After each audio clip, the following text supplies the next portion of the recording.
In competitive chess, the weight of a win, draw, or loss is all on one's shoulders.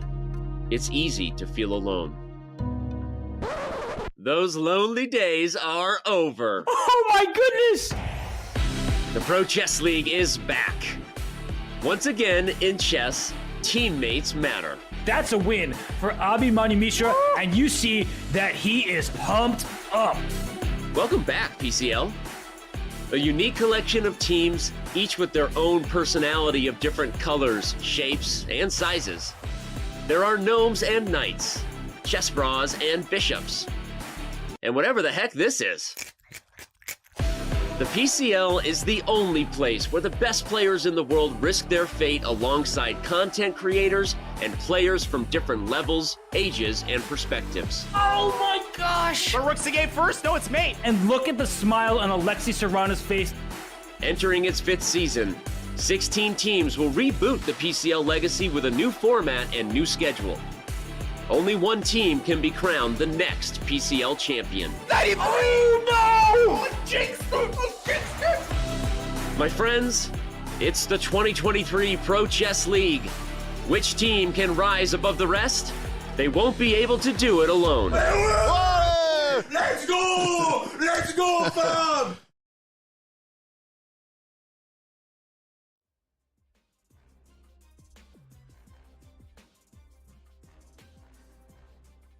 Today is Thursday. What does that mean? It's another day of the Pro Chess League. I'm Grandmaster Robert Hess. Alongside me today is the chess boxing sensation, Grandmaster Aman Hamilton. Aman, great to see you back, man. How are you enjoying yourself? You ready for today in the Pro Chess League? Hey Robert, and what's up to everyone watching? I am very excited for some more PCL action, Robert, mostly because I know that the matches today are going to be breath of fresh air after a rather disastrous Canadian chess bra result recently. Yeah, the chess bras did not have the best week, nor did the Norway Gnomes or the Spanish Maniac Shrimps. Those were our two losers of the matchups from yesterday. But Aman, the Levitov Chess Wizards, they seem borderline invincible, and the Garden State Passers, led by our good friend James Canyon III, he's the team captain, they also look like a force to be reckoned with. You said it best. I mean, the Levitov Wizards, to have Kostenia there, just brings such a benefit to the average rating, and one of the strongest woman players on the planet, Robert. So I was watching some of her games and just blown away. I mean, you have her on board 4, was it? And she's scoring like 50%. I mean, it's hard to go wrong with a lineup like that.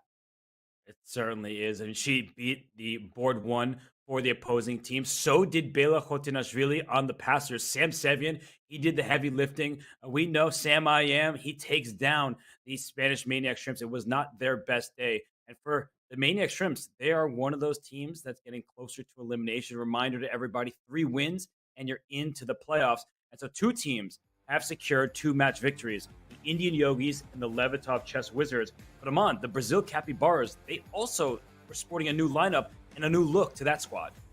Yeah, and I think you bring up one of the most important things that people need to remember when they're watching these teams. If you watch the Capybaras, in week 1, you might have thought, oh, we can count this team out. They don't look very good.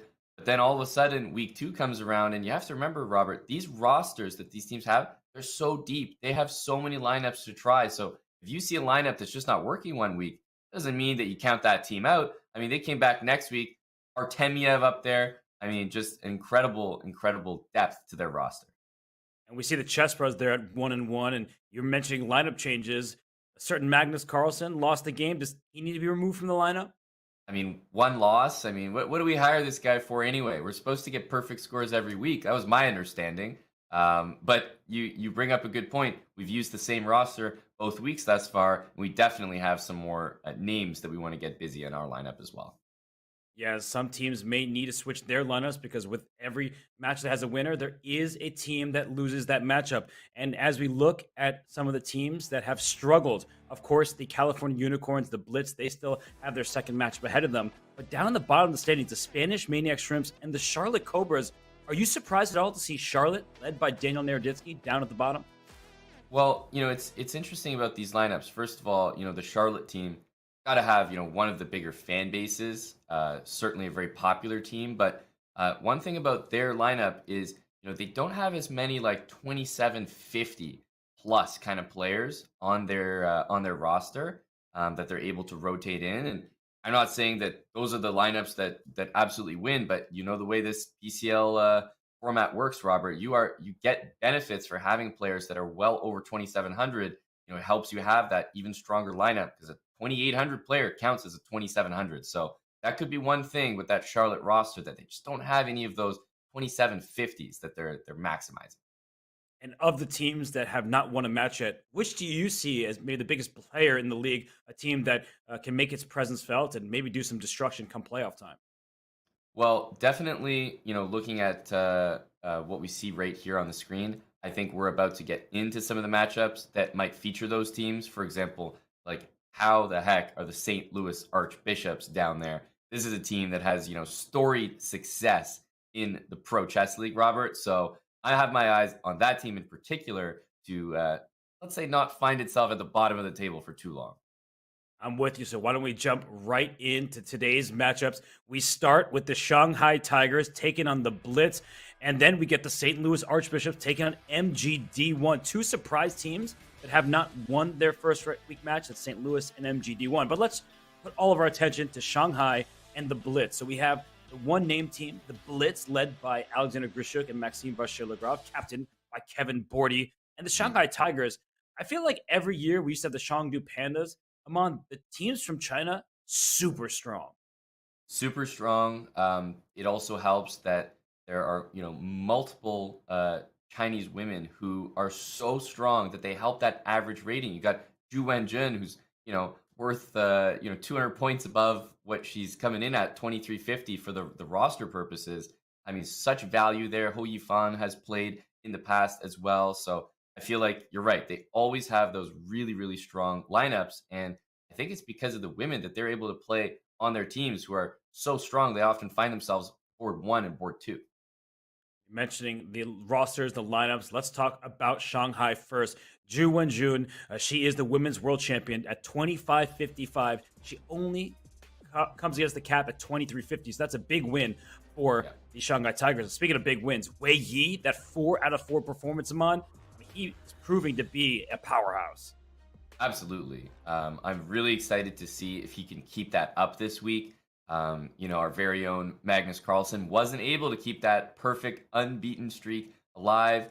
So will we see Wei Yi keep that up? Obviously, if you have players on your roster, Robert, going 4 out of 4, I mean, you only need 4.5 points from the rest of the team, right? So you're really setting yourself up for success. Good math by the chess boxer Amon Hamilton there. And I think while Wei Yi scored 4 out of 4 in week 1, doing that again against this Blitz roster, good luck to you, because we see Alexander Grishuk on the screen in front of us, but they also have another Super GM and another former World Blitz champion in Maxime Vachier-Lagrave. That's right. I mean, the pedigree is just so extensive here. Grishuk, obviously a player that has played for the Chess Bras in the past. I think he's a very, very strong player, tremendous in this format. He'll get in that time pressure. He'll give you a heart attack, but at the end of the day, he tends to get the job done. But imagine that your board 1 is Grishuk and your board 2 is MVL. Talk about a 1-2 punch, Robert. I mean, that's just, unstoppable. It's freaky strong. And at the Chess Bras, you guys have they're like family, but there's literal family members on the Blitz. We see True. Alexander Grishuk and his wife, Katerina Lacno. We see Matthew Cornette and his wife, Demonte Derlite Cornette. And then there's Etienne Bacro and his son, Alexander Bacro. What do you make of this family-friendly lineup? I'm getting like LeBron James and his son in the NBA vibes.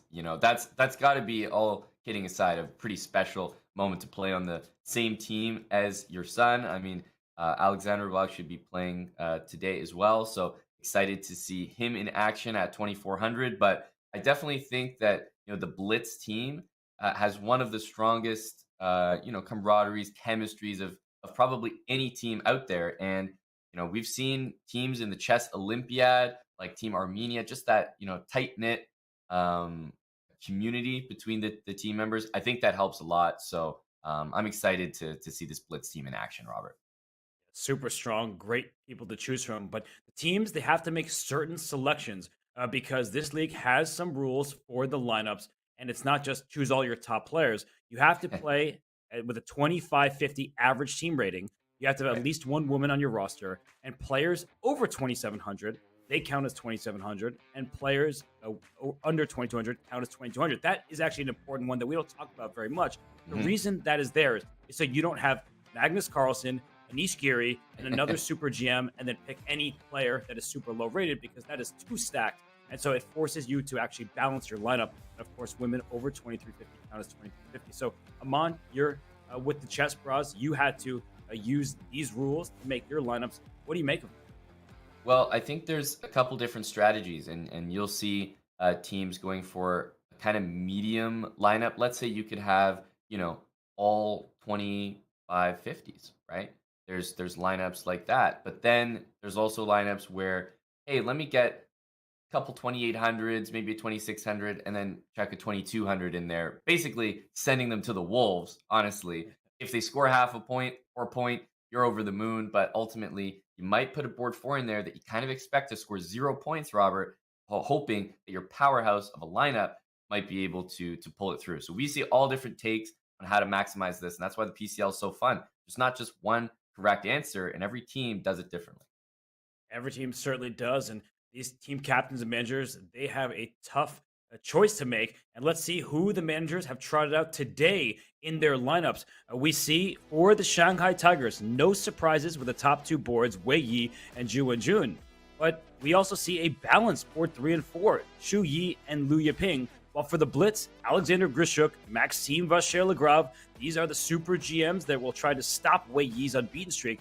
Then we have Grandmaster Katerina Lochno and Alexander Bakro on the 4th board. So, Aman, first glance at these lineups, who do you see as the favorite and why? Well, the interesting thing that I've noticed over the first couple weeks of the Pro Chess League, learning from our lineups and how they've performed, as well as watching some of the other teams, is I think lineups that look like the Blitz right now should actually get out to, earlier leads, whereas lineups that look like the Shanghai Tigers are probably going to score better in the later rounds when the ratings actually match up even more. So when you have these powerhouse, Grishuk, MVL, they're going to start with some easier games against board 4, board 3. That's when you need to score your points as the Blitz. So if I see the Shanghai Tigers getting out to an early lead, I actually think they might run away with this match. Whereas if the Blitz get out to an early lead, who knows? We could see some late comebacks. And these two very balanced rosters. And I just want to point out, the Blitz, their average team rating is above 2,600. It's actually 2,612 because of the league rules where Katerina Lochno only counts as 2,350. Sasha Grishuk and Maxime Vacher-Lagrave only, and I'm putting that in air quotes, counting as 2,700. It means they can boast this crazy strong roster. So let's dive right in the first round pairings. Because, Aman, you were just saying that for the Shanghai Tigers, if they can score some points in the early rounds, they might be the favorite later on. So let's start with Wei Yi with black, Alexander Grishuk, and then Zhu Wenjun black against Katerina Lochno. We have 2 of the best women playing against each other in the first round. That's right. No, that'll be probably the biggest matchup of this very first round. I'm super excited for that one. Alexander Bakro on board 4, a 2,400, Robert. Make no mistake. He's not a 2,200 that's expected to lose all his games.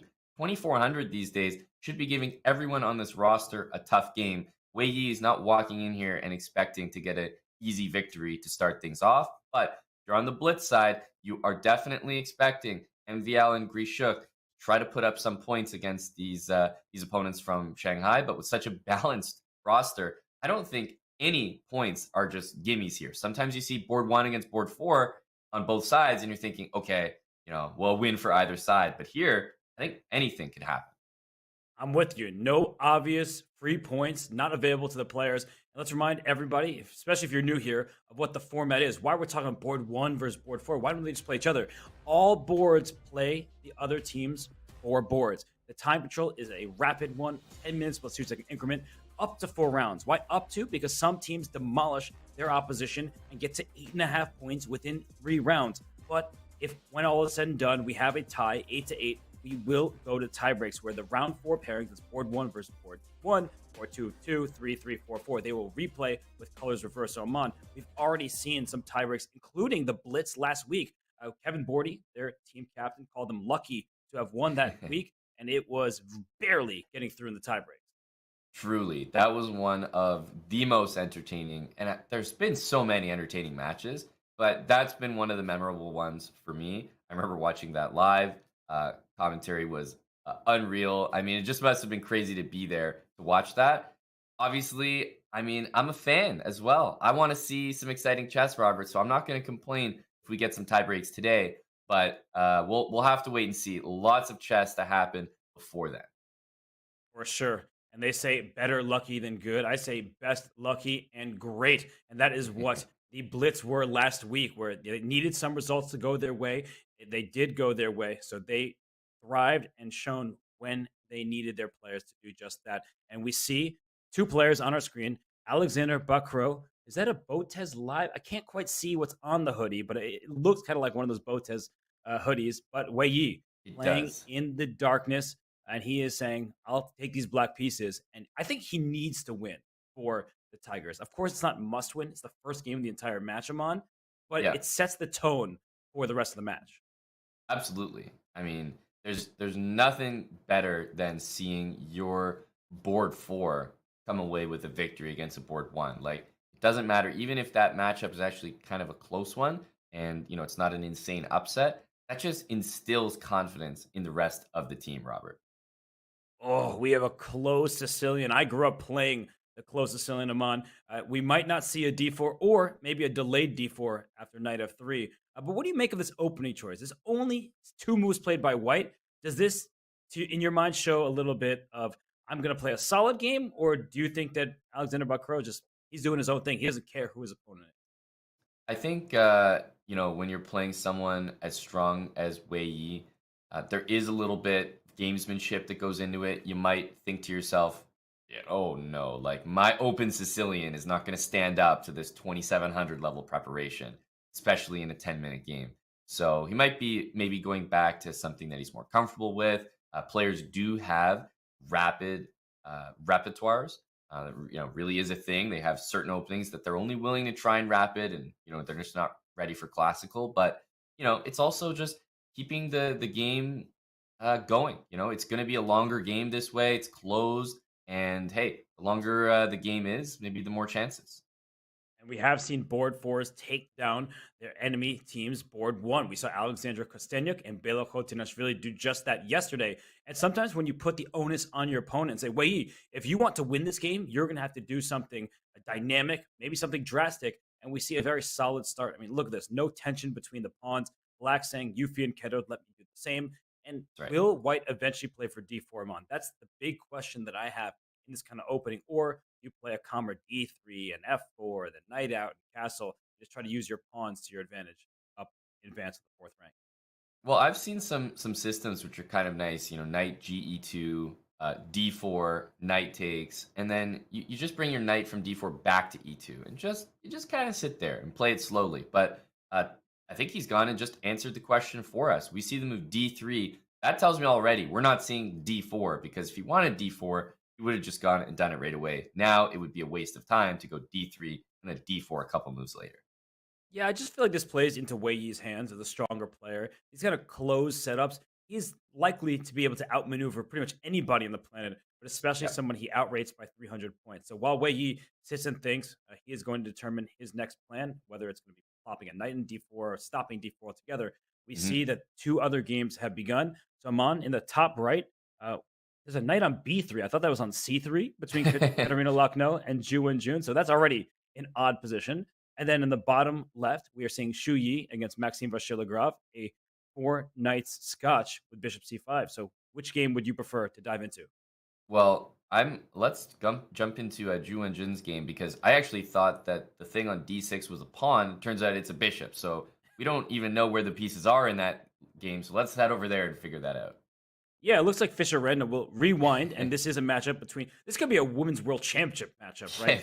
Katerina Lucknow and Zhu Wenjun, 2 super strong grandmasters. And how did this knight get to B3? Well, bishop c5 and then knight to d2. Okay, that's why. And just to show everybody quickly that trying to steal a pawn in the center, it often backfires when a queen slides up to d4 and there's a checkmating attack and his knight is threatened. So don't just steal pawns because they look free. You have to be very careful. And instead, the knight ventured out to b3. So Amon, as we get to the live position, that bishop on d6, looking like a tall pawn here. But in a closed position, we typically do prefer the knight. So do you think white has an edge? Yeah, maybe a very tiny edge. I think these types of positions are super standard for the opening that we've got. So I think neither player is going to be dissatisfied being here. The bishop on h4 with a nice pin against the knight, and it's difficult to break that pin as well because bishop e7 just doesn't really fit in with black's setup here. The bishop on d6 supporting e5, it's entrenched in there. Knight c4 by white coming, so the bishop kind of needs to remain on that square. So maybe g5 by black is going to be a move that needs to be seen because I'm not sure if you can live with that pin forever. Yeah, that's such an annoying pin on the diagonal. But she has queen to e7 and knight c4 hopping right in. And unfortunately for black, it's hard to kick this knight out of here. Bishop e6 drops the pawn e5 right away. g5 breaks the pin, but it allows the bishop to join the action against this e5 pawn. And of course, anytime you play g5, you have to look out for sacrifices. So look at Wenjun.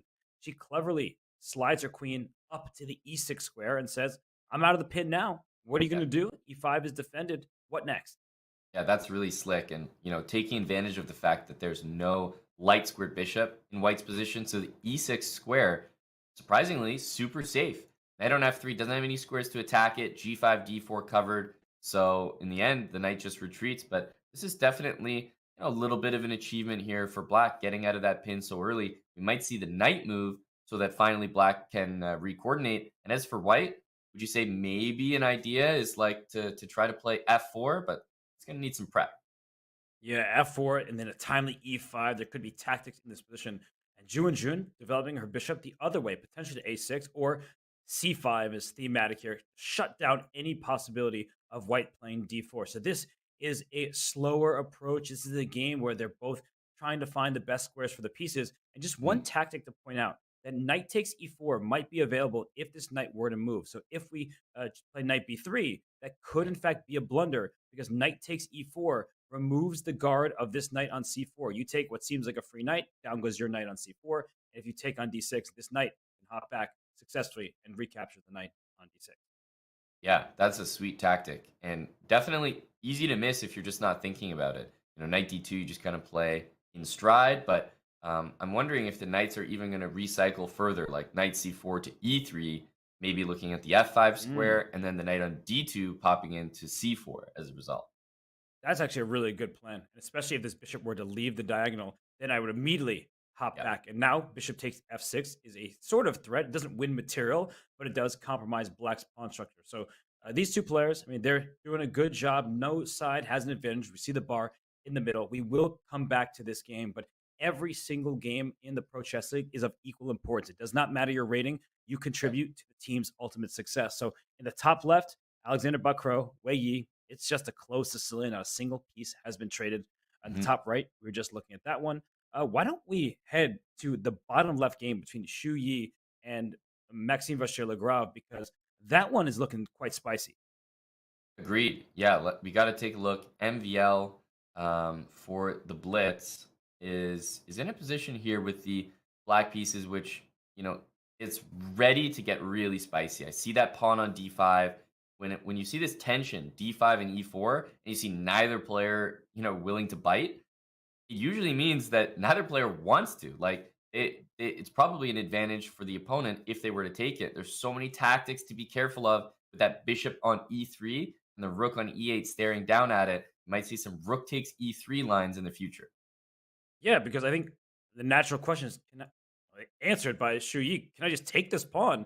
Right. Where is the full compensation for the pawn? And if you play rook takes e3, I just don't think it works out yet. But Amon has a good idea that just doesn't quite work in this line, because after queen takes, actually, queen takes wasn't even right. Maybe just take this knight on c6. It's that simple. Exactly. You take my bishop, I take your knight, and your rook is hanging here next.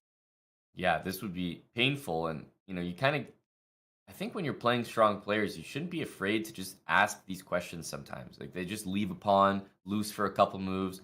And it's like, at some point, you gotta call the bluff, right? You gotta trust your own calculation. He plays e takes d5. Can't blame him.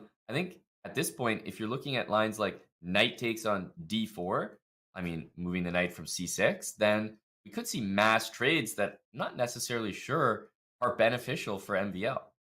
Yeah, maybe he gets away with it and he's thinking. So this wasn't completely planned. But if you trade on d4, the bishop will take back. The d5 pawn survives, but I knew this is going to happen. He'll take on b5 first, and then d5 will be picked off, it would appear. Bishop takes f6, not available. Just want to show a line very quickly that the bishop takes f6. It looks like, okay, I'm removing that attacker. But once we take this bishop, this queen, this king on the same diagonal, in comes this bishop to e3, protected by the rook. Thank you very much for the queen in the game. That's right. Yeah, and I think that's why we saw bishop takes b5 and queen takes on d5. But I mean, is this just going to peter out to an immediate draw? I'm looking at bishop takes b6, and then I was wondering about queen takes a2, some kind of tricky move in between there, and that's why knight c3 is actually very good move by white here, because it's easy to think, oh yeah, we're just trading. MVL's giving me a draw, and then missing a killer in between move. But this is trading and making a draw, because Yeah, queen takes now we d4 are. is likely. It's like, let's just get all these pieces off the board, and the queens come off is completely level.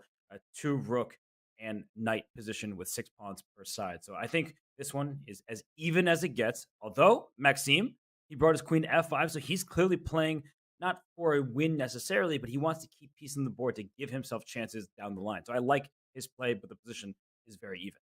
Agreed. Yeah, not much to see here, Robert. Queen f5. He wants to keep playing, but he's the higher rated player. I think he's kind of got that expectation, right? Yeah, he does indeed. Well, another player who is higher rated in their matchup, as we look back at our 4-board view, is Alexander Grishuk. And look in the bottom right, Liu Yiping, strong international master for the Shanghai Tigers. He is trying to dive into those dark squares on the king side. And if you look at the top left and the bottom right, they kind of have some similarities, but it feels like in the bottom right, Liu Yiping just making more inroads into the position. So let's go to that game as Alexander Grishuk, a glutton for time trouble. He is already down 2+ minutes, and there's a bishop that has landed on h6. So, Man, take it from here, buddy. What is happening?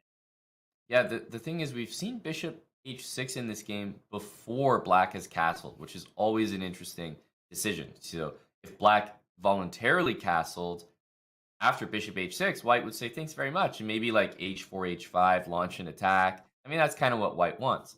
But Grishuk has said, okay, I haven't committed to kingside castling yet. I'm going to take on h6, draw your queen way over there, and say, well, now I'm going to open the center. And that's kind of what we're taught, the school of chess, right? You want to react to play on the side of the board with play right down the middle of the board. So I think Grishuk has reacted really well here. But keep in mind, that black king on e8 does not really have a safe place to go. But now that I'm looking at it, Robert, white king on e1 also can't castle kingside either. Yeah, neither king particularly safe, and there are also strategic elements here. I think white's next move might be a5 to disconnect these pawns from one another. So you would say, all right, I don't want to see a5, so let me play it myself. But then up goes this bishop to b5, potentially. So you control one square, you give up the other. So a5 does keep the b4 pawn defended, but it does give up maybe this important b5 square. So I feel like you're right, Aman. The white king has nowhere to go. The black king cannot legally castle kingside because it can't castle through check. I don't think you really want to go queenside either, because that side of the board is open. So maybe the kings will stay in the center for the time being. And Grishuk now down 3 minutes, Aman. We know that he is capable of playing with just seconds on his clock, but this is a big time lead for white and no clear plan for either side. It's true, yeah. And it also looks like the queen might be kind of invading, but I mean, let's say if we want to just put a5 on the board, for example, white might decide to slide in there with queen to g7. And I was just thinking, one of the weird lines is like queen g7, rook g8, queen to h6, and black can almost even try in that position something like g5 maybe, and really go after this queen. Rook g6, h3 is the only available square. Well, there's a bishop on c8 ready for a discovery. So when white looks like they're penetrating into the position of queen g7, it can actually backfire completely and maybe even trap the queen.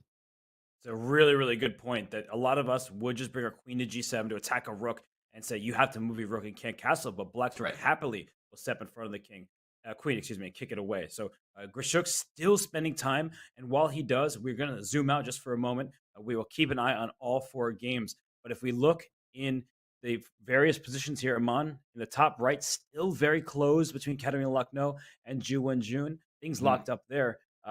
In the top left, I mean, Wei Yi and Alexander Bakro, finally, pieces are trading, but white looks kind of cramped there. And then the bottom left, Zhu Yi and Maxime Vachier-Lagrave, it seems like it's a pretty even position. So, what do you say we go to Wei Yi's game, back to where we started? Exactly. There's been the most developments there, and obviously this is a crucial match for both sides. I mean, obviously the Tigers going to want their board one to start with a win, but Bakro could really inspire some confidence here. I'm looking at the current position. I'm saying, okay, bishop pair for Wei Yi. Obviously, that exchange looked like it just happened on d4, and the position looks really comfortable for Black in terms of e5 could happen, blow the position wide open. Should usually benefit the bishops, but very solid position for Alexander back row. If you look at where the weaknesses are for white, maybe c2. That's about it, honestly. Yeah, that's actually really the only one. I mean, eight takes, eight takes. That would actually be good news for white, so you could get the open file. The bishop Mhm. on g7, kind of like in some King's Indian positions, it stares into its own pawn, so it's not as strong as it could be. And if you think about it, black has this double pawns and maybe some pawns that need pieces to defend them. So he Yeah. takes f5 played, the queen jumps in, and now what? That's the big question. Can we take on a4? That would look like an impossibility, but the b4 pawn is loose over here. Yeah, that's I feel like that's the kind of move that you almost reject immediately as a human player. Meanwhile, the engine's screaming for it, like, "Hey, we're up a pawn, no worries." But I would be a little frightened to do that as white. I kind of like what he's done with bishop h3. I was also thinking of knight g3, but we would drop our f4 pawn, which is a little unfortunate. So bishop h3 kind of accomplishes the same thing. But I think white has that eventual goal to play h5 or f5, and hang on a sec. Is this forced? He's got to go to The f7, surely. Yeah, only two squares available, d5 and f7. And if you Yeah. want a draw, you go to d5. Wei Yi saying, I may be down a minute, but I'm up 300 rating points. The bishop slides back to g2. That Did he? seemed a little odd to me. Did he think the queen was going back to d5?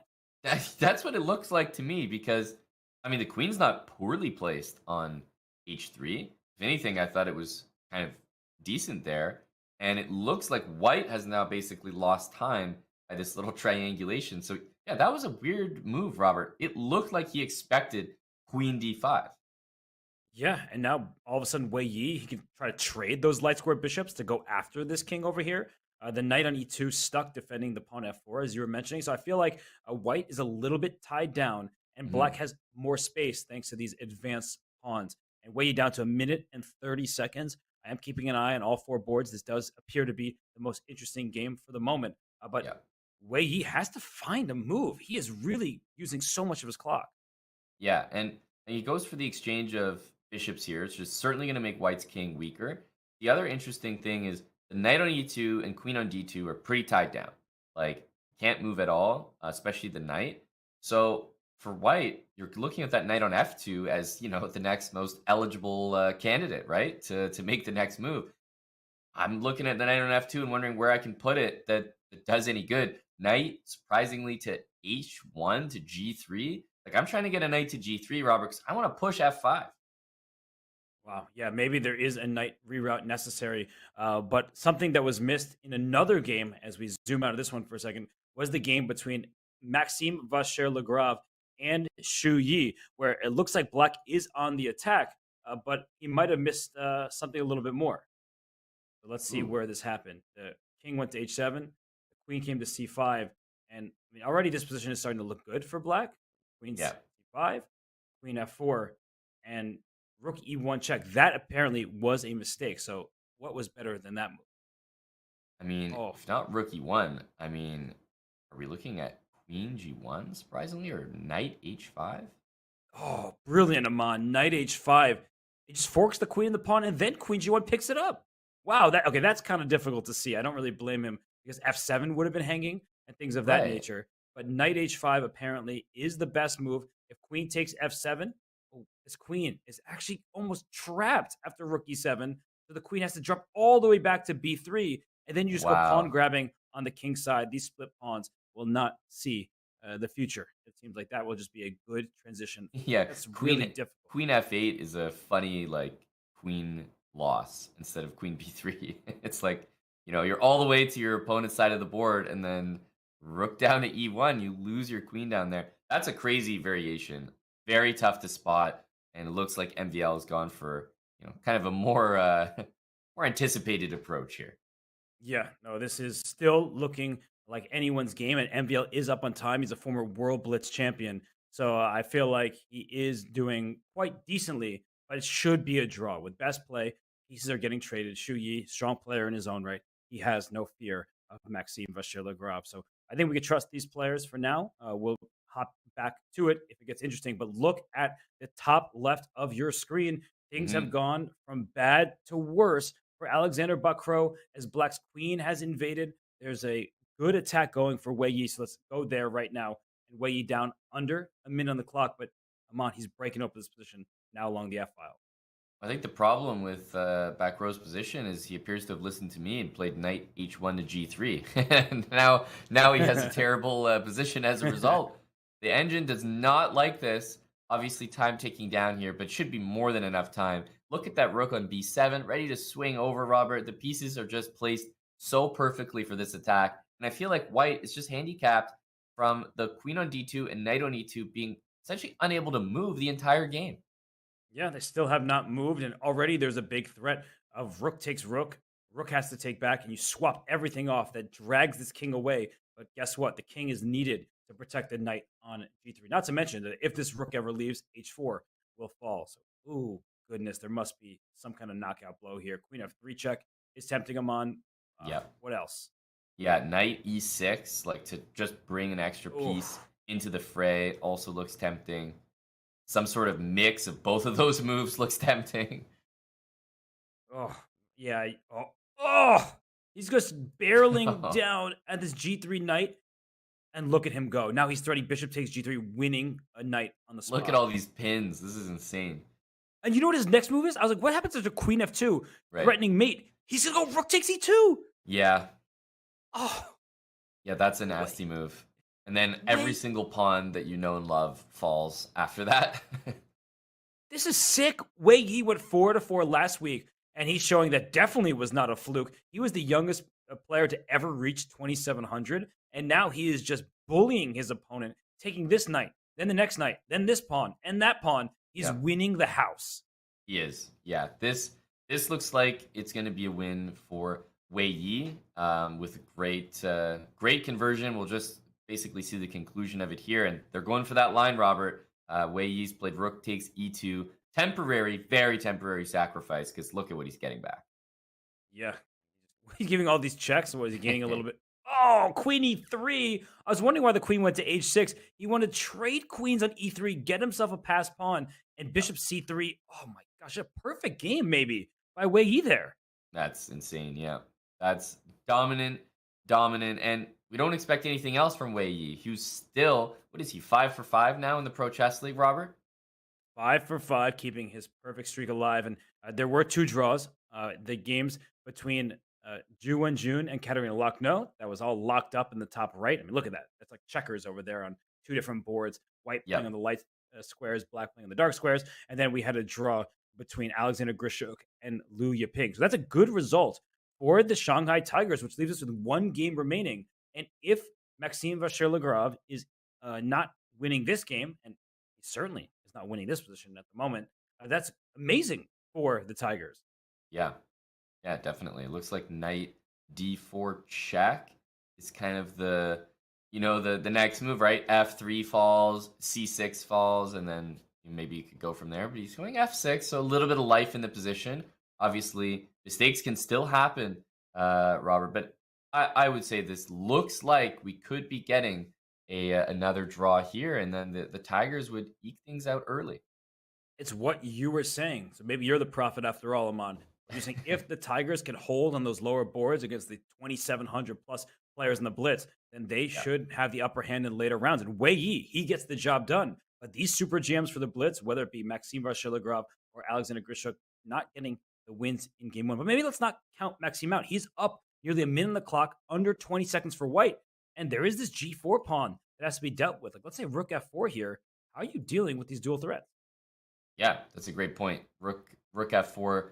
It looks like you might consider just moving the knight, right? Giving the G pawn and saying, okay, I'm about to take on C6 as well. So I was looking at rook F4, knight D6, rook G4, rook C6, and there's not much going on in the opposite. It looks like the best you might be able to do, Robert, is somehow get White's knight for your F pawn, but even then, it's still a draw.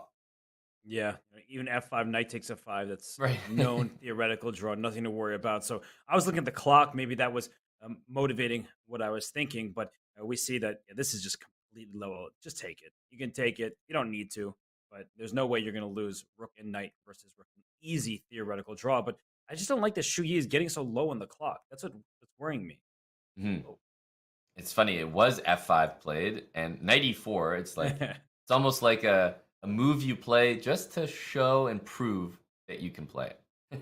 hmm And if the knight comes back to d6, well, the king will pop up to e6 here, and then you're going to run out of these sort of checks. So the game continues. I'm a bit surprised by that because Shu Yi is down so much time. And Maxime Vachier-Lagrave, he didn't win the World Blitz. That wasn't by accident. That was clearly his strength. And so maybe he can play for tricks here and get his opponent in the time trouble. Right. Yeah, I think that's obviously worth exploring here. White really doesn't want to sack the knight for the pawn. Like, it's almost embarrassing because you're showing that you just can't defend the position. But he's lost his pawn there. But I feel like White getting that knight to F3 has got to be a good sign. Yeah. I mean, your knight's getting active here. So black is up a pawn.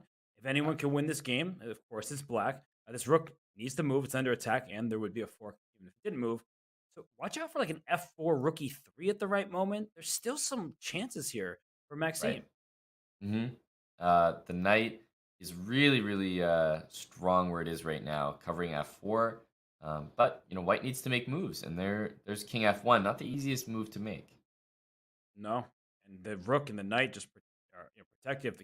I was going to say if the king went to d7, you'd bring your knight to e5. But he's not even allowing that. He's trying to create some kind of fortress, but the king runs away.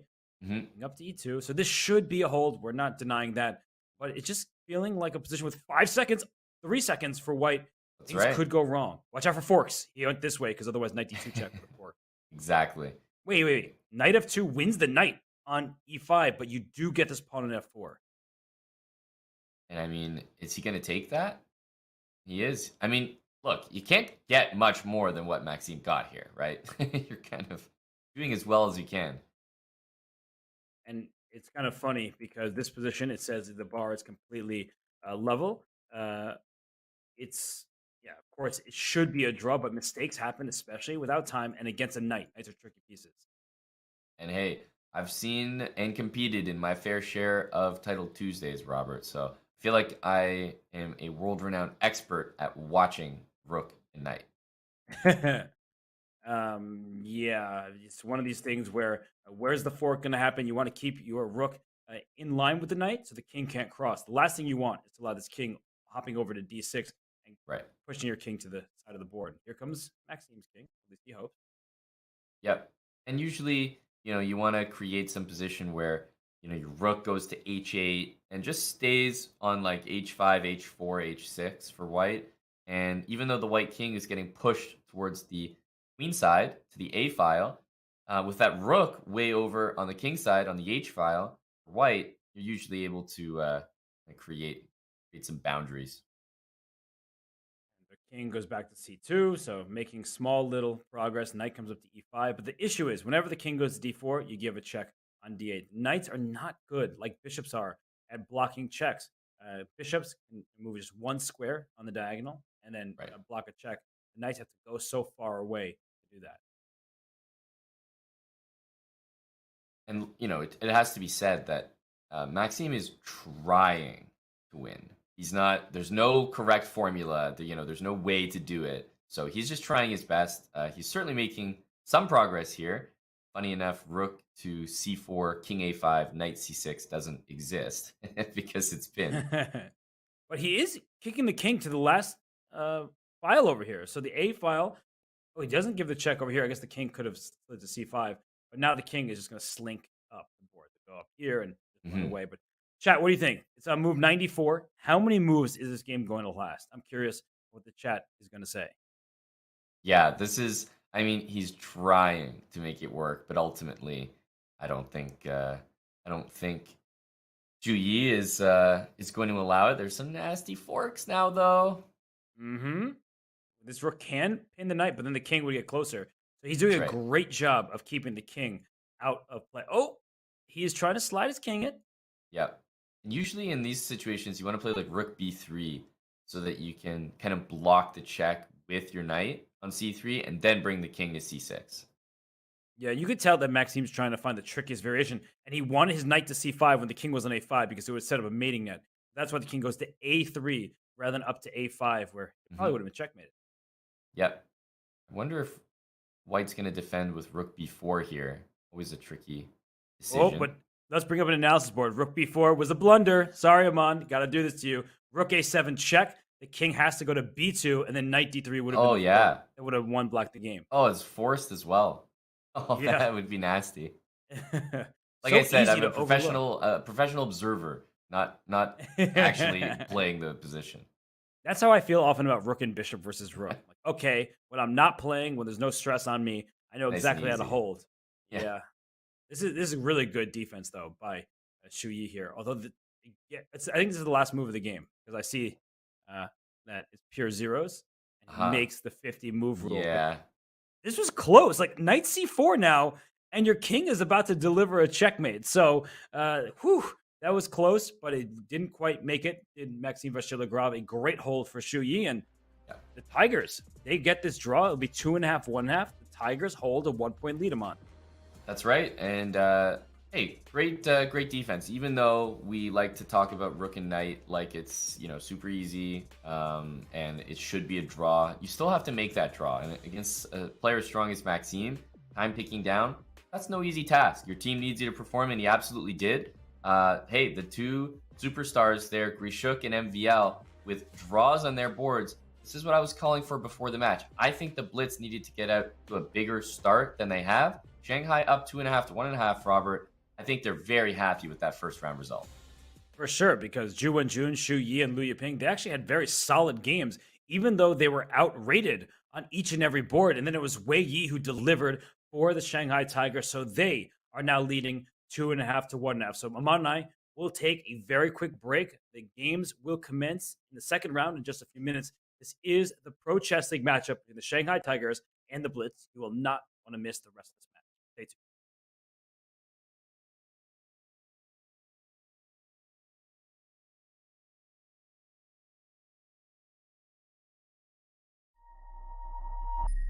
I do like positional styled games. I may try to keep it positional, but I can also change gears. And I think that's very important in terms of, anyone trying to develop their chess game. If you do find, style of play that you enjoy, that's good, but you could also try to sharpen it by implementing, another form of into your bag, as we would call it, right?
He may be hiding in the shadows, but his play on the board lights up the score for the Shanghai Tigers. That is Super Grandmaster Wei Yi, the top board for Shanghai. Aman, he is a monster. He's an absolute tactical beast. He is now 5 out of 5 in the Pro Chess League. Can anybody stop this man? I mean, Robert, we're still looking for the answer to that question. Wei Yi has been playing lights out so far. 5 out of 5 in the Pro Chess League. I mean, look at pedigree right here. He's world number 29, Robert, and it feels like nobody's seen him play. Like, where does he play? Because he's such a strong player, over 2,700. He's the youngest player to reach 2,700. Speaking of that, when he was 15 years old. We've all seen Wei Yi's talent over the years, but, you know, it's nice and refreshing to see him competing in the PCL here, Robert, because I feel like I just don't get enough of his classical games. He's just really not playing over the board much. It's a shame because of how strong he is. He's only 23 years old. It feels like he's been around forever, but that's because he became a superstar at the age of 15. And during the break there, the players for the Chinese team, the Shanghai Tigers, they were laughing. They were having a good time. So you see the camaraderie, and he really leads the charge for them. He is a perfect 5 out of 5 thus far in the Pro Chess League. And coming up next, the matches do not get easier for him. He took down the board 4 for the Blitz, and now that means he gets a tougher matchup, but he does lead the way. He was the only person to score a full point for the Tigers. Yeah, and I've actually kind of been thinking about that. Which way do you prefer the games to go? Because quite literally, every game for Wei Yi gets tougher from now on. Whereas, technically for the board 4s, every game gets easier. So which way would you rather have it, Robert, if you were playing?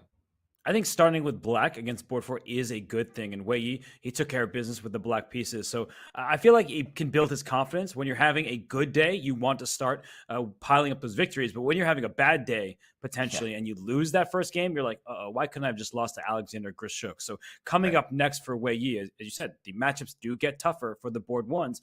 And that is clearly true with round 2 on deck. Aman, he gets the white pieces, but he's playing Katerina Lucknow. So as we look across these 4 matchups, wow, what lineups these two teams have. Yeah, so we'll see the colors flip now, and the top two heavy hitters for the Blitz you're seeing there are going to have the white pieces against Xu Yi and Liu Yiping. So look at those boards right there on the bottom half of the lineups, Robert, because I think the Blitz, this round is really important for the Blitz to win. I think that Grishuk and MVL with the white pieces, hey, put you guys up there. We're going to need some wins on the board here. Wenjun and Alexander Bakro is another big matchup, but you pointed it out. I think board 1 is going to be one of the most exciting ones of the round, Robert. Yes, I mean, Wei Yi, he needs to strike again for the Tigers because, as you're saying, for Alexander Grishuk, Maxime Vachier-Lagrave, it's the Super GM mantra. You hold with black, they just did that. Now you win with white. That is what they have to prove. But we are going to start with Wei Yi as he takes on Katerina Lucknow. I believe that will be our first matchup of the round. And Wei Yi, really unstoppable to this point. He is 5 out of 5, and it feels like he's barely been in trouble throughout those games. Yeah, that's a great point. When you're looking at these PCL games, you have to keep in mind some players, the professionals, they're okay with a draw. They want to push their chances to the limit.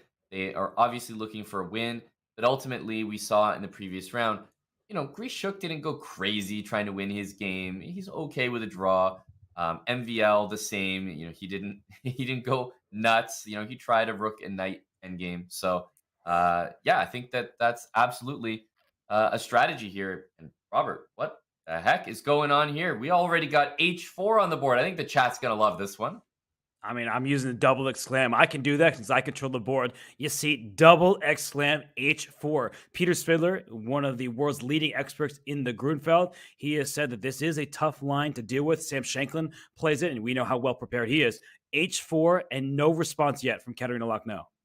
Yeah, I mean, first of all, I'm enjoying this little double exclam you can throw on the moves now. I've never seen this before. This is awesome. I like that. C6 played in response, and I think the move H4, it kind of stops you in your tracks a little bit. you're in the rhythm, you're ready to play bishop g7, castle, maybe d5, typical Grunfeld. And then you see h4 and you're like, oh, maybe I don't even want to put my bishop on g7 all of a sudden. So Black now rethinking things, going for c6, and this might get back into like Slav territory. Yeah, because h4 is definitely scary if you castle, as you were saying. But if you play in the center, was this really a useful move? It does give the g4 square to Black's pieces, potentially this bishop coming out to g4. That could be a bit annoying. So h4, I like it. It's showing his intentions. He wants to play ambitiously and creatively, but it's not a good sign when you play h4, your opponent plays a pretty calm move, and then you're the one thinking. That's right. Yeah, because c6 is okay, not the strangest move ever, but it's really thrown Wei Yi into a think tank here. I mean, h5 as a follow-up, it can be played, but I'm not sure he wants to just go for it straight away. This isn't bullet chess, After knight takes h5, I'm not sure you're prepared to sack the rook the way you might be in some other less important games. And then now we get like an exchange Slav with h4 and g6 thrown in. This is exactly what an exchange Slav looks like, but with these two moves. And I feel like the moves don't necessarily help white for the time being, but you can tell that Katarina, she wants to finish her development. She wants the castle, but also this is bishop. So if you think about this from the London perspective, with your pawn h4, your bishop is never in danger of being won because your bishop can slide back to h2 and you're on an unopposed diagonal. So maybe small advantages for Wei Yi here. Yeah, I would probably say so. If you take the move h4 and g6 back, Black would almost always develop the bishop from e7 or the bishop from f8 on the f8 to a3 diagonal. Kind of rare in an exchange Slav like this to all of a sudden fianchetto the bishop. And as you said, the h-pawn kind of acts as if white has played h3. Of course, there are some differences at g4 square, but I think it benefits white, Robert. And we see the move queen b6 played. There are maybe some ways to already give up some pawns here for white, like either b2 or d4, depending. Yeah, e3, queen takes b2, knight b5. That looks like fun. These kind of ideas. Oh, I apparently blundered something here, but maybe there is using this b5 square could be to white's advantage. But I guess knight b5 allows knight e4, and you might just get checkmated one way or another here. So you have to be very, very careful. But I could see a pawn sacrifice happening in this game. Yep, either e3 to defend that, or another way to do things is sometimes on the c file with that loose bishop on c8, rook c1 or queen c2, something like that, eyeballing the bishop. So, yeah, I wonder how Wei Yi's going to proceed. Look, queen d2, if you want to just keep everything under control, is another natural move. So we might see just queen d2, e3, and stuff like that. Yeah, well, this game for now remains relatively peaceful. We'll see if it gets spicier as the game continues. But let's look at the top right of our screens. This is theoretical territory between Zhu Wenjun and Alexander Bacrot, but it's a wild affair up there. And pretty much all the games are pretty exciting and full of life. In the bottom left, Alexander Grishuk against Xu Yi. White has double pawns that he just pushed forward, but the eval bar hovering a little bit in Black's favor, potentially with a queen trade on the horizon. So let's maybe... And the bottom right is a Berlin, so we're not going to talk about that one. But let's go to the game between Zhu Wenjun and Alexander Bacrot. It's a very important game because if Zhu Wenjun can take down Bacrot, who lost in the first match, that would be great for the Tigers. So, Aman, do you have any experience in this opening? We can go back and see how we got here. But have you ever played these lines?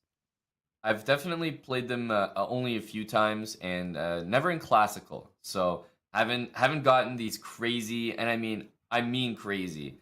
These can go almost the entire game, Robert, without ever you having to think. You're just recalling what you've prepped and studied, because these lines have been so explored over the years. You see crazy move like g5. It looks nuts, right? But if the bishop moves away, the knight on c4 will be hanging, and this is just a long time of analysis in the books here. I love you don't even move the bishop. You move the knight back to attack this bishop. So if the bishop moves, you lose the pawn g5. So you take, and then Black just castles. Please take my pawn over here. You see that I have an attack going against your queen. I will scoop this pawn back up in the future. So we see queen c2, knight c5. Please still take my pawn. No. Okay, fine. And after pawn takes, we have this position where I've always felt like at least by appearances, black should be able to strike quickly. But this knife on f5 is so powerful here because it covers the h4 square, and white can strike at any moment on the queen side. So at first glance, I've always liked black, but then the more I've seen these games go, I feel like white does have some great play for herself. Yeah, no, this is a position where the knight is also guarded by the queen on c2. So it's really entrenched in there. Neither knight for black can challenge the f5 square very easily at all. I was about to say b4 and b5 already is just such a strong idea. a5 makes a ton of sense to take that under control. We might even see knight a6 to b4 to get that knight even further entrenched in those dark squares. And when I talk about dark squares, we've talked about the knight on f5. It really is a color complex kind of battle here, Robert, because of the presence of the dark squared and light squared bishops on the board. Opposite bishops, both sides are fighting for those different color complexes. Yeah, the knight on f5 dominating this bishop on f8 for now. But as you said, if this knight were to move out the way from c5, even the bishop or that knight could go to the b4 square. But for now, with the rook stare down, you'd be very, very careful because you don't want to allow white to quickly attack. Trade rooks, bring the next rook over. Then bring a bishop maybe to h3 to force the king to the side. There could be a devastating attack on the horizon with ideas like, a knight sacrifice on b5 as well. You just keep all of these options in your mind if you're Alexander Bacrot. And Aman, he's down over 3 minutes on the clock. Not good news for the Blitz, if you ask me. Yeah, I was also just noticing he was doing, one of those things where you put both your hands on your head. I always wondered when you play online chess, like obviously when you play OTB, that's very normal. But when I think about moves in online chess, I don't think I ever do that. But I see both players doing it in this match. Like I never take my hand off the mouse. Yeah, well, Wenjun must have heard you saying that, and she immediately puts her hands on her head. But that's how concentrated they are. We get the 5-head cam from them. But let's leave Alexander Bacrot to it. He decides to take on d1, giving up the d file. A bit of a surprise in the top right. But we have some interesting games all around. Bottom right is that Berlin. Top left, by the way, you called it, Aman. There was a pawn sack on that board. I think we should go back there just for a moment. We will look at the other games, but I'm loving the pawn sack that you suggested because this is not how it typically goes. You play e3, you give up the pawn on b2. I suggested a losing move. I get it, my bad. But queen c1, you give up material and then you trade queens after pushing your h-pawn and not developing. It feels like Wei Yi is playing against the rules of chess, and yet the eval bar is saying, nah, white's doing pretty nicely. Exactly, yeah, way to go. Because if you don't trade queens here, you retreat the queen to b6, for example. I mean, we can already think about winning the pawn back with a move like knight takes d5 because the bishop on c8 is loose. And the whole idea is that, well, the bishop c8 is attacked. Black might play knight c6 here, right? Totally natural move, covers the c file. But then the move that you've been harping on the entire time kind of comes into play here. And that knight b5 to c7, it just can't be stopped. So really uncomfortable position for Lakhno to be in, especially because Wei Yi is not playing this, Robert, because he just spotted it over the board. He's seen this before. Yeah, and if you try to take away the b5 square with a6, as Aman has been highlighting, this bishop is loose. So knight takes d5, for example, would be available with this bishop hanging back here. And then the knight. It's not just the bishop, it's the knight on b8. So I take your bishop with check. Your king goes and say, oh, your rook, your bishop. Sorry, thank you for your free piece. That's the game. So I feel like already it's a critical moment for Katerina Lakhno. She could think about bringing her bishop to d7, but knight b5 is still tempting. You don't really want to give up your bishop for this knight over here with the rook going to slam down on c7. I would say clear advantage for white. This is just one pawn, and it's not really coming into play just yet. No, and it's you really do slow down trying to develop the rest of your pieces because, bishop g7, the knight still has to get out. White has easy moves. b5 square for the knight. The bishop might take back with check if it gets captured. Knight f3 to e5. And white doesn't even need to castle. You could just play king e2 and enjoy all that open space and open files you've got on the queen side. Love Wei Yi's position. Think he's off to a great start. One last thing before we get out of here. You said knight e5. I started thinking of the e5 square. Bishop e5 might already win back the d5 pawn because there's a pin here. I'll take your knight and grab this pawn in the center with a fork on c7 threatened to boot. So, wow, Wei Yi is spoiled for choice. He is down on the clock. He'll need to make his next decisions relatively quickly. But let's zoom out of here because I am actually seeing some interesting stuff happening on that Berlin board. I discounted it. It was a Berlin in the bottom right. But where did all that Berlin structure go? We're in an opposite color bishop position where Maxime Vachier-Lagrave has the healthier pawn structure as we approach the endgame. And look at this move. Okay, how clever is Maxime? Did he just blunder a pawn? Maxime Vachier-Lagrave does not just hang a pawn like this in one move. I'm going to show this, bring up a analysis board. Bishop takes f3, looks good. There's a pin down the g file, but after the rook slides to e1 with check, and the king goes to f7, this bishop can just slide back, and rook f2. We might get like a ladder type of checkmate against this king. It's wide open here. Yeah, this is I almost can't believe this was a Berlin at one point, but you're right. The king is just so exposed here. White is almost going to be like forced mating that king. Where's the mate? Let's see. The king. Okay, if the king goes here, rook f7 is obvious. If the king goes up, where's the checkmate? That's the question. Do we just force it? We got to find it there. Bishop d2 looks like a great start. And the king has to run this way and here. Where's the mate? Because if I go here, I lose my rook. Yeah. What the heck? I don't see the checkmate, but you could probably just move your rook away somewhere and deliver a checkmate next, right? Like there's also four and exactly. One. All right, well, we're getting a little ahead of ourselves here. We see f3, the king goes to f7, smart play, bishop back to e5, hitting the pawn here, defensive moves from black, and just king f2. And white is clearly much better here. You're going to play g4, you're going to get passers on this side of the board over here, and they're double pawns for black. And the bishop covers h8, which doesn't look too relevant right now, but it really helps those pawns move up the board. It means that black can't go rook h8 to ever challenge the h-pawn. So you're going to see like takes, I'm thinking f takes, king g3, and then see ya, h4, h5, h6, h7. Yeah, just going to quickly run that pawn up the board. And this bishop is so strong because it helps your promotion square and stops the opponent from pushing the pawns up the board. So that bishop on e5, it is a stellar piece. And I feel like, well, this king is wide open for black here. Maybe this king is going to become dead at some point, right? Like there are going to be a bunch of checks available, especially if you take on g4. This pawn will take back and the rook f2 checks, rook e1 to follow. So I'm not liking this position for Robert, black. are you on chess 2 right now? I've never seen any. You got a skull over the king right there? Are you on the new update? What is this? I do what I want. I just hide it until the moment's right. And I just feel like this king on f7, it's in harm's way. So I had to put the skeleton out there. I love it. Yeah, and we see king g3. It really is going to go south. I think MVL, this is like textbook. Like, does anyone know the Berlin better than a guy like MVL? I seem to recall some of his games where he's played like 50 moves and draw. Just a demonstration of knowledge.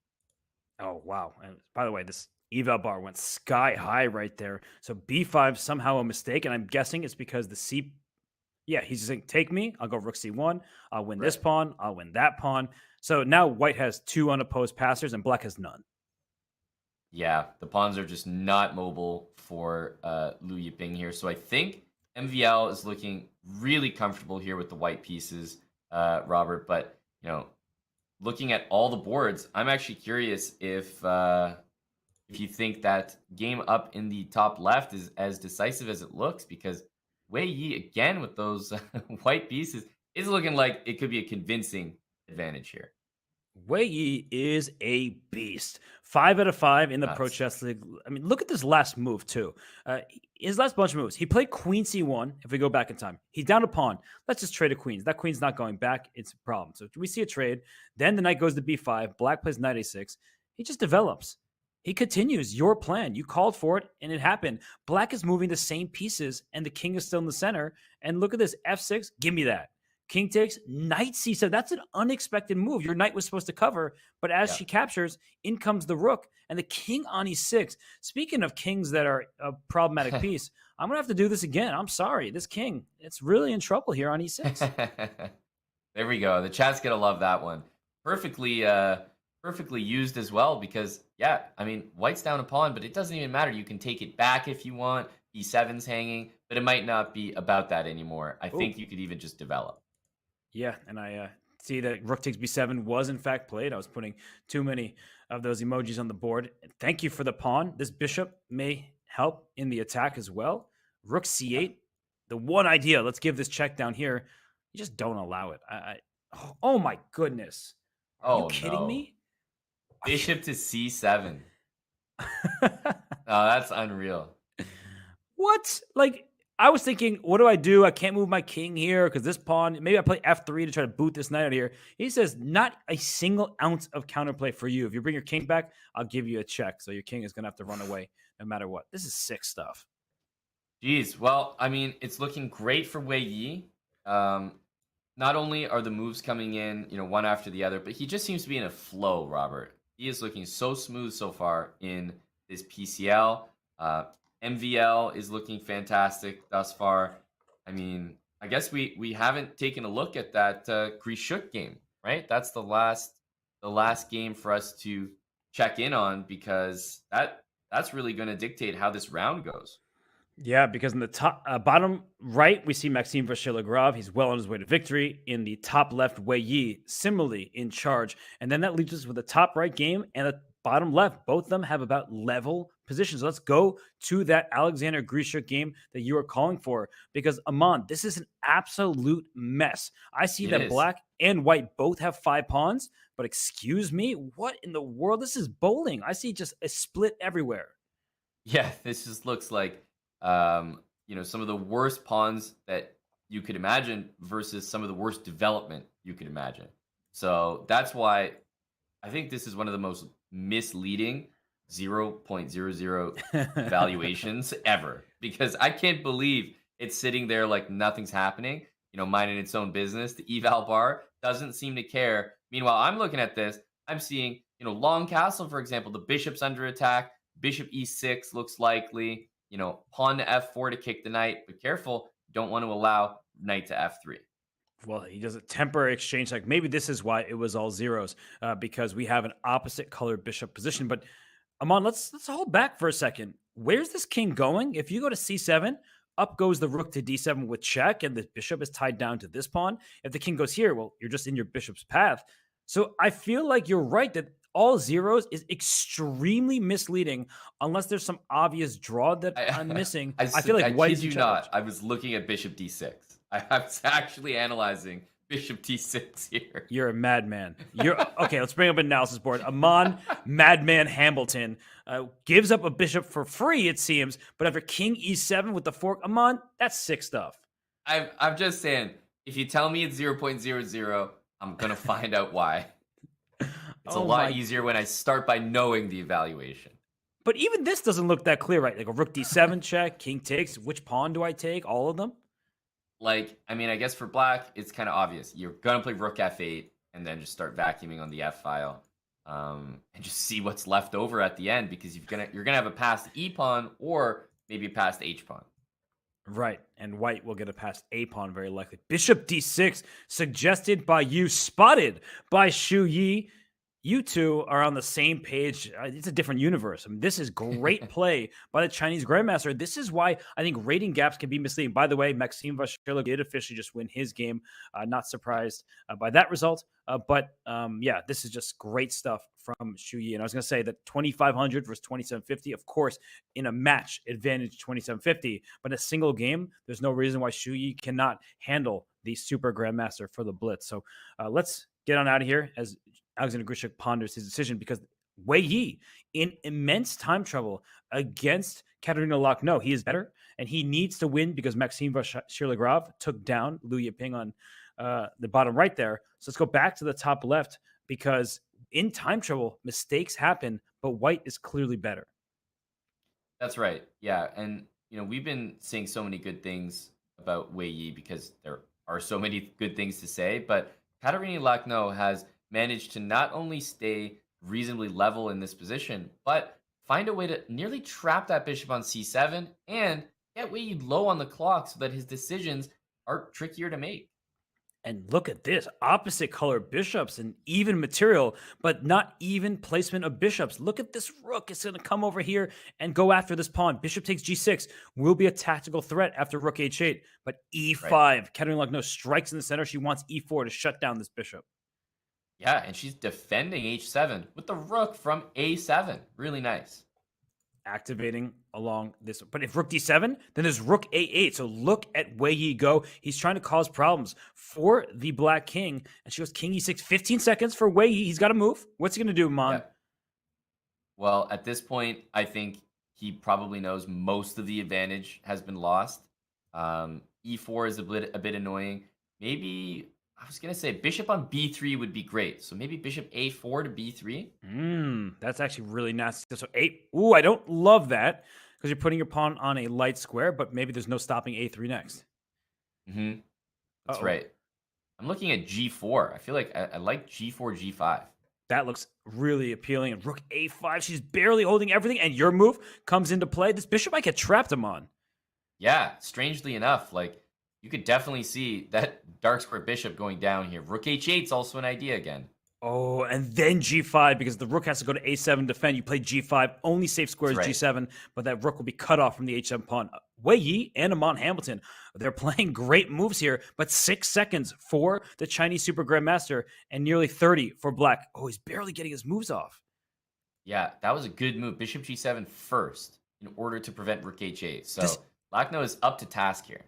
A quick analysis board, please, because after King F7, Rook A8 is possible with Bishop takes D5 check. I'm not sure if that was good, but if Rook takes A8, Bishop D5 was check first, and then you take the Rook, but only one extra pawn, probably not good enough. So instead, we see the Rook slide to B8 and then up to B7. He's just keeping the Bishop on the board, and that's bad news for the Black King and Bishop. Oh, the Bishop is in such a bad spot here. G5 and Rook F7 is essentially going to win the piece. And there might even be mate here, remember? Oh, my Rook goodness. to G8 is mate. It's checkmate. She walked right into it. And she now sees it, and she is going to throw in the towel. Look at Wei Yi go. Katerina Lackno, super strong player, but Wei Yi is unstoppable in the Pro Chess League. He is. You know, when you're feeling it, you're feeling it. And we see a win there by Wei Yi. I mean, how many times have we said that in the Pro Chess League? 6, exactly. We have said it 6 times, but Zhu Wenjun right now, she is in time trouble against Alexander Bakro, mutual time trouble. So let's go into that one because we have a material imbalance where Black has a rook that's in the top right. Black has a rook against a knight and 2 pawns. Whose king is safer and why? I'm not sure, Amon.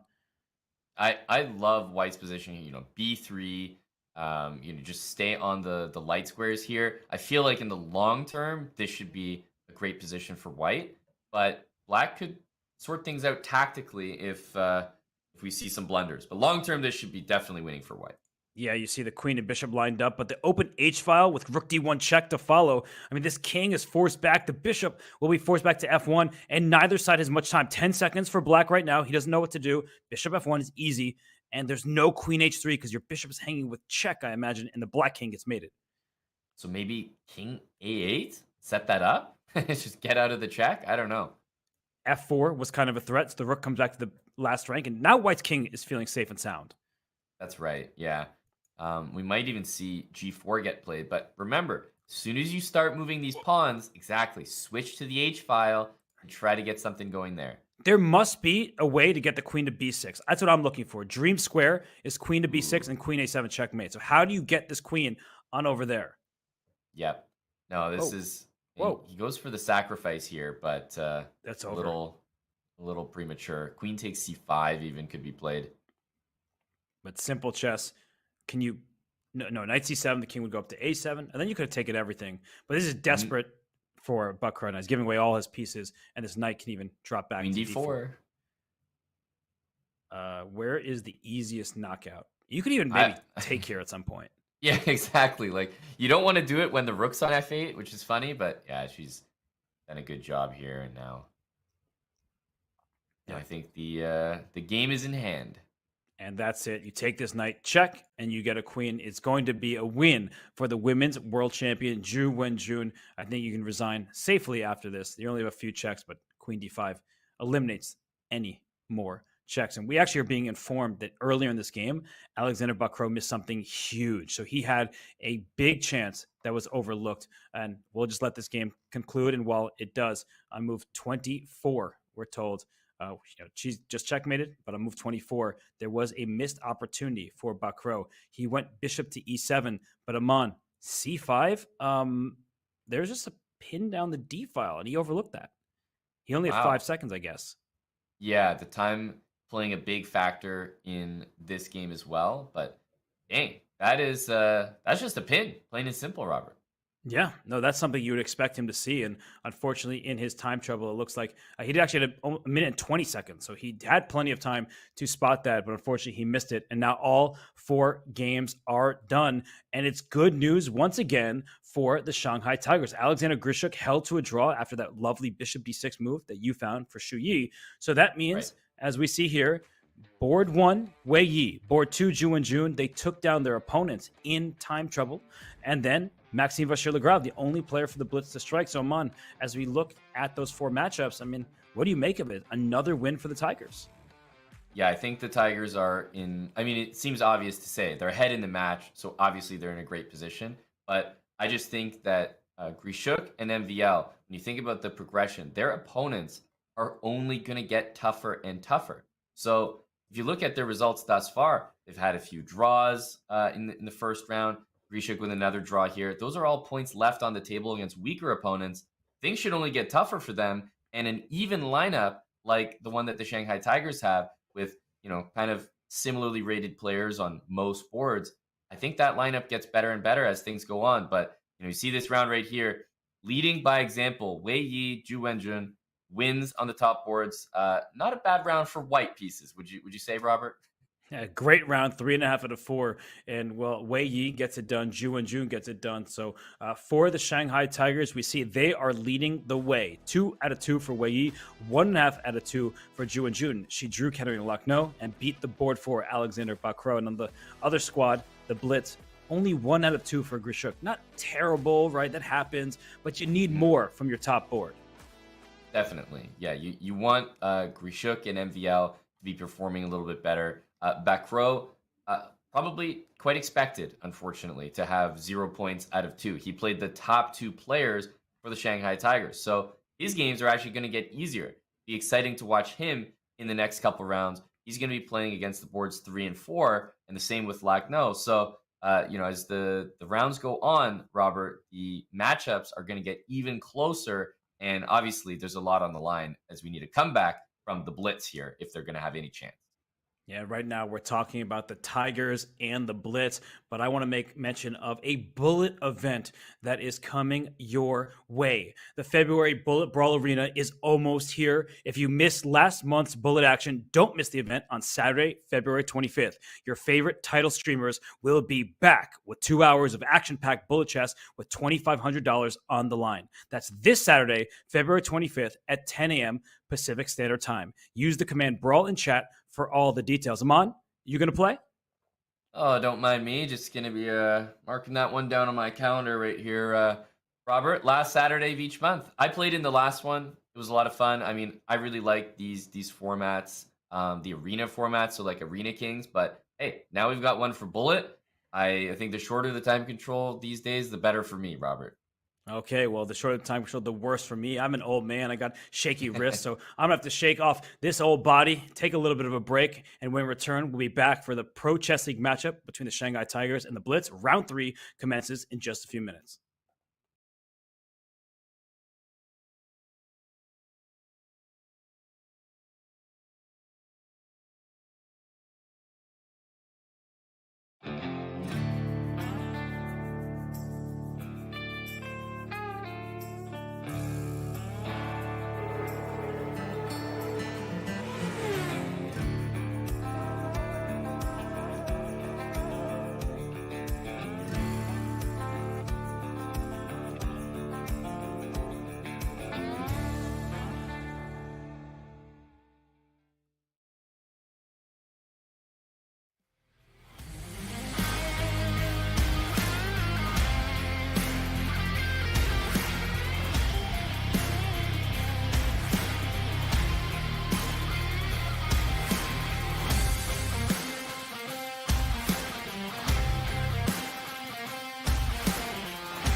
In competitive chess, the weight of a win, draw, or loss is all on one's shoulders.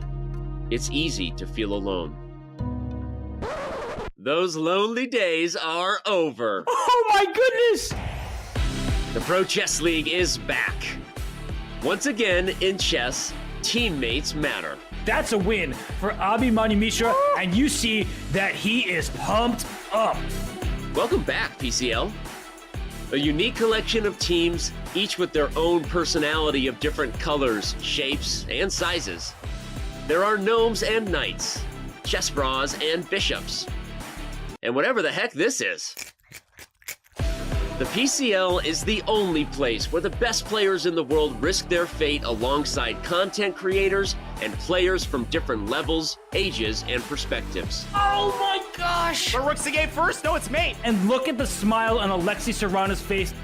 Entering its 5th season, 16 teams will reboot the PCL legacy with a new format and new schedule.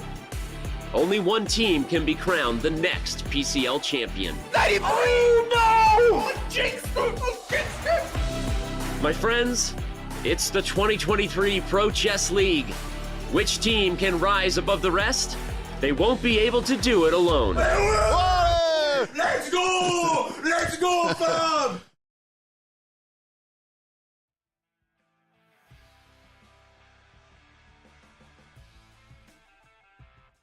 And we return to this Pro Chess League matchup between the Shanghai Tigers and the Blitz, captained by Blitzstream Kevin Bordy.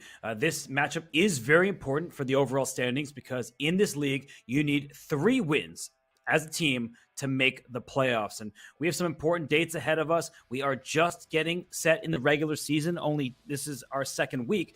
The 24th, we have our All-Star game, the Arena Royale, and then March 30th to 31st, 8 teams make their way to the playoffs before ultimately 4 teams go to the Pro Chess League Finals in May. So, Man, you built a roster. You have a team, the Canada Chess Bras.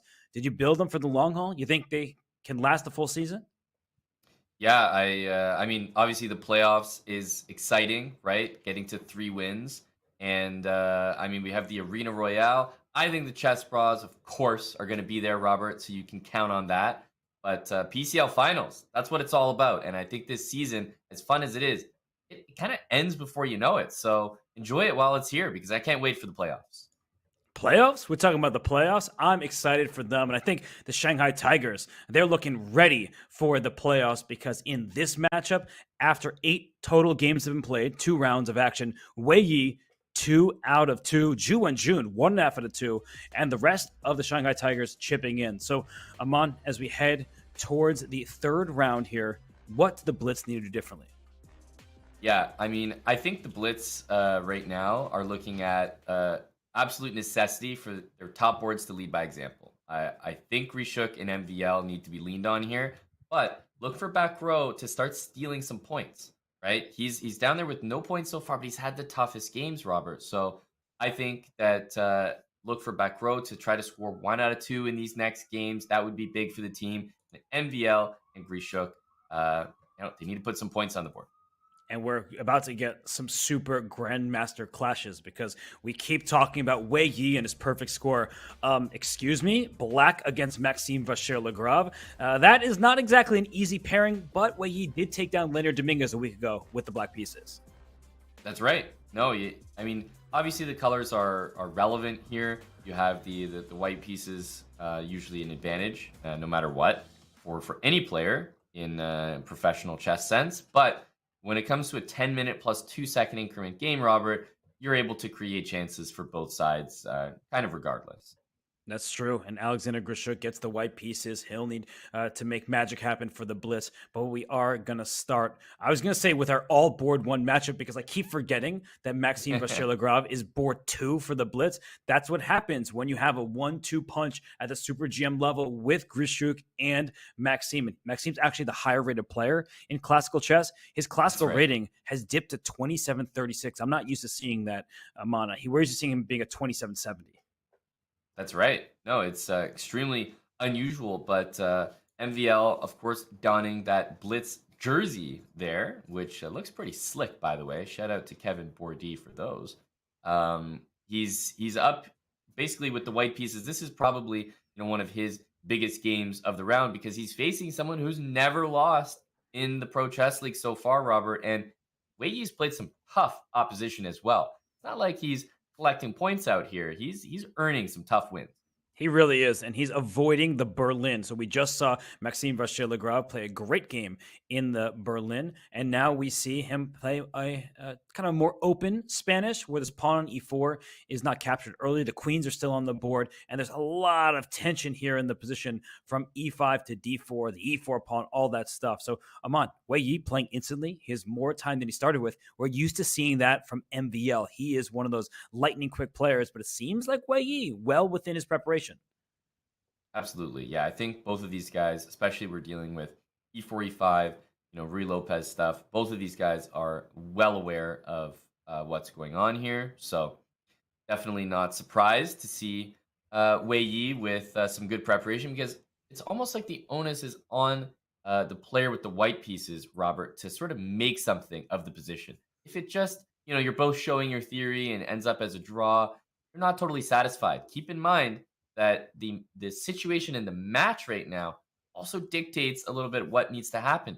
MVL probably needs a full point more than Wei Yi does for his team. So that might force him to choose some more risky lines that keep things going, keep some play on the board. And you don't want to go all in if you're the Blitz. Or you just need a 1-point win in this round, 2.5, 1.5. That would be good because that gives you an entire fourth round to strike. You just don't want to lose this game if you're Maxime. And I think we're going to see it. I was about to say G5 and a knight sacrifice here. This is wild stuff. The Black King is open, but the D4 pawn is loose. And whose theoretical knowledge is better? That's the essential question because Aman, we had experiences like this. When you make one inaccuracy, you just lose the game because Black is up a piece, but then Black's king is also in danger. Exactly. It's like you make one wrong move and all of a sudden White goes rook a3, rook g3, and you're like getting mated by force or something. So you really do have to be careful in these lines. But the eval bar you can see creeping a little bit north of equal there in White's favor. Bishop d5 played, and I'm curious what we're going to see here because MVL is playing this for a reason. He knows it in and out, but let's be real. Wei Yi is not playing g5, Robert, walking in without any clue what he's doing. And then Bishop d5 happens. There's a stare down of pieces. I'm looking, what happens if I take? Can I afford to do it? Right. He plays c6 instantly. This guy has prepared the line. And what about rook a3? Like, that is a rook lift. That looks very appealing to my eyes. Is there anything wrong with bringing this rook up to a3? That looks dangerous for the Black King. Hey, that's all I got, Robert. I'm a rook a3, rook g3 kind of guy. This hype. is dangerous. Oh, look at that. Okay. Hey, unbelievable. Yeah, I like the move. I love rook a3. It just feels like a strong move without much calculation. Just intuitively, it makes a good impression.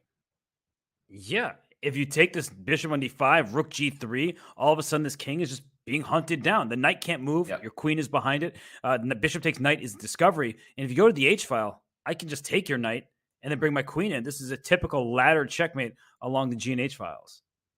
That's right.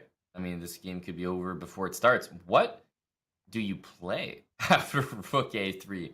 Because it makes the move c6 look strange. If c6 has the intention to take the bishop, after rook a3, if you're not able to take the bishop, it's probably a bad sign already. I guess this king will have to escape, right? Somehow the king will have to run this way. Is that so? He played rook e3, so the rook lift is still happening, but It was clearly the wrong choice because it went from plus a little bit or whatever to now minus a lot. Right, and I guess if I'm just thinking intuitively, like, my rook on a1 is doing nothing. My rook on e1 clearly is, so I'd rather, if I'm going to g3 anyway, or h3, I'd rather use my rook that's just not participating. So I'm not sure if there's a specific reason that he chose the e rook instead, because if he had that choice in front of him, I mean, you'd always pick the a rook. So he must have something in mind, or he's recalling some variation where it was definitely the e rook being used. Because otherwise, Robert, MVL would choose the a rook, any day of the week.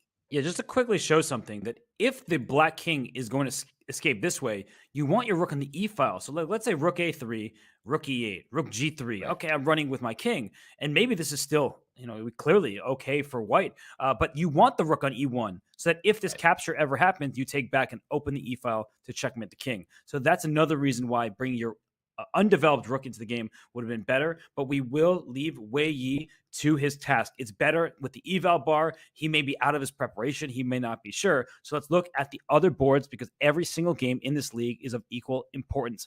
Every team member contributes to the overall result. In the top right, I see a hideous pawn structure for Zhu Wenjun, but white is missing that fianchettoed bishop. The light square bishop took a knight on c6. In the bottom left, what's the material count? Even, but with opposite colored bishops and queen still on the board. Anybody's game there. And I like, by the way, the Alexander Bacro in the bottom left. His last move, a5. We may see another rook lift in that game. Yeah, that would be really fun as well. I think the top right there, Zhu Wenjun against Alexander Grishuk is such an epic matchup there. And it's so imbalanced as well, because you mentioned you have to give up that light squared bishop in order to cripple the pawn structure like that. So one of the biggest imbalances, even though that eval bar is right around 0.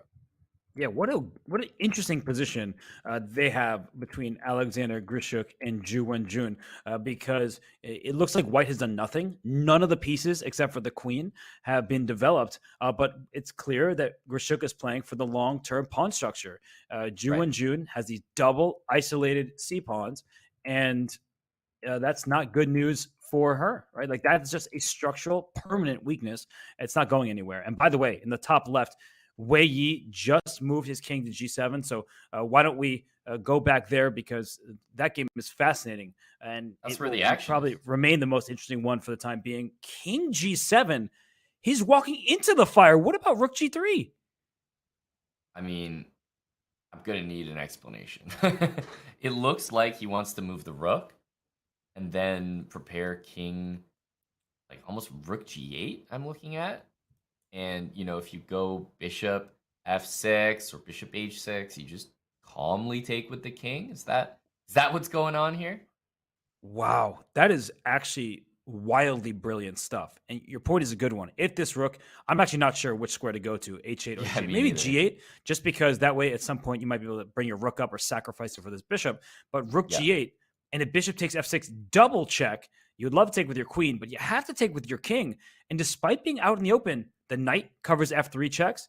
And that means there's no good check to make, because you probably are giving up too much material. After takes, your king steps back to g7, because you go to e7. That's mate in 1. Don't do that. That's right. Would not be advisable. But your king goes here. And after queen f7, there's king, I think, h6. h6, unreal. And queen f4, queen g5. If only. If only I know. This rook could get to h3 and get after this king. But rook a3, there's this move, queen h4. If you play rook h3, thank you for your queen. The darn chess.com bugs. You can't take it because just the pin. Annoying. He played rook g8. What a brilliancy. I like that. And I think it's in moments like this that you really start to appreciate, if you could grab that rook on a1 and throw it on e1, we would have the exact same position, right? If the rook had lifted from a3 to g3. And it's so important because knight e2 check is a square that queen always has to guard. So just, down a few lines, if that queen ever gets sidetracked, chasing a king, giving checks, you just always have to worry about knight e2. So there are these small subtleties that you're just not thinking about, but the engine is saying that's exactly why we don't love these moves. But look how important this is in this variation. If you're queen f4, piling maximum pressure against his knight, exactly what Aman is talking about. So what Aman is saying is actually of critical importance, not just something we're blindly saying. It is actually really, really important, because queen f4 would be a huge attack potentially against this king. The knight is pinned in multiple directions, and it's not possible because of a knight fork. Oh, that's actually a ridiculous fork. Like, give me all of the pieces here with that fork. That's nasty. Yeah, that's did they call that a royal fork? I don't know, but I call that a fork for sure. Family fork, I think. I think it's family. Just give me that. Knight royal hitting is everything. just, I like that too. Man, Robert's just emoting on the whole screen right now. Yeah, people think I'm this serious guy all the time, but I can throw in an emote every now and then. Rook G8 played. Such a nasty move to face. I mean, MVL, he's got that rook on G3, but that's it. You know, you look at his position, he's running out of pieces to actually participate. Let's not forget, Robert, there's a whole hanging bishop on D5. Like down a line somewhere, Black's gonna finally have a moment and be like, oh yeah, I can just take that. Oh, speaking of just taking that, can you just take this rook? We were looking at this variation. The queen takes f7. The king just runs to h6, and it is actually safe over here. This is one of those games where you look at it like, wow, what brilliant sacrifices by Maxime. He's going after the king, and then when the king reaches h6, you're like, yeah. So about those sacrifices, maybe too much material has been given to Black. Exactly. You need to have, some amount of material that's still on the chessboard for you to mate with. And he's running out of available suitors.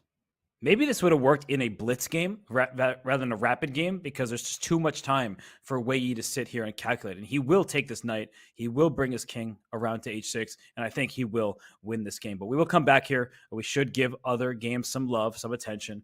This one has been fascinating from the start, and we'll keep an eye out on this one between Wei Yi and Maxime Vachier-Lagrave. But in the top right, we wanted to go to that game before, but we got distracted by the position in this one. Alexander Grishuk, he is definitely in charge in this game in the top right. Look at this pawn structure. We said this a while back. It doesn't matter that white hasn't developed them on. You can't move those double isolated pawns. Yeah, and it actually is so impressive to me, players that are able to take these positions with the black pieces and play them well. Because the engine, you see, it's like not that concerned. Small advantage to white. And when I look at this position, I think, significant advantage to white. Just so easy to play. Bishop A3, rook C1. Like, how are you even defending that C pawn if not full passivity with knight D7? But somehow, the engine and active players take these positions and just, thrust forward, like F4 coming soon. And even though you're giving up so many squares, you're just tossing pawns and pieces forward. I mean, that's just how you play with the black pieces here. So if we see that kind of gameplay by Wenjun, loose, ready to sack pawns, open the position up, that could be the remedy here to compensate for that awful pawn structure. Yeah, bishop a3 looks obvious, but you might be right, Amon. Just throw your pawns forward. I'm not sure which one and when to do it, but push them forward and go for the attack. And while Alexander Grishuk is thinking here, we like his pawn structure. Let's take a look at how his wife is doing. Katerina Lucknow and her husband, Alexander Grishuk, are teammates. They're both grandmasters. They're both superstars in the chess world. And I see in the bottom right, she is holding nothing back against Liu Yiping. And a week ago, when the Shanghai Tigers took on the Archbishops, I was saying Liu Yiping, he loves these calm, solid positions. This is anything but that, with the H-file being pried open for this rook. It's developed on its initial square. And is this queen going to be able to join the party, potentially for a checkmating attack? That's right. And I think the arrows that you just indicated were scary enough that even though it's a slow plan, I think that queen on h7 and mate on h1 was enough for f takes g3 to be the preference. I mean, I would almost never want to play f takes g3 here. Look at the bishop on a7 lined up directly against the king. That looks scary, but I think it was born out of necessity. Now, for white, however, if you can somehow manage to get like knight e3, rook f1, there are some weak squares, d5, f5, and of course, rook f1 hitting f7.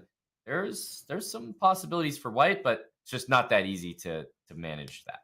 And I guess it wasn't that easy for Wei Yi. We're going to zoom out of here. We want to focus more on this one. But look at the top left of your screen. There's a king on e5. This is not king of the hill. That king is going to die on that hill. What is it doing out there, as Maxime Vachier-Lagrave is simply going to checkmate Wei Yi, whose king is here and there's still the rook surviving?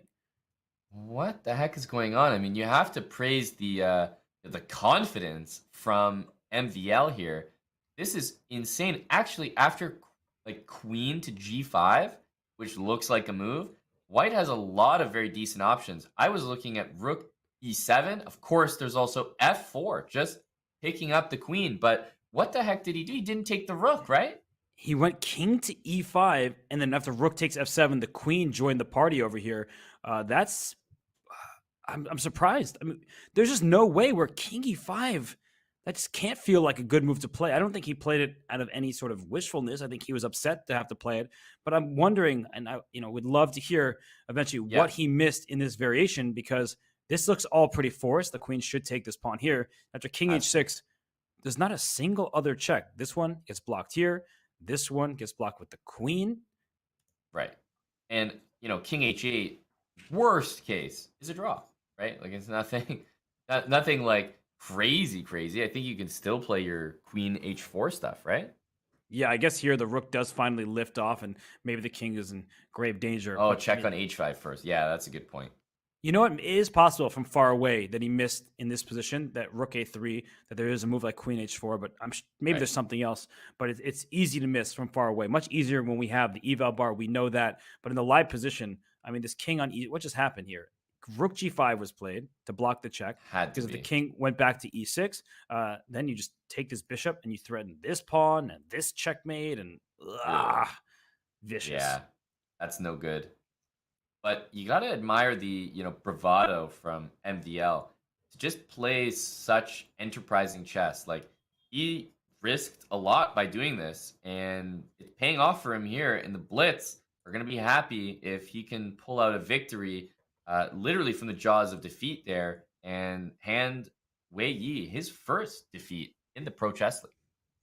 RIP to the perfect score. RIP to this king that is sitting on e6. I mean, that king is just an unhappy piece over here. Look at it. It's just out in the open. Sad news for the Shanghai Tigers. You really wanted this king to survive, but it is not going to. It's just out in the open.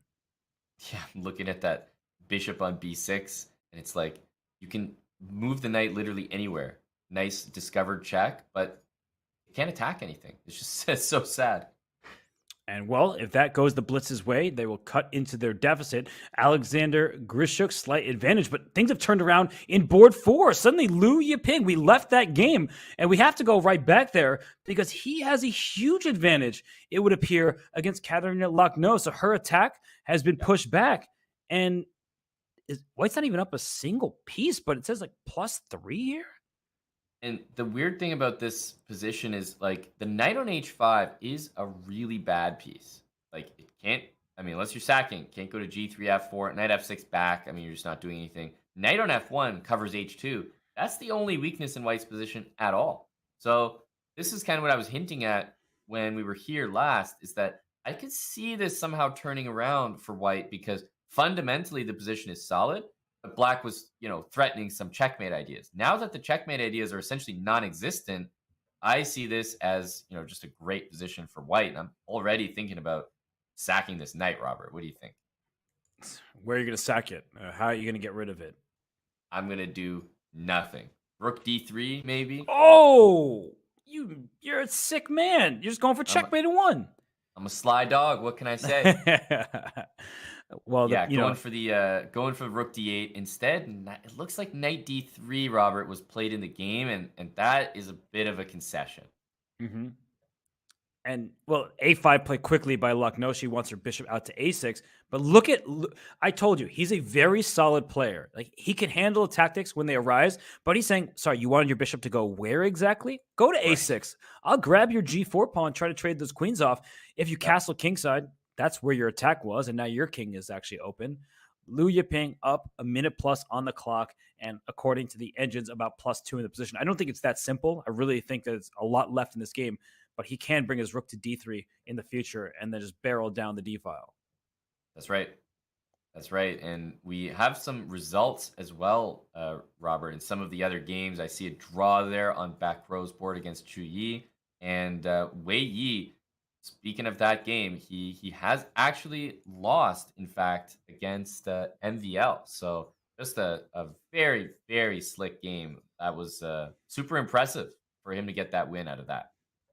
Yeah, fortunate, but it doesn't matter for the team. They don't care how it gets done, as long as it gets done. That's a win for Maxime Vachier-Lagrave, and a good draw with Black for Alexander Bacro against Xu Yi. So the Blitz have a chance right now.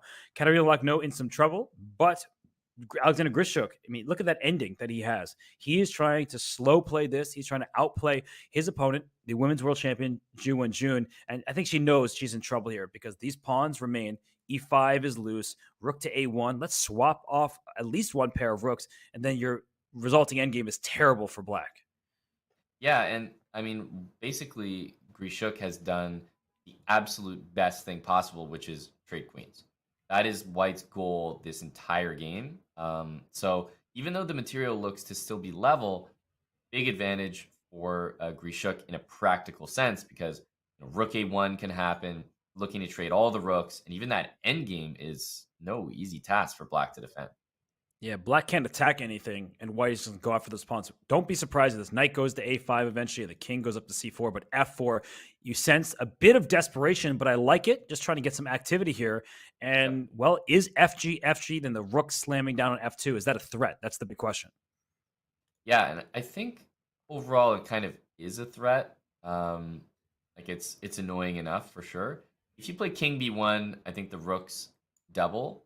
But it is an idea to play king b1, force the rooks to double, which takes it away from the f file. So now that we've seen f4, you kind of drag that rook off the f file because previously I think king b1 was the intention to grab that e5 pawn, unpin yourself, then the e5 pawn would be hanging. And if black's rook just goes back, like, Wenjun plays rook a2 to a7, you kind of have some ideas of maybe taking on e5 there. So maybe king b1 is an option here. Definitely is. And now Grishuk down to 40 seconds. And we are keeping an eye out for the board 4 game. But right now, this is where our attention should remain. 30 seconds now for Grishuk. He's not sure. Does he trade a pair of rooks? Does he play the king to b1? It's not an easy choice to make, but I'm worried about his clock. He's a great bullet player, Mon. We know that, but he is spending so much time right now. Yeah, it's like, he has a special talent and ability to play positions with no time on the clock, but as his friends and teammates, you never want to actually see him need to demonstrate it.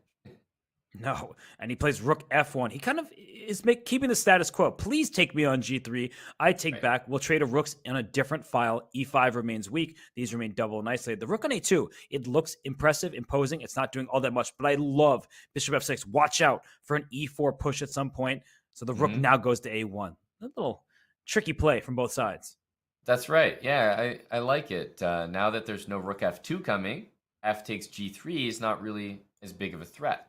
But the one thing is, if things get traded and black moves the bishop again, now there's probably no rook f1 to stop the rook f2 invasion. And she brings her rook back to 8, kind of keeping the tension alive. And if there are some trades, maybe black can play g5. Of course, not with the rook sitting on h1, but at some moment you consider king f7, king e6, and bring this king up. And if you take, maybe it's the black king that enters the position and causes white some problems over here. That's right. I was thinking that white might look to reroute the knight on c4 to the e4 square. Covers g3, covers f2. That looks like the ideal square for the knight, also hitting c5. So I think knight on c4, it looks amazing, blockading the pawn. I think it's time to move that. And a big problem for black is king should belong on e6. Can't go to f7. You walk into a pin. So g6 played instead. And it's not easy to make progress here for white, but he does bring the knight into e4. Your idea, maybe bishop e7. She does that, trading the rooks by force. Aman, is there enough material remaining to pick off these weak pawns? It's tough to say. It's a clear advantage. It's one of those positions where the engine is just going to scream draw for the rest of the game. But Grishuk is going to be trying to win here. He can try to be tricky, but honestly speaking, I think that Wenjun should be expected to make a draw here.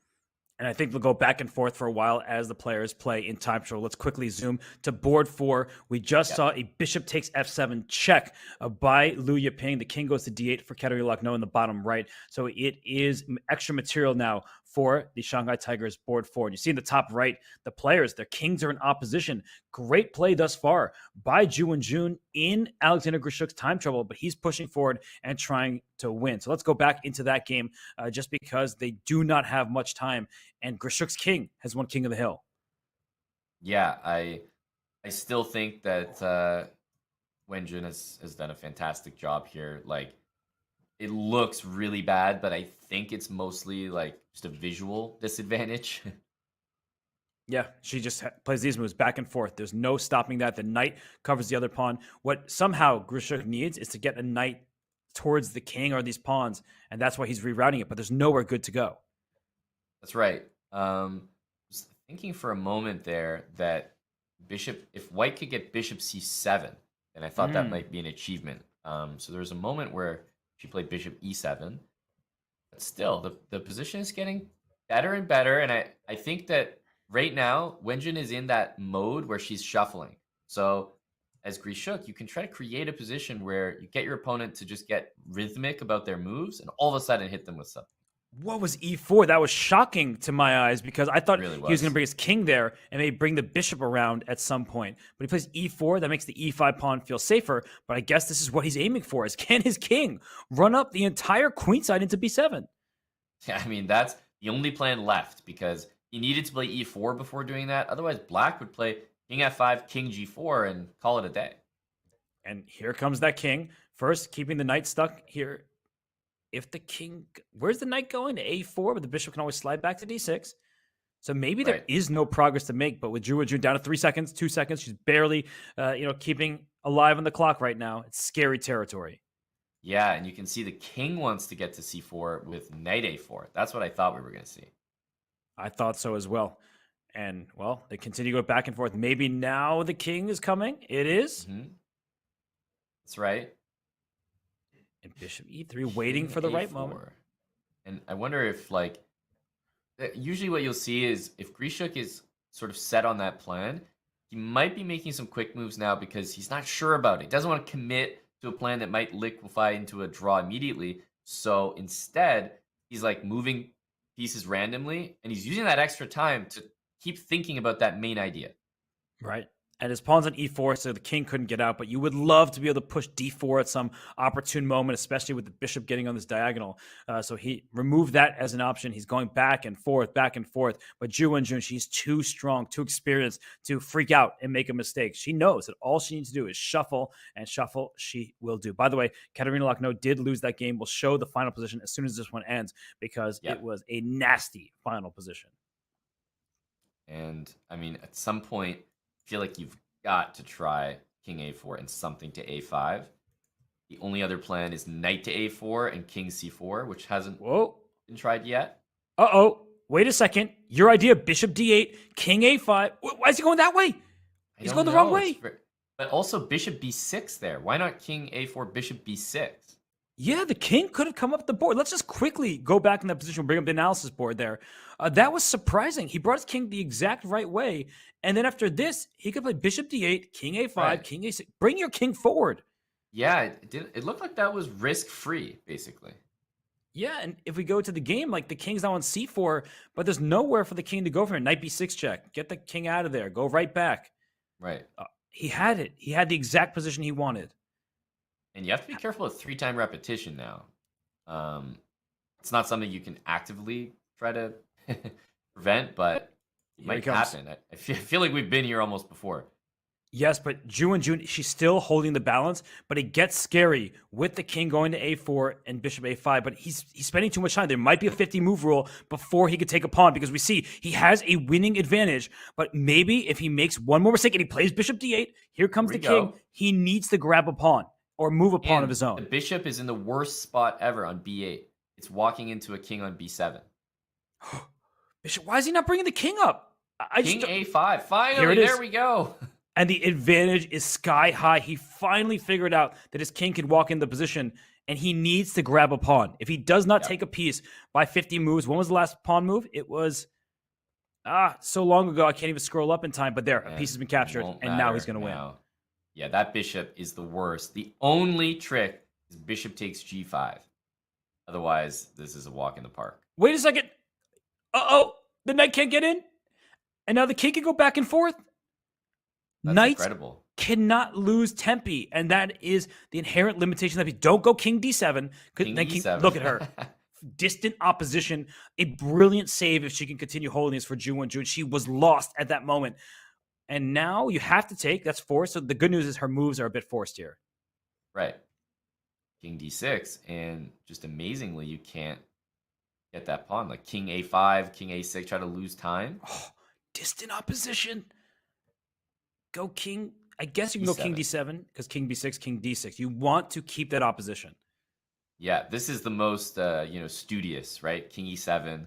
still the distant opposition there. Amazing. Oh, look at that. Because this is exactly why you want opposition. Is now you're creating the opposition. King b7, king d7. This king cannot inch anywhere. You would love your pawn back on b2 to waste a turn. You have no tempo to spare. A draw by repetition. And Alexander Grishuk is super unhappy. I mean, he is just beside himself because he knows he had what should have been a winning position.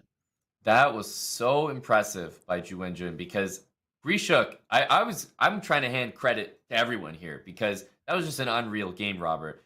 First, it looked like Grishuk deserved all the credit. What progress that he finally made. He got to a winning position, and where was his big mistake?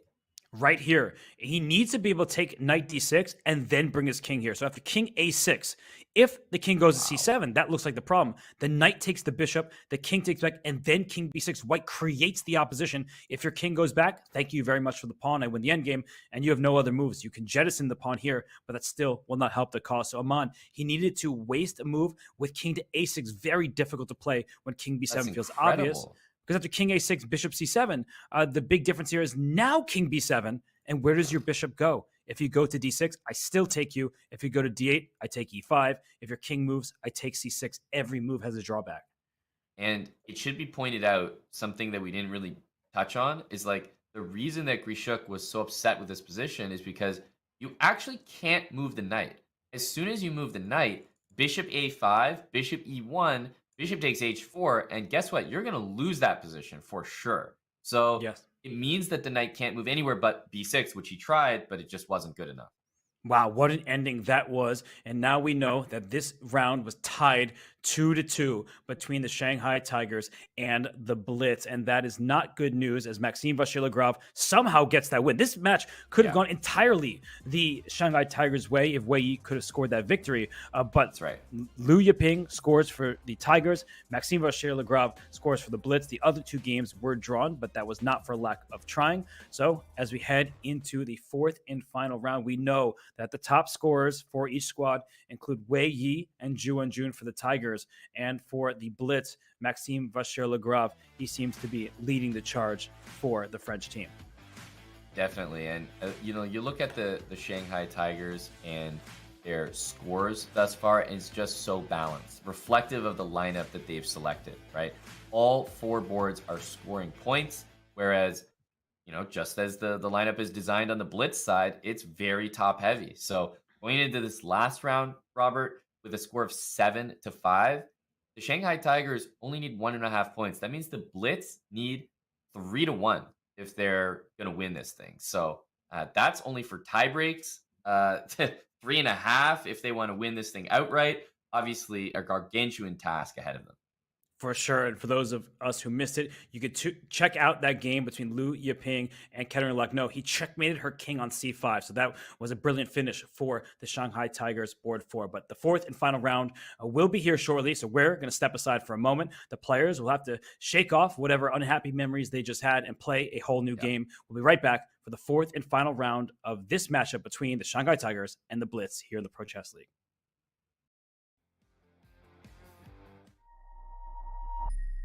Where does that come from, that kind of even keel, like kind of level-headedness? I mean, a lot of people get really big-headed and very, very confident when they like get on a roll, and you're just like, I didn't play well, gotta be better next time. I mean, you can never relax. I mean, I do that so I don't relax. I keep the same amount of energy and concentration during the tournament.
The former World Blitz champion, Alexander Grishuk, he is playing the top board for the Blitz, which is captained by Kevin Bordy. He might be analyzing that game still, looking at ways he could have won, but that game is a thing of the past. Aman, he has drawn all 3 of his games in this match. Usually, that's not enough for a team to win. Your top board needs to score. What does Alexander Grishuk and the Blitz, what do they need to change to score an impressive 3-1 victory in this final round? How can they get it done? Well, first of all, if they want to win, let's call it in regulation here, they're going to need a monstrous 3.5 points across these 4 boards. Definitely, I'm looking at that final board because Liu Yiping should be the stronger player compared to Alexander Bacro. So he needs a big game. Bacro on board 4 definitely needs a big game. And also Lacno, it feels like it just hasn't been her match thus far. But to end off with a big win here turns everything around. But Zhu Yi and Liu Yiping have been so solid. So the thing is, I think they need to be scoring at least 1.5 points on those final 2 boards.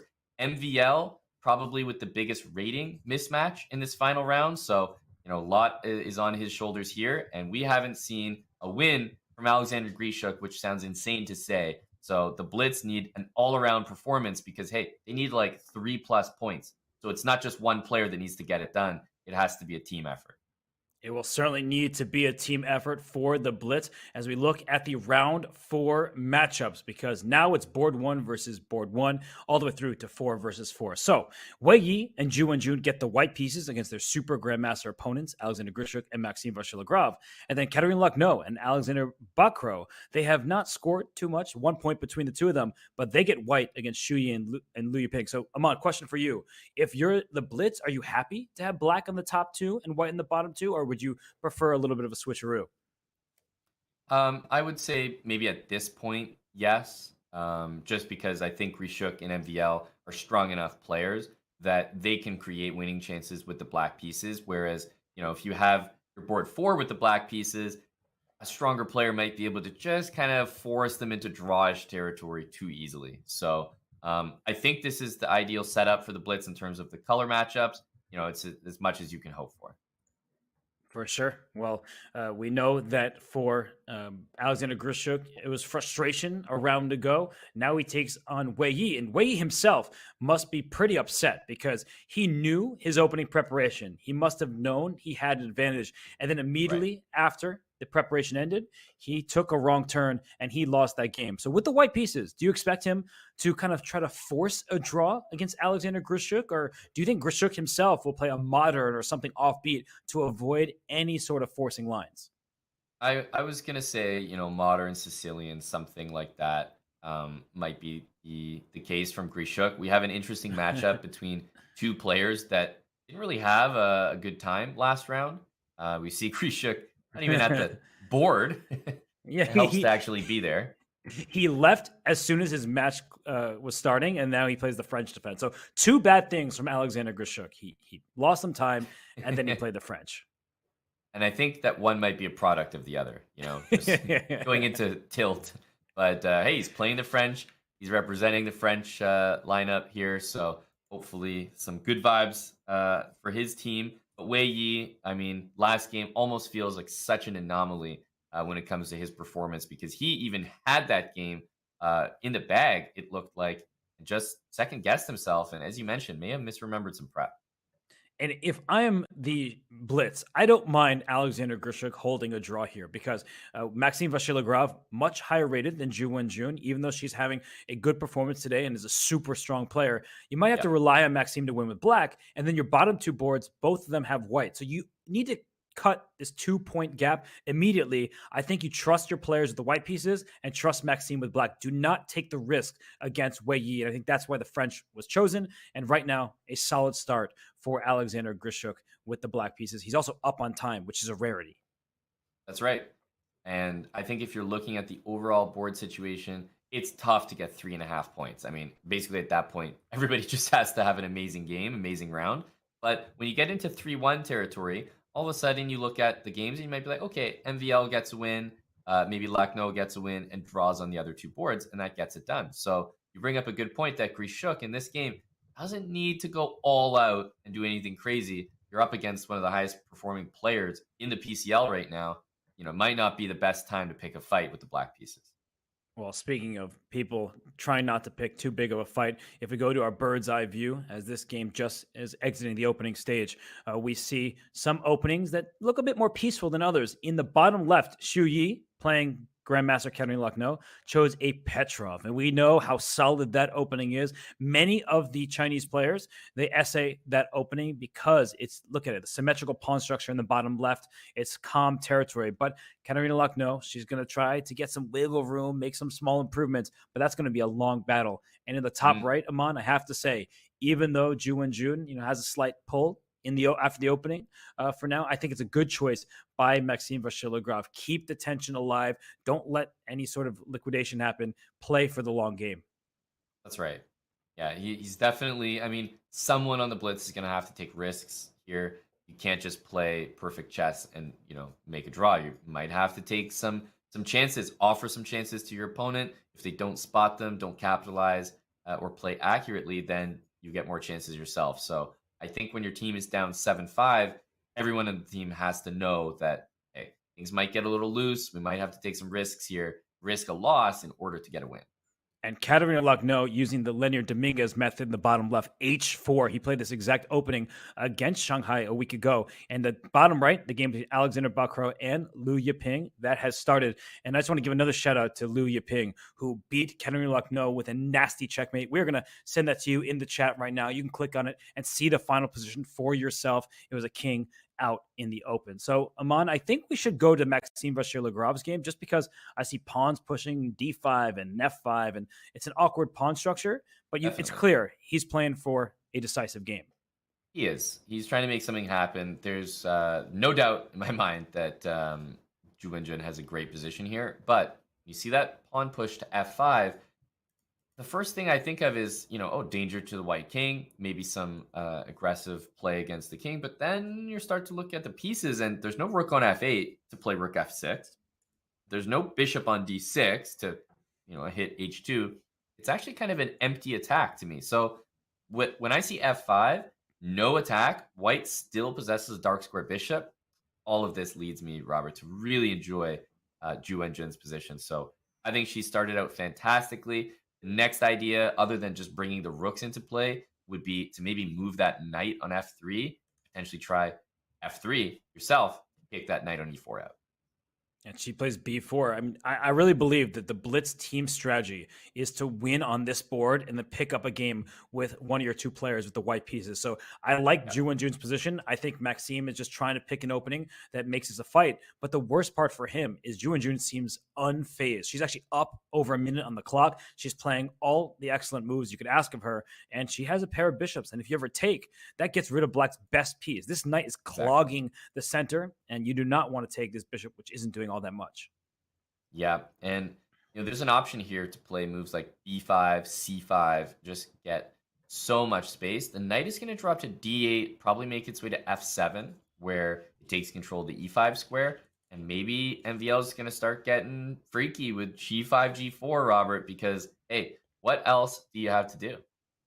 I like the language that you're speaking. I'm going to pardon your French with the nasty lines you're showing. That knight coming around to f7 looks like a bit of an issue for white to deal with, but I do like the look of b5, and then you could even plant your knight on e5 and then play f3. Yeah. So I do feel like white can gain some space, but be careful not to overextend. The last thing you want to do is play b5 and then move your rook carelessly and drop this pawn over on a3. So you have to look at the base of your structure, and already you see MVL challenging Ju Wenjun's position. So knight d8 automatic, knight f7 looks very likely next.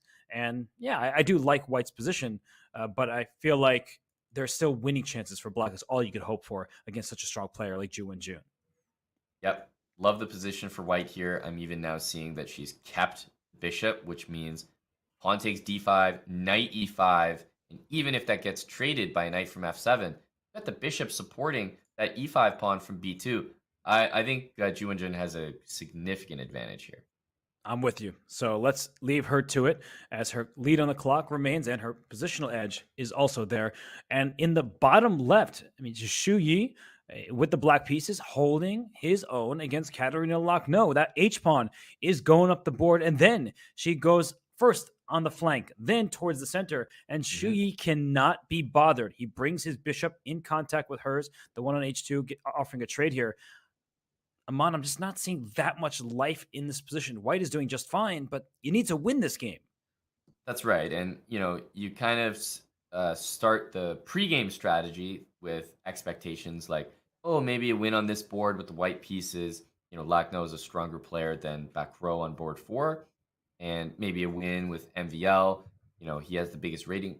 But then you get into the matches and you might have to find your wins, Robert, on completely different boards than you intended, because those 2 boards that we just talked about, they don't look that good for wins anymore. No, I mean, Shu Yi, very strong GM in his own right, has played a good day of chess, and now it's like, let's liquidate, trade everything off. I feel like you need to trade on your own terms. You don't mind a capture on H2 because it brings your knight from F1 out and maybe up to G4, but where are you going to create threats? The problem is you want to take on D5. Okay, great. We just get a simple swap on the D5 square. Where is the action going to take place? Well, she does initiate the trade. I just don't know the second step here. That's right. Takes, pawn takes back. The knight on F1 is actually maybe waiting for bishop takes H2 to be played. So you could take on H2, maybe bring the knight to G4, pawn to H6. The pawn on D5 is, maybe a little bit of a target. Knight E3, queen B3. But pawn on D4 is also easy for black to gang up on. So I'm with you. I don't see any real winning chances. But, it's a long game ahead, and there's still some targets to attack with queen B3. Decent attempt to start. Yeah, just make sure that everyone notes D5 is not hanging. This is a common tactical trick. Let's say black plays a quiet move like pawn to B6. If you take this pawn on D5, you will simply lose your queen. There is a stare down. There's only one piece in the way. Let's get rid of that piece with check to the enemy king and pick up the queen. So that's not going to happen, of course. B6 actually, as we saw after queen B3, would not be the best move. And I think it's because D5 remains a weakness. There's some light square issues over here on the queen side. So this would be a good transition for white. Indeed. Yeah, this looks pretty straightforward. Shu Yi, I don't think, has been under too much pressure thus far. It doesn't look like it yet, but remember, there are many games developing at the exact same time, Robert. So what looks like nothing here, either one of these players might need a specific result based on what happens in the rest of the match. Wow, and a lot happening in the top left. Alexander Grishuk with a rook lift, but it's more of a defensive rook lift. And the bottom right, we haven't looked at that game because not a single piece has been traded. We will, of course, dive into that one when the action heats up. But the top right, that game between Zhu Wenjun and Maxime Vachier-Lagrave, that match, that game could either end the match for the Shanghai Tigers in their favor if she can score victory, or get the Blitz right back in it. Because, Aman, the ideas we were talking about, the knight going to F7, there have been a trade of pawns on the D file, but the C pawn is gone, but it's kind of on D5. So how did it get there? It looks like C6 was Maxime's choice, and then we saw a swap, and the queen landed on C7. Yeah, I mean, first thing I'm double checking is, of course, queen takes B7. May as well calculate the hanging pawns in the position, but it does look like the queen gets trapped. Mm-hmm. We should show that. So we'll bring him an analysis where queen takes B7. Aman, how are we trapping that queen? I mean, it looks nice to start with knight D6 to take away the C or B8 to G3 or H2 rather diagonal, and then to bring the rook in next. So that's probably what I would do. Yeah. And the queen gets the B6, but I guess how do we trap this thing? Because isn't this pawn hanging on A5? Yeah, what the heck? I'm almost looking at knight E8 after queen's on B6. So previous move. Knight E8 and rook B8. That's hilarious. That way the queen has no escape squares. I actually think that it's, not even trapping the queen. It's just the queen is so misplaced that you get to a position like this. It's not about the material where white is up a pawn, but if you swap bishops, then you're going to lose your second one on B2. So clever find by you, knight to D6 and just going after the queen. And instead, Zhu Wenjun, she knows better. She also trusts her opponent. She was rook F to C1. Her advantage, it's not as big as it once was, but I also like what she's doing because she's minimizing her own risk. Definitely. But this just looks really convincing. I know the eval might have gone down a little bit. I'm looking at knight e5 as a follow-up for white as well. Even just trading those pieces, queen takes, for example. Like, I mean, knight e5 is got to be automatic here. 95 looks great. The bishop is under attack. And is bishop takes b5 available, though? I think that's why the knight came to d6. So knight e5. Ooh, that's a good point. Yeah, and just- that's why a4 was played. And the queen, does it just sit on b6? Like, it's trapped, but it's also unable to be attacked. Wow, good recognition from Wenjun. Bishop a3 Dang. next is a nasty permanent pin, and then bishop takes e4 to follow. Yeah, knight c4 is nearly forced because I think white was about to play bishop a3 and pretty much win the game. So can't allow that pin. Knight c4. Are there any other moves to consider here? I don't think queen. It? Yeah, I don't think queen b7 would have worked out. So she takes, and now 95 looks very good. C3 is always met by bishop a3. This pawn is hanging as well. Yeah, black has a passed pawn, but it can only go so far, and the rest of black's position is just hanging. Yep, this is a very big advantage for Wenjun, and MVL is kind of going for it, as you need to do in the final round. Of course, we're not going to rule this game completely winning for white just yet, but for a player of Wenjun's caliber, a position like this, Robert, you would say she wins this heavy majority of the time. Yeah, I'm just looking at the clock. Maxime's up a couple minutes. The 2-second increment will always help, but she has a dominant position. She knows she's in charge right now, and she can end this match pretty much for the Shanghai Tigers, because if we just zoom out for a second, as she has a huge advantage in this game, the opposite colored bishop's not of that much importance at the moment. We see that in the top left, Wei Yi slightly better with a pair of bishops against Alexander Grishuk. In the bottom left, that game is getting spicier with knights in the center and a pawn on h6. In the bottom right, we haven't tuned in there, but Liu Yiping, he beat Katerina Lochno a round ago, and now he has sacrificed a pawn, if I'm counting correctly, but he has the advantage in the bottom right. Wow, some interesting games no matter where you turn. Yeah, and this is always going to be the case in the final round of Pro Chess League matchup, especially when there's a score imbalance like we see here. 7-5 in favor of the Tigers. They only need to scrounge together a 1.5 somehow on every board, Robert. Yeah, let's look at the one between Liu Yiping and Alexander Buckrow. It has not been the younger Buckrow's day. His father, Etienne Buckrow, former 2760 top 10 player in the world and a former second for Maxime Vachier-Lagrave. And right now, Buckrow's up a pawn. So, Aman, actually just a quick question for you. Not necessarily about this position in particular, but do you enjoy being down a pawn with the activity or up the pawn and saying, prove that you can make it work? I think that question is always the case, that it really depends on the clock situation, because that's also part of the compensation. If you have to have that extra pawn, but it's so difficult to manage, then I don't really enjoy that. It's really tough to face someone's compensation and face the pressure on the clock as well. So what I see right here is knight e4, an unbelievable square for that piece, and a knight on a4 that just strictly is not part of the action. So I think if that happens, I would much rather play the black side of things. So knight e4 here. Yeah, I think this position, Robert, you've got me sold on playing with the black pieces. Yeah, I know. I was kind of trying to talk myself into believing in white's position, because you are up a pawn and sometimes it's a bit murky. You can't find a way back to material equality that can scare a player, but not Liu Yiping. I keep saying he loves solid games, but he is not afraid to get into tactical territory, and that's where we're at now. So with the last move, knight e4, maybe e5 next, maybe this rook sliding over, this king on g2 lacking important defenders. So I feel like with e5, if we get these trades, in comes this rook up to e5, over to h5, and that's right. Maybe he'll go for checkmate. Yep, love that. Queen on c8, so well placed. I think it might be time for that e5 move, as you said, but I think Liu Yiping has a great position, and we've said that about a number of players on the Shanghai Tigers, Robert, because it feels like, are they not doing well on every single board right now? Let's see. Top left, slight edge, Tigers.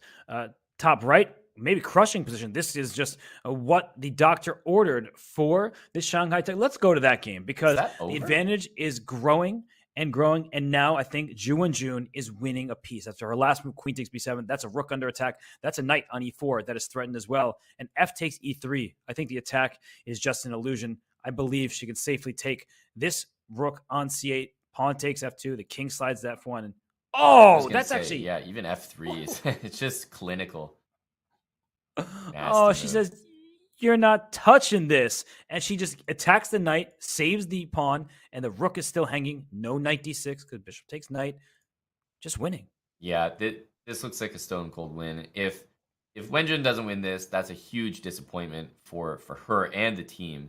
But it looks in all likelihood like she will. And then you know what that presents, Robert? The need for basically 3-0 from the rest of the squad.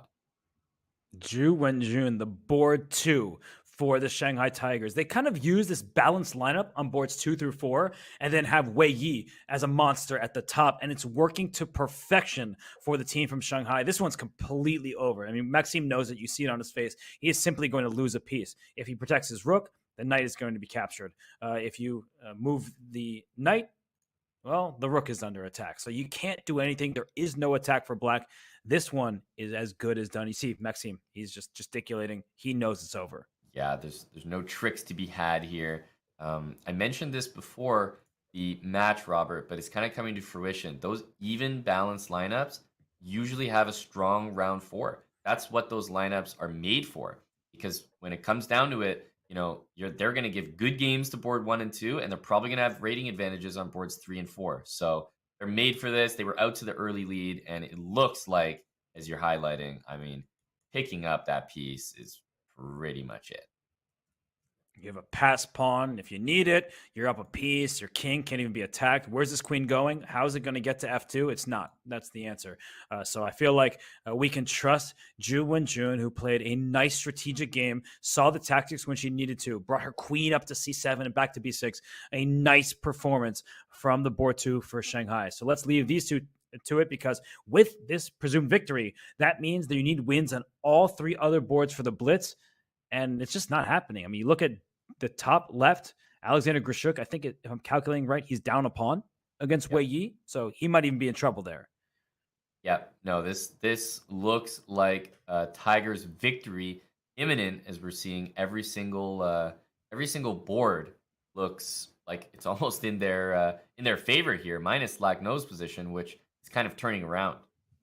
And let's go to that Grishuk game, because he only has seconds on his clock. Yeah. Wei Yi in the driver's seat against Alexander Grishuk. And look at what he just did in the top left. Brought his bishop back to c1. I'm going to do an instant replay in a moment there, just because it was so impressive. In this position, it looks like your rook can't move, so bishop takes c3 is about to be a threat. The rook is hanging, but rook e1 says, please go ahead and take my pawn here. Bishop h6 would lead to this checkmate on the back rank. There's nothing you can do about it. You're just going to go down. Rook f8 apparently is the best move, but I just take your rook and win the game. So instead, we saw the bishop be able to slide back to c1, and now Wei Yi gifts Luft for his king. His rook at any moment can slide to a4. He is up a healthy pawn here, and it actually is a passer that can push at some point. And he's never losing this. So, that already is probably enough for the team based on how good Wenjun's position is. So should be enough for 8.5 points there. But I don't think he is thinking draw. He's thinking win here. Why not? I mean, if the team is going to... They actually don't know what their teammates are doing, but you can't just... if he can force a draw, he doesn't know that his teammates are winning. So why not just play? You're up a clear pawn, and Grishuk down to 5 seconds on his clock. Give me the open file for my rooks. Grishuk trying desperately to push this pawn forward and then get the c3 pawn. I think it's good to stop that move, because the rook on the 4th rank is a monster protecting this pawn h4 as well. Yeah, that's right. Yeah, Grishuk in big trouble. Oh my gosh. This looks like a game we can leave in favor of something more beautiful, Robert. The top right, is that more beautiful? Look at Wenjun's final I'll say move. Yes. Yeah, no, that looks pretty sick. Wenjun, we're going to bring up the board just for a second here. Maxime had to give up his bishop on e8. He's already down a piece. Goes queen h4. This actually looks quite threatening with the queen infiltrating. But after queen takes bishop, queen h8 check, sacrificing the queen to win the opponent queen with this knight fork, that seems worthy of just, kind of a brilliancy, just the game from start to finish. We love these types of games. A great performance from Wenjun. And, well, that's a knight fork. Yeah, that's amazing. That is a really good finish to a really good game. And that win, along with, Wei Yi grinding down that position against Grishuk there, should be, you'd think, enough for the team there, Robert. And I'm looking at the other boards, and I'm saying, wait a minute, those Shanghai Tigers, they actually needed those results because the other boards don't look too promising. No, not at all. While we can look at Wei Yi trying to win this game, let's actually. Oh my gosh, Katarina Luck, made a mistake. Let's zoom out because I saw the evaluation bar was sky high for her, and I just assumed it was over. But in the last couple moves, her advantage has gone away, and she's going for the attack. It's not easy for Black to deal with. But look at this position. After King G8, White on the attack and is not down any material. But she goes, Rook takes H7. That actually was not the correct move. Yeah, Instead, she could have played knight E7 and then Rook H7, and it's mate. It's forced. Very sweet tactic there. King G7, Rook H7. Missed by Lack, which, it might not matter in the end based on the other results, but that is a big miss in terms of this game. Yeah, she's actually still on the attack against this king. She can go Queen G7, pick up this knight over here, but the king has escaped for now, and Black's still in trouble with 30 seconds on the clock.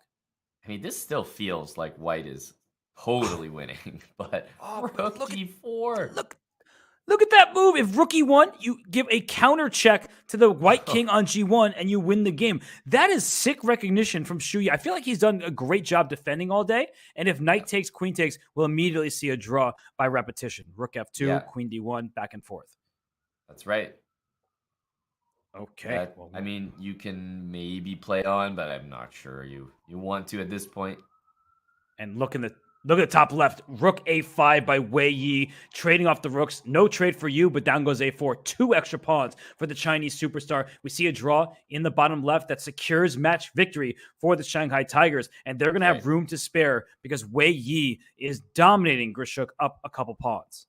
He is, yeah, and this should be a pretty easy win for him there in the top left of your screen. We're now in the game, and I mean, yeah, he's just taking care of business at this point. 2 extra pawns. You just need to be able to move them. So bring your king over, then push the C pawn all the way up to the other side. Mm-hmm. Yeah, you can give up the G pawn here if need be. Wei Yi just needs to bring his king over. I'm wondering what he's thinking about. Brings his bishop up to C5. I mean, the match victory is already secured for the Tigers, but it feels like he's just kind of moving back and forth in Grishuk's time trouble. Yeah, that's right. I'm not sure if he's trying to... Okay, he's bringing the king over now, and he's actually come up with a very interesting way to do it. He trapped the rook! He trapped the rook. Oh my gosh. Poor so Grishuk's rook. I was not expecting that. I thought he was going to push the B pawn and bring the king to D3. Instead, he simply traps the rook on C2, and Grishuk is just like, what can I do to get a victory in this match? The answer is nothing. All 4 games are done for Sasha. And Uncle Sasha, well, he goes only 1.5 out of 4, while Wei Yi jumps to 3 out of 4. And then just look at the performance from the top 2 boards. Wei Yi, Wenjun, both winning with the white pieces. And it looks like Zhu Yi and Liu Yiping are both going to get their jobs done with the black pieces. A draw at minimum for Liu Yiping. It looks like that's the last game. And we see a position up in exchange and completely winning, it turns out, for black because the A3 pawn. If these pawns didn't exist, if you could take the A pawns off the board, white should probably hold this game. But because the A pawns are there and now the rook's trade is offered, once you swap, you're going to lose this A pawn. And black is going to promote. Yep. Unfortunately, you want to keep the rook on the board, but you're going to be dropping the A pawn. Rook E1 trades the rook. I think that's probably the cleanest. Yeah, Liu Yiping. Oh my gosh, he just stops this pawn from pushing. He's going to bring a second rook to this second rank and then just go after this king. Easy win for Liu Yiping. Liu Yiping, one of those players, you don't really hear about him ever, but he comes into the Pro Chess League, and 2 weeks in a row, he's a force for the Tigers. Yep, absolutely. Not to be underestimated. very, very good player to have on your board 4. Yeah, 2490 FIDE classical rating. IM, but GM strength and just mowing down the pawns now is Liu Yiping. And if the rook trade is going to happen, we talked about this. Take this pawn, take the rook, bring the rook back over, mop up everything. Easy win. You can even grab h3 on your way. And now over to a3 and just pick everything up. And Bakro pre-moved a bit, but I think he's about to resign. He has resigned. And Liu Yiping, I mean, he had a plus day on board 4 for the Shanghai Tigers. So we knew that the Blitz needed a 3-1 score in the final round just to tie. And Aman, it was 3.5 in favor of the Shanghai Tigers. Yeah, it was the target score, but for the wrong team. So unfortunately, I will say probably the Blitz took some more risks compared to what they might normally do. They needed more results, but I got to give credit to the Shanghai Tigers. I don't think a lot of these results were born out of desperation, turned into, I risked the loss in order to get a win. I think a lot of these were just stone cold outplays. Zhu Wenjun's game was clinical. Wei Yi's game was clinical. I mean, we saw a lot of results here. Everybody on the Shanghai Tigers, Robert, pulled their weight. They certainly did. They bared their teeth. They clawed at the Blitz, and they win this rapid match. And you see, from top to bottom, the Shanghai Tigers, they all played an important role. A balanced top, 3 points each against a two-headed Super GM lineup. That's insane from Zhu Wenjun in particular. And Liu Yiping, 2.5 out of 4. When your board 4 has a positive score, that's just terrible news for the opposition. Yeah, I think when your board 4 has as many points as the highest scorer on your team, like the opponent's board 4 compared to your team, that's enough of a statistic right there. You're not winning the match, period. No, you're not. They have officially lost the match, and that means that the Shanghai Tigers join 2 other teams with a perfect match record. Reminder to everybody, 3 wins, and you're into the playoffs. We see Shanghai 2-0, just like the Indian Yogis and the Levitov Chess Wizards. So, Aman, based on what you just saw here, do you feel like Shanghai can compete with the Levitov Chess Wizards as maybe the top team in the league? Absolutely, and I think we're starting to see that a really, really strong lineup involves just one of the top women players in the world, right? Zhu Wenjun, we saw Alexander Kosteniuk on the Levitov Chess Wizards. Those lineups are so valuable. You're getting players that are 200 plus points more valuable than what they're counting as for your roster average rating calculation. And the Indian Yogis also at a perfect 2-0 record. They have some superstars on their roster. They were led by Vidit Gujarati, who took down, unfortunately for you, Aman, Canada Chess Bros board 1, Magnus Carlsen, to flip the script there and win that matchup. But on the other side of things, we do have teams that have suffered some bad fates. We have some 0-2 teams, and we have some teams without match victories. So coming up next, we will have Team MGD1 and the St. Louis Archbishops. Both of those teams surprising losers in week 1. But Aman, that clash coming ahead of us in week 2. I mean, we have some big names in those lineups. We do. And, it's always a reminder to people, if you've seen the teams in previous weeks, believe me, you have not even seen the extent of the roster possibilities. There are so many people that compete for these different teams in the Pro Chess League, and you can only field 4 of them each week. So we might see some new looks for these teams going into today's match. We will, and some teams definitely need new looks. The Charlotte Cobras, the Spanish Maniac Shrimps, with 2 losses to their team name, but they will have a chance in the next week. But coming up next, we have a heavyweight battle. The St. Louis Archbishops, led by Super Grandmaster Fabiano Caruana, take on Team MGD1. You may be familiar with the name Arjun Aragaisi. He leads that squad. So, in just a few minutes after this short break, we will come back and cover the matchup between the Archbishops and MGD1. That's all for now from the matchup between the Shanghai Tigers and the Blitz. I was going to say the French Blitz, but they only have one name. It's a mononym. They're Blitz. And unfortunately for Kevin Bordy and his squad, they suffered at the hands of the Tigers. But that's in the past. Next up, St. Louis Archbishops, MGD1. We'll be right back to cover that action.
Long time no see, Chess World. It's Grandmaster Robert Hess and Grandmaster Amon Hamilton. We just saw the Shanghai Tigers clash with the Blitz. Now we have another matchup in store for you. It will be the St. Louis Archbishops taking on Team MGD1. Amon, hey, man, did you even get any rest whatsoever? Hey, Robert. Yeah, long time no see. It's good to be back. What can I say? I now consider myself a veteran of PCL commentary, so this show should be a breeze.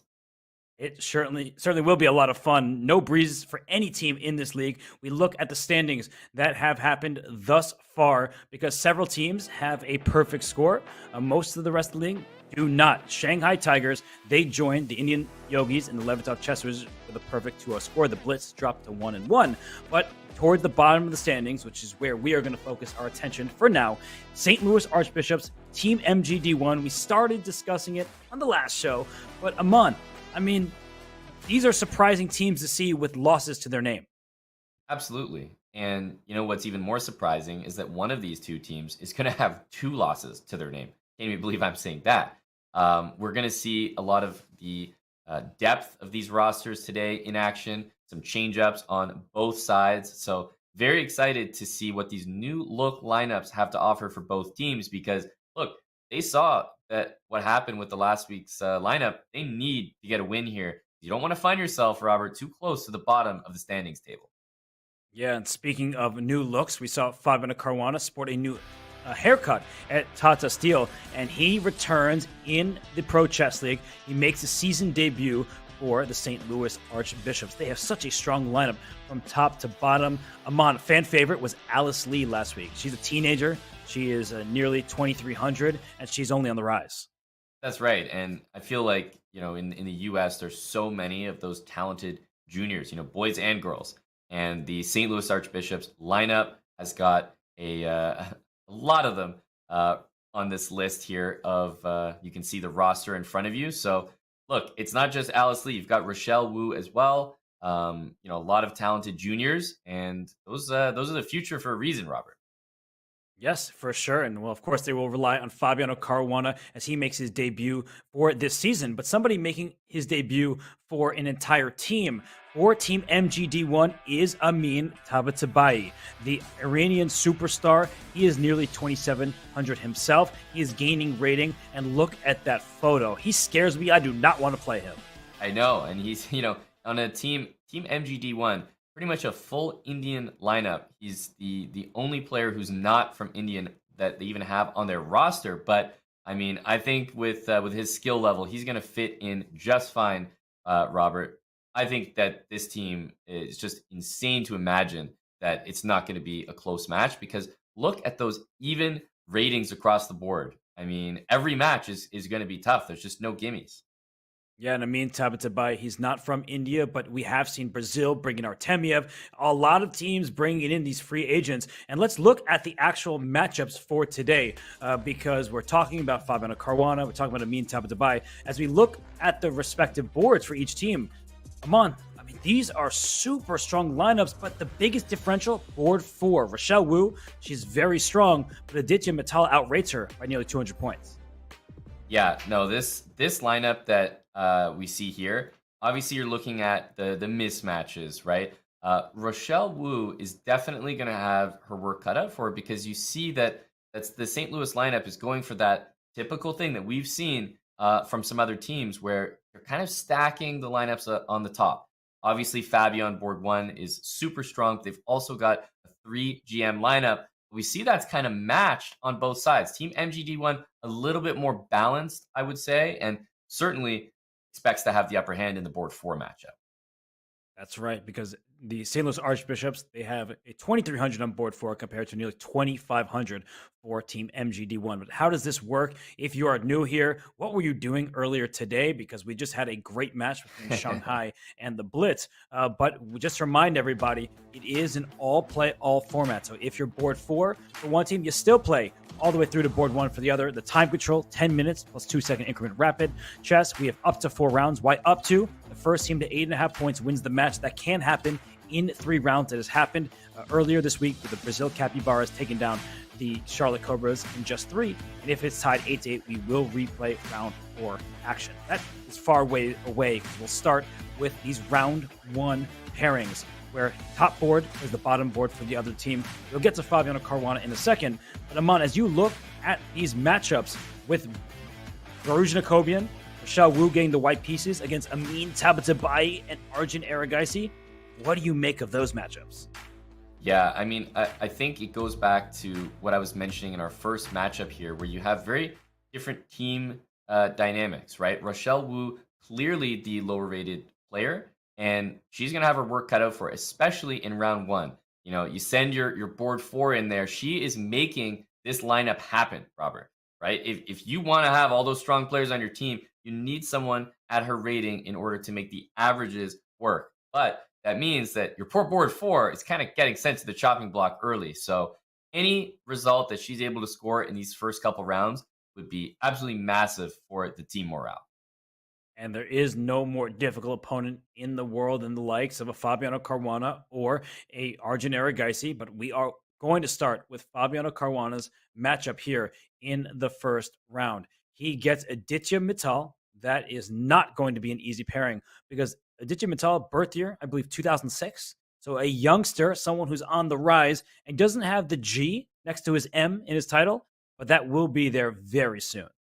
Yeah, you have to feel that, you know, for most of these talented youngsters, especially from India, that it's just a matter of time before they get that title confirmed. But I don't think the title, whether it's an I or a G, Robert, is going to play any role in this game right here. He is super strong in his own right, and hey, he's going right for it. Fabi deciding to imbalance things and going for a King's Indian. We know the engine doesn't love the King's Indian, Robert, but it still offers some fantastic practical chances. Yeah, no, this King's Indian can be very sharp, and it's not really like Fabiano to play this opening. It's clear to me, Aman, he is playing for a win as early as move 1. He knows the top board needs to score in order for the team to have a good shot. So right now, White is thinking you can take on e5, trade queen. Some people do that when they feel like a draw is a good enough result, but it's not that simple. And instead, he says, let's just play normal chess. I'll push my pawn forward to d5, keep it closed. That's right. But we do see the bishop out on g4 early. So, I mean, I'm wondering, could you already go for something like knight e1? Like, is trading those bishops valuable? Because I think that for black, you almost don't want to. And, well, so much so, he doesn't even trade bishop for knight. But I was going to say, if knight e1 might bring your bishop back anyway. What the heck do we see here? Immediately, h3 and c5, Robert? He's kind of like pretending to sack a pawn here?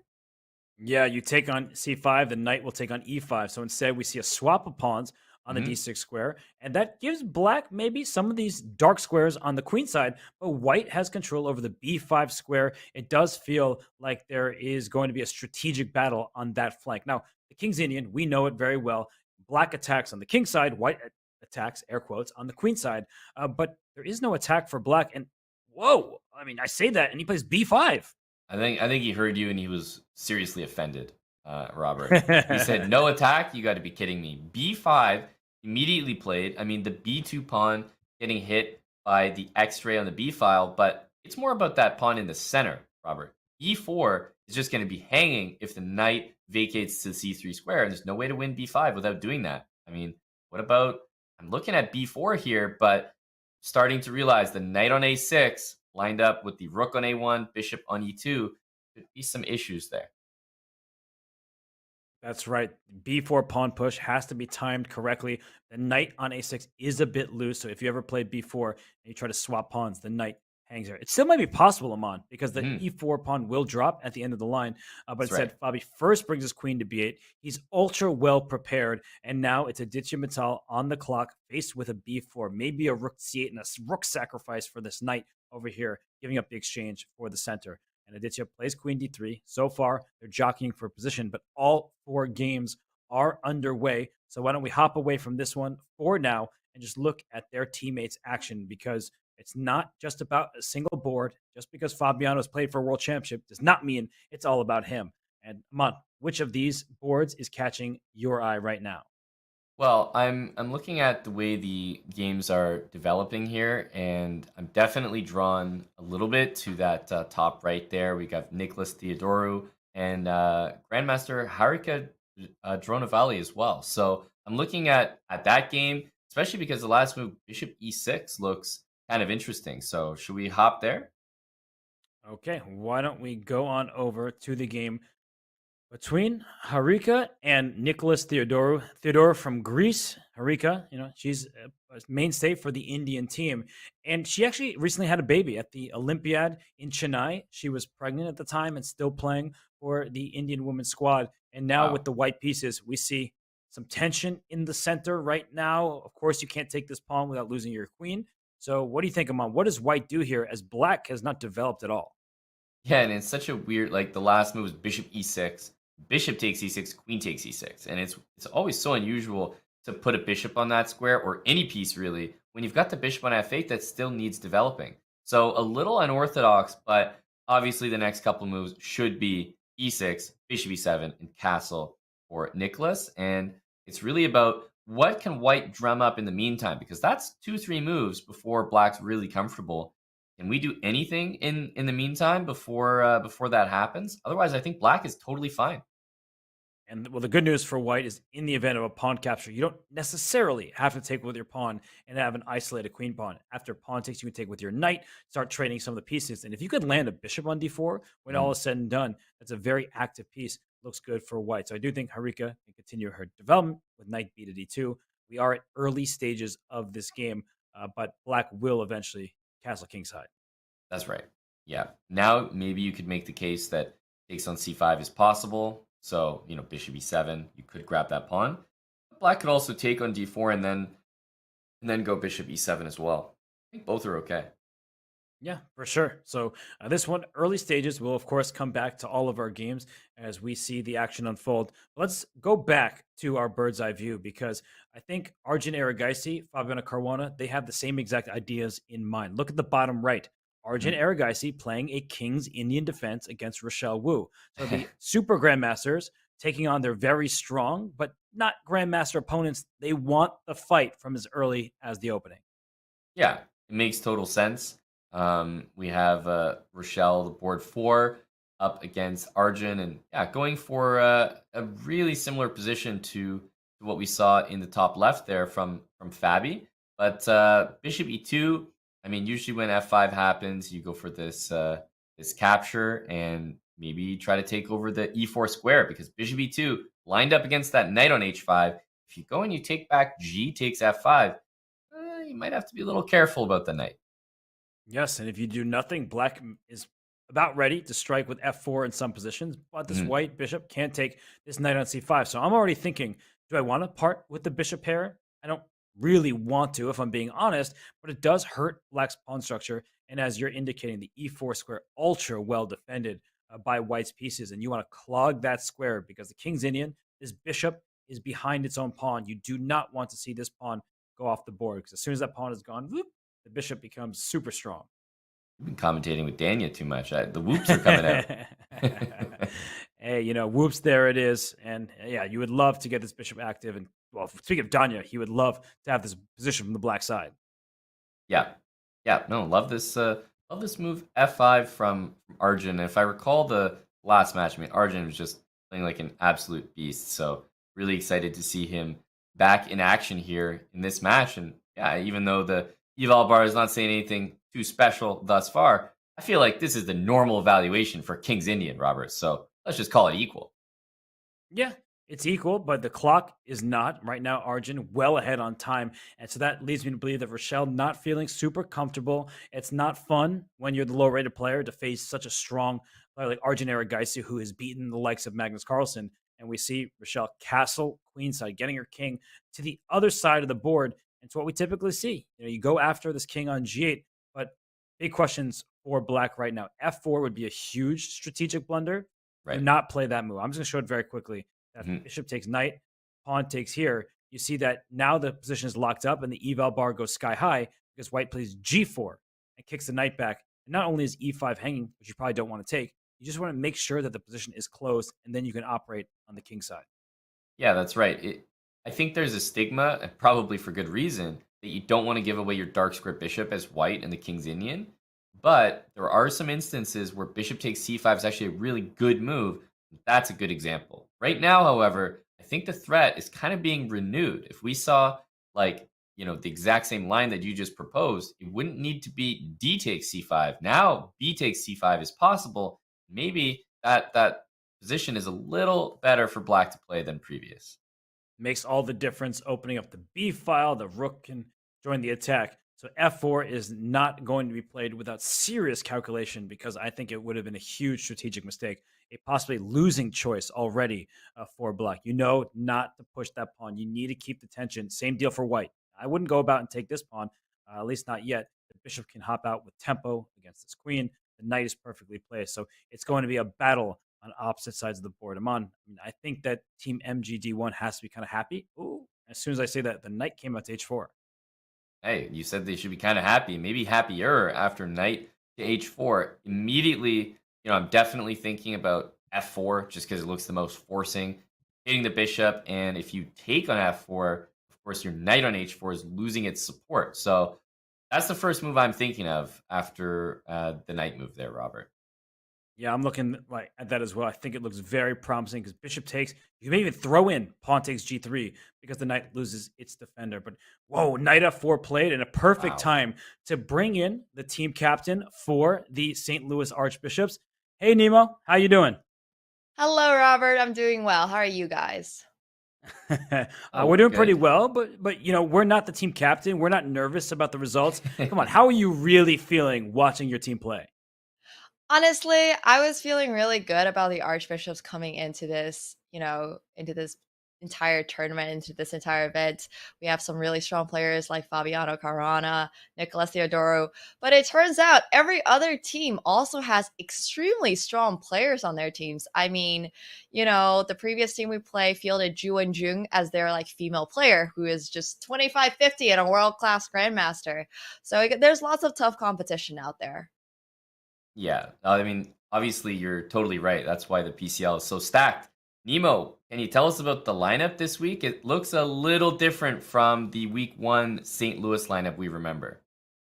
Right. So Fabi is coming off of travel, or he has time now to play this match. We've got Theodoro playing. I would say he's quite an underrated player, so we do want to field him quite frequently. Akobian is stepping in as replacement for Alejandro, and Wu Rochelle is now playing as our female player for this week. I mean, we've got a couple of strong female players. We had Alice Lee last week, who's 13 and already 2,300 or something. So we have a lot of stacked Super female impressive. players as well. Yeah. Yeah, the team lineup from top to bottom is very, very strong.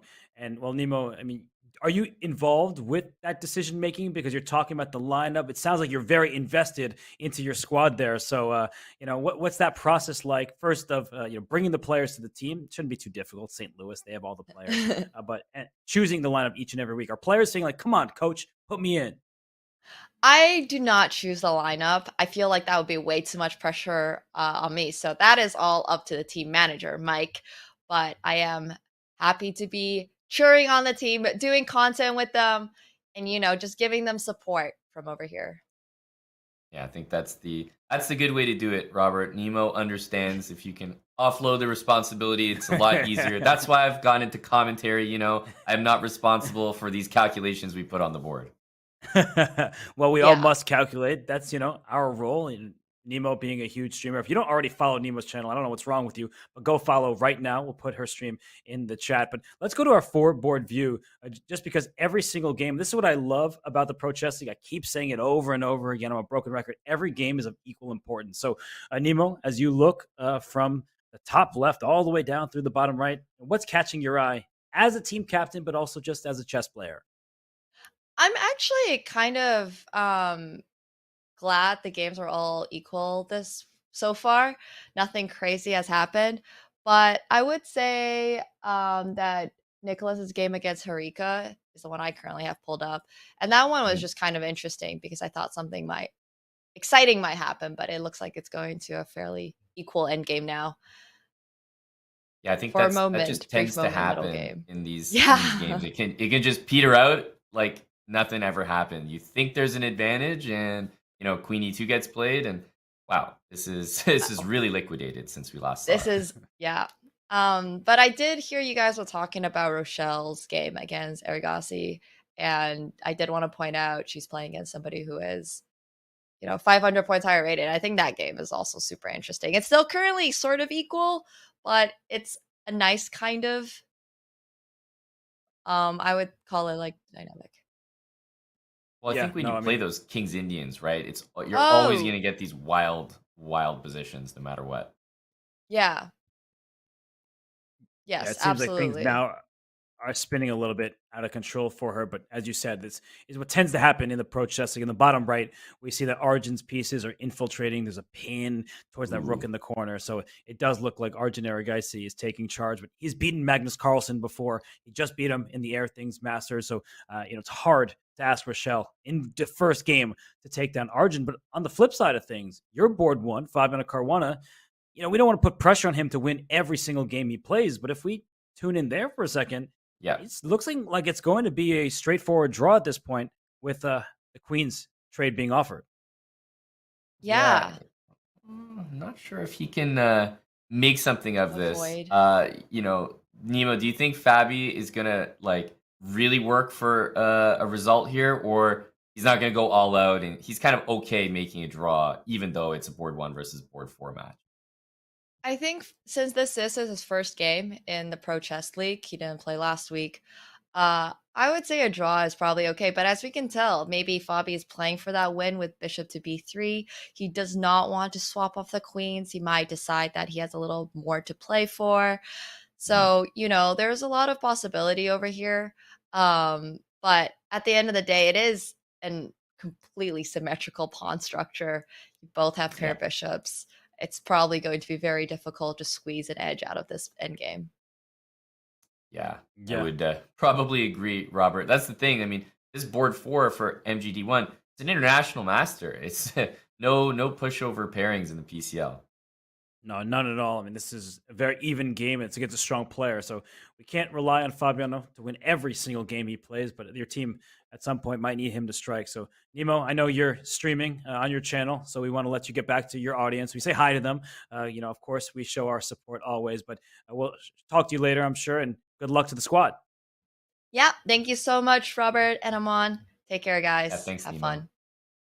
Bye for now. Wow. Okay. Well, Fabiano Caruana, this is just looking even. So let's zoom out of here. Let's go to our four board scene because unfortunately, for the Archbishops, Rochelle Wu, their board four, she's in grave danger. You see the bishop on f3 in the bottom right hitting both rooks. Black's not even down any material, has an attack against the white king. So unfortunately for Rochelle, it's already in the bag. In fact, the game is over. She has resigned. Arjun Erigaisi has won. So Amon, the other three games, all looking pretty level, which is great news for Team MGD1. Yeah, I think in this round right here, Fabi not getting the win, that's definitely a great result for MGD1, an easy win on board one for them. And yeah, I think because they have that more compact lineup, I think an even start is fantastic for them. Yeah, so it looks like with these games, let's go to the game at the top right. Nicholas Theodorou playing this end game against Harika Dronavale. Not all end games are drawn. Don't listen to what they say all the time. This position, White has the outermost passer, but Black has the more active king here. And well, I guess this end game is a draw as soon as we come in. Nothing really to do. Black's not in time to push the pawns or anything. So draw agreed. Yeah, and I think it's also about the knight end games. Knight end games are so tricky. It's like hard to come up with concrete rules to follow. We have opposite bishops, same color bishops, rook end games. We all know a few themes and tricks there, but knight end games are just all over the place because the knights can find their way to any square on the board. And we see here, there's just no way for that c pawn to get going and actually be a pass pawn. You throw that pawn over to a3, Robert, and all of a sudden, with an outside a pawn, there's much more winning chances for white. Agreed completely, but not in this game. This was a stable draw for the two players. So let's go back to the only game we have still going, and it's not going to be going for that much longer. I don't think. It's White's turn between Varujan, Akobian, and Amin Tabatabai. Var is a staple of American chess. He's played in so many U.S. championships. He's played on the U.S. national team. He's coached the team. He's been around all of these great players. But look at this. This is just completely even. 2 rooks and 3 pawns per side. This is what happens when 2 about evenly rated grandmasters face off. Yeah, I mean, rook f1, and you can basically fall asleep as white and make a draw. F3 looks slightly unnecessary to me, but it's hard to really criticize what's going on here. This is a draw no matter which way you cut it. Yeah, and I get why you're saying this, because it just creates some openings for black. If this rook could get to d2, or this king could somehow slide all the way up to g3, but unfortunately this rook comes back to c2 before you know it, and we can just shake hands in this one. That's a funny way to trade rooks. Rook d1 check. Yeah, I think that's just very cute. Throwing one in for the fans there. Mm-hmm. And the fans do appreciate it. And well, I mean, Tabatabai, he might not know what's happening in the other boards. And well, if he did, he would be perfectly happy with making a draw against Var Kopen. The team is up by a point. Yep. This looks like it's going to be a dead draw, and we've been saying that a lot over all of these games. Honestly, this one looks completely dead. The game of Fabiano Caruana looks like at least there's still some life in the position. I mean, this is 3-on-3 with rooks, so I'm not seeing anything. I think that Fabi's is also a draw, but he's got the bishops as well to work with. Yeah, this game officially a draw. So let's get out of here. There was no surprises there. I actually didn't realize Fabiano's game was still going. It seems so equal forever now that I didn't actually know that the game was continuing. So what can Fabi do? If his bishop gets around to f1, and maybe there's an opportunity, so the king slides back, and this is the problem for black. Is great. Your king is so active. The white king is not. But now what do you do? Right? You can't make any more progress. White will just go back and forth with the bishop. You can't inch any further. Yeah, it's almost just tantalizing that you've got all those pawns on dark squares. You've got the light square bishop. Like, it's so good, but you just can't make any progress. And I guess the only chance for Fabi is if there's a mistake in the king and pawning game. But even taking and just bring your king to e2, you have diagonal opposition, and that would allow you to make a draw. But I could see an argument for just keeping the bishops if you don't feel like calculating. This was the only move that drew, by the way. All of the moves would have lost. So just to show quickly, that king to e3 looks good, but king c3, you force the king back, and then the king will slink around this way. I'm honestly I'm not gonna lie. I'm surprised that he traded bishops. Like, it just seems like more work, calculation wise. Because you keep the bishop on, you can just close your eyes and shuffle. Okay, he's up to task, and well demonstrated there. Aditya Mittal, really good hold. And MGD1, Robert, you got to be super satisfied with how that first round went. You see Fabiano Caruana there. Okay, he's just getting into the PCL, Robert. He's just warming up. But it's also one of those situations for Fabi. He's thinking, I couldn't do anything. I had the black pieces. My opponent played a super solid game. So what more can you ask of somebody? You can't force a draw to thin air. So for the St. Louis Archbishops, that draw by Fabiano Caruana, not really the desired result, because as we see, Aditya Mittal, Fabiano Caruana, that was a pretty dull draw, it looked like. Rika Jordanvali, Nicholas Theodorou, also looked like a pretty stable game. Varujan Akobian with white against Amin Tabatabai. Aman, we saw that rook end game completely level. And then the only decisive game was Arjun Erigaisi with black. That was the biggest rating differential. Yeah, I feel bad. We said hello to Nemo, checked in. She showed up, watched the only loss of the round, and then there were draws all around. So it feels bad we didn't get more action while Nemo was with us here. But you're right. It was just a super even matchup, all across this round. But of course, where the rating disparity was the biggest, Arjun Erigaisi pulled away with a victory and gives his team MGD1 lead. MGD1 with a 1-point edge so far after the first round of games, but the St. Louis Archbishops may need to take some more risk if they hope to strike back and get even on the scoreboard. We'll find out if they're capable of doing that. We'll be right back. This is the Pro Chess League matchup between Team MGD1 and the St. Louis Archbishops.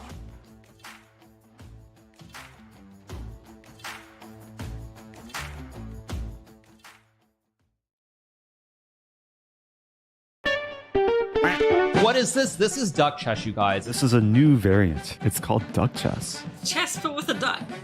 Quack, quack. How to play duck chess. The duck is a brick. Pieces cannot move through the square occupied by the duck. Click on a square to place the duck.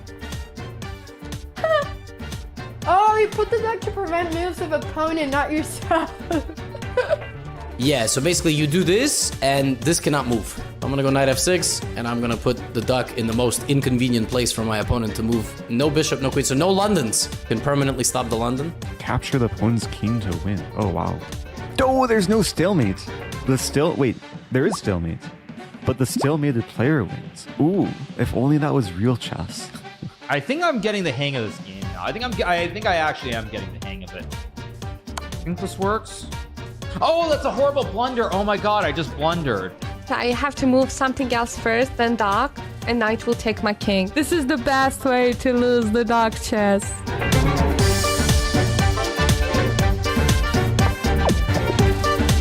Those some real bullet skills right there, boys. This is the first time winning duck chess. That's so exciting. Oh no, mouse slip. No. I won! Yeah!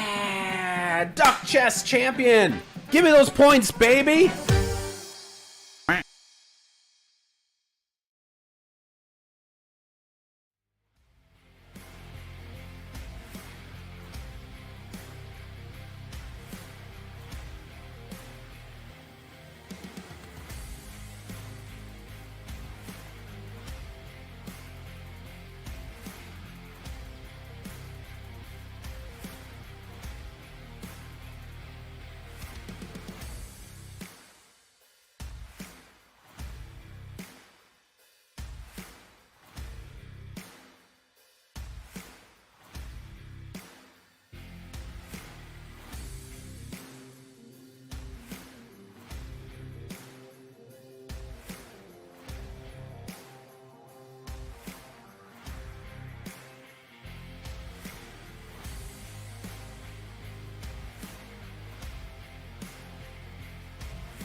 The St. Louis Archbishops trail by a point against Team MGD1. But the Archbishops, they have a history of success in this league. Amon, they are 3-time Pro Chess League champions, so we know they have the pedigree to do what it takes and now mount a comeback in this match.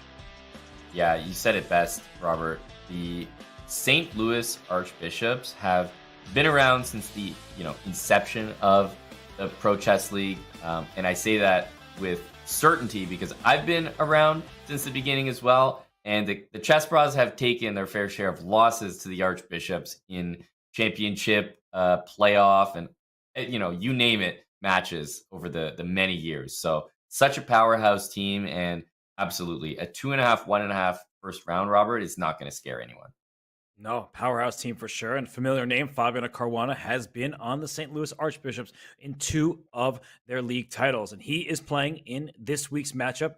He will be facing off against a new opponent in the second round here. So as we look at the lineups today in our second round of action, we first note that the only win was for Arjun Aragaisi. And that means heading into the second round, the St. Louis Archbishops have ground to make up. So with half point in the top 3 boards and a loss for Rochelle Wu, they'll have to have a better round this time. And Fabiano Caruana, Nicholas Theodore get white. Amon with white on the top 2, black on the bottom 2 for the Archbishops. Do you think this is their round to strike, or should they wait for later? Well, I don't think you want to wait for anyone in this PCL format. Remember, 8.5 points is the target score. You can get there in 3 rounds. So no, you absolutely want to strike quickly. I think that this round is actually important. Now you have Fabi with the white pieces, right? He's got, tough games ahead. As we mentioned for board 1s, the games get tougher and tougher. So, hey, he's got the black pieces. His opponent played well in the first round. But I think Fabi and Nicholas Theodore with the white pieces and playing the boards 3 and 4, you have to step up and bring some wins home for the Archbishops, because Rochelle Wu still going to have her work cut out for her there as the board 4 for St. Louis. So in these lineups where you put a board 4 who's significantly lower rated than the rest of the squad, you do need to perform on the top boards.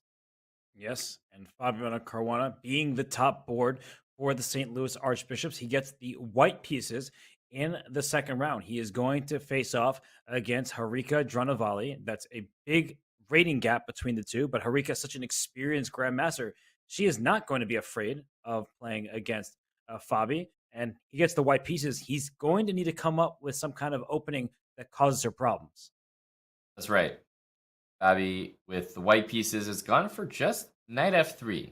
Very modest, not looking to shake things up with anything crazy, but he also plays the move knight f3 to just see what you're going to play against it and then react accordingly. And we see g6 played by Harika, and I think that means, okay, I'll take the center. You're not going to see too many grandmasters, Robert, shy away from that.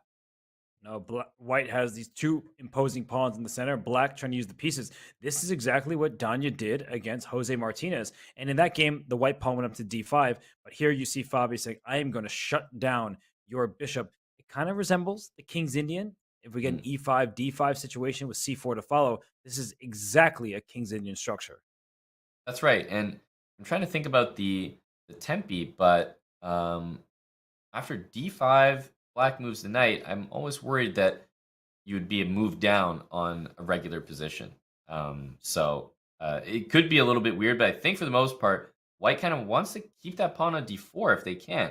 h3, maybe play like Rui Lopez style, knight f1 to g3. Could also happen here. And look at Harika bringing her knight to d7.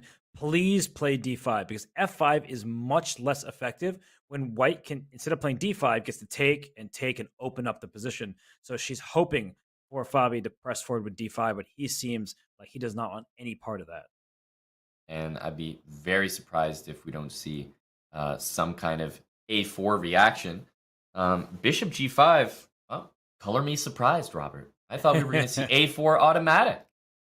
Well, with color you surprised, I have the same color as you with my lights, so I'm also quite surprised by this. And black could have played f6, but then the bishop would have looked even worse. A queen e8. This game is kind of unexpected for me. I just feel like I don't know what to make of the central tension. I don't know if a4 is actually a threat, or if I can make some other move like an h3.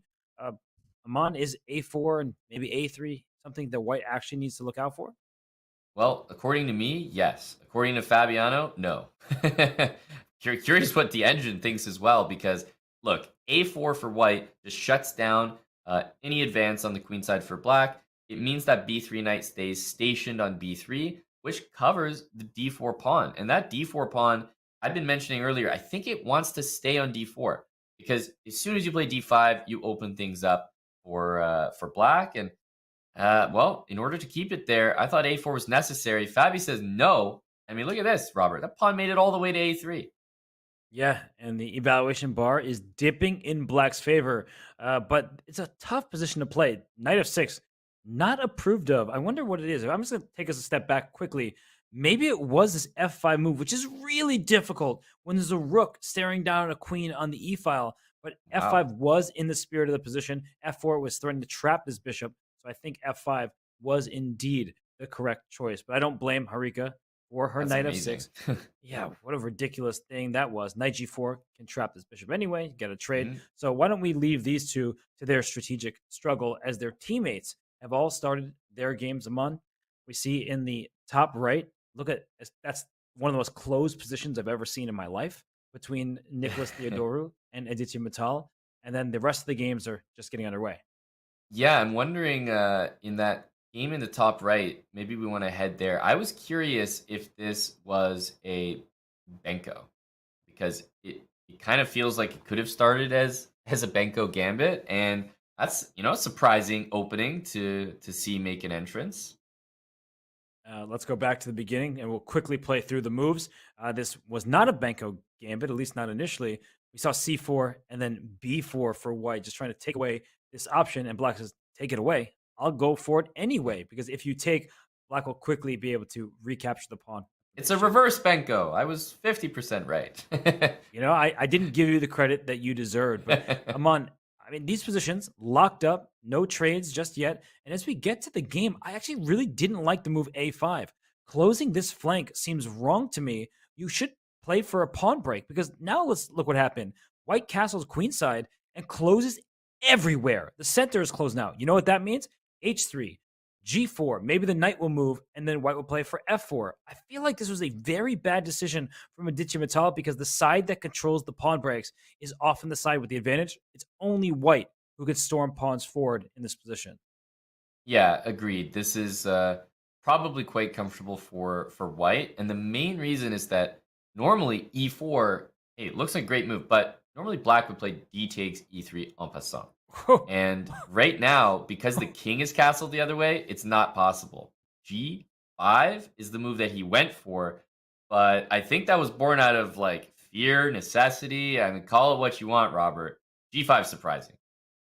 I literally can't believe it. I'm looking at this, h4 tempting g4. He plays h3 first. He's slow playing it. I actually like what he's doing. He brings his king all the way to the side, and then he can bring his rook over. He can strike with h4 at the right moment. And if g4, he'll move his knight and play pawn to f3. So he's going to crack open the king side at some point. And I like what both players are doing here as he reroutes his bishop. Yeah, Black could not have better control over f4, honestly. Knight on g6, 2 pawns, bishop. I don't think there's any concern about the move f4 happening. So this game is all about h4. But realistically, a fully locked game with one idea to open things up, I don't think that's enough. I think this one is actually quite level, because there's no f4 coming, and things are so locked up that even if you get one weakness on the king side, you often need more than that to win the game. And often we see a Petrosian king march where that king will go somewhere over here, right? The king will just run. Let's get away from all the action, because we know it's going to open up. Black has no choice, because h4, let's say right now, if we can analyze for a second, Black will not take it. That would be a terrible move. You'll see the eval bar go all the way up, because after this kind of swap, you have a target. White just simply pounces on it. And if you play g4, then the knight moves back to h2, and eventually f3 will be played, rook f1. So the position opens up by force. There's nothing you can do about it, but it's all about timing. And well, speaking of it, Nicholas Theodoru says now's the time. Yeah, it goes h4, and it is g4, so you're calling all these moves. There's one break in the position, and it is pawn to f3. Some point you feel you have to go for it. There's also kind of a funny move like f3, knight h5 to be wary of, where, funny enough, you can't defend your g-pawn. Well, it's really important to look out for that. I wasn't on my radar, and now that you mention it, I'm like, whoa, there could be a fork of the rooks, because g3 cannot easily be defended. Maybe it's a pawn you're willing to give up. Oftentimes in positions where you want an attack, throw a pawn off the board, get an open file for a rook. So, yes, a messy affair here between Theodoru and Mittal. Yeah, this looks like exactly. That king march might be next, rook to g8. I think if Black's king makes it to c7 before white does anything decisive, then there's just nothing going on. Agreed. And I think black might throw in b6 at some moment just to make sure that this pawn isn't hanging at an inopportune moment. But f3, now's the time. And I think knight h5, you called it in the eval bar, saying the advantage is heading in black's direction. It might be because of knight h5. Yeah, I'm looking at knight h5, and I don't see an answer. Like, to me, this is like should be kind of good for black. I'm wondering what I'm missing here because g3 cannot be defended. Period. So what is white gonna do? I don't think Theodore saw this. He hasn't really. Oh, he just shook his head a little bit. I was about to say he hasn't reacted. Then you see knight h5 when you expected pawn h5, and now g3 is under attack. Black is stealing one pawn, maybe two. Maybe this knight can get into f4. Suddenly, Aditya Mittal, who drew Fabiano Caruana, he is poised for another good result, I would imagine. I mean, he doesn't look worse anymore. Yeah, knight h5, Robert. I think that sets him up for success here. And more importantly than knight h5, being a good move. And in fact, the eval bar, I'm in shock that it's not liking this more. But worse than that, I think it's that Nicholas missed the move. So it's uncomfortable to face a move that you just didn't expect. Although losing that g pawn can be very helpful. There is a king on g7 and a rook happily staring down the line through all of the smoke. So it's a big moment for Aditya Mittal. We'll leave him to thinking. You see, he's doing the typical chess player pose, hands on his head. Let's see how the teammates are doing because every game is ongoing here. And oh, wow, what is happening in the Caruana game against Harika? Aman, that looks like it has changed quite a lot. Yeah, that's wild. That is a wild position. C6 on the board. I'm trying to just decipher how many things are hanging and who's taking what. And who has taken what? Is black up a pawn right now? Am I counting that correctly? Technically, yes. Yeah. Oh, that's right. B5. What a positional move that is. And Fabi, I don't know if he was wincing or smiling or what, but he's like, give me the light squares. I'll take here, bring my knight to c4 next. And instead, bishop b7. But that move not approved by the engine. No, I wonder if it's just like, if things open up here, are black's pieces ready to handle the center of the board? Like pawn takes on f5, for example. I kind of wonder if black's ready for the pressure on the e pawn. I don't think so, and that's why she's not taking. I say she's not taking what she does, but the e pawn might just drop as the knight is pinned to the queen. E5 is loose. EF opens up another attacker here. Yeah. What can black do? Why is this like hovering slightly better for white? It looks why is this really okay? Yeah, it looks like terrible to my eyes. Yeah, rook b8 looks like a nice move. I mean, you want to defend your bishop, which was loose, and obviously x-ray the queen, so you do have your own tactics now. Bishop c6, bishop a6 are both on the cards, and it kind of forces white to immediately react. And look at how Fabi does. He takes away both of your bishop a6 and c6 moves. Yeah, that was not nice by Fabi. I was relying on those. And rook a8 doesn't work, right? Because rook a8, just to show a quick line, bishop takes d7, you take my queen, I take your queen, and white's up a piece at the end of that variation. Yeah, this is no good, and that's why Harika had to play rather strange looking bishop c8. You never feel good playing a move like that. Oh gosh, I mean, her position's falling apart. You called this, Aman. Black was not ready for the center to open, and now it's open, and it's just falling apart. Yeah, you almost have to go so if you play rook takes on f5, then you're kind of you're covering the e pawn there, but you're handing over the e4 square. White already owns the c4 square. Let's not forget, down the line, white could just win the a3 pawn back, and black is up a pawn here, maybe trying to claim that that's something that's worth something, but no, that pawn is dead if white ever wants it. Fabi wants more than that.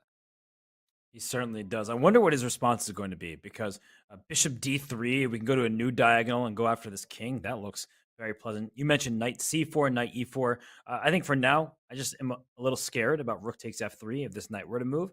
But yeah, he's just putting all the pressure on. And if the rook moves, there's still knight takes e5 because the queen is hanging. Oh my goodness, this looks really bad. Good point. Yeah. Yeah, rook f7, for example. knight or rook takes e5. Rook f7, knight e5, and bishop g6 is like lethal. This looks like a great position for the archbishops in 5-minute card. And one more point is rook f4. You hit the queen, but you lose a rook on the spot because after I take, I'll just show that quickly, you have to take back with your pawn. Hey, you got my queen, but I get yours with interest, full extra rook. So the tactics are working in Fabi's favor. I think Harika's in big trouble, but her teammates, some of them are doing very well. So let's go to our view of all the boards because Harika, she may be perhaps on her way to a loss in the top left. But look at the bottom right. Amin Tabatabai in charge against Rochelle Wu. And the top right, Aditya Mittal with the upper hand against Nicholas Theodoru. Right.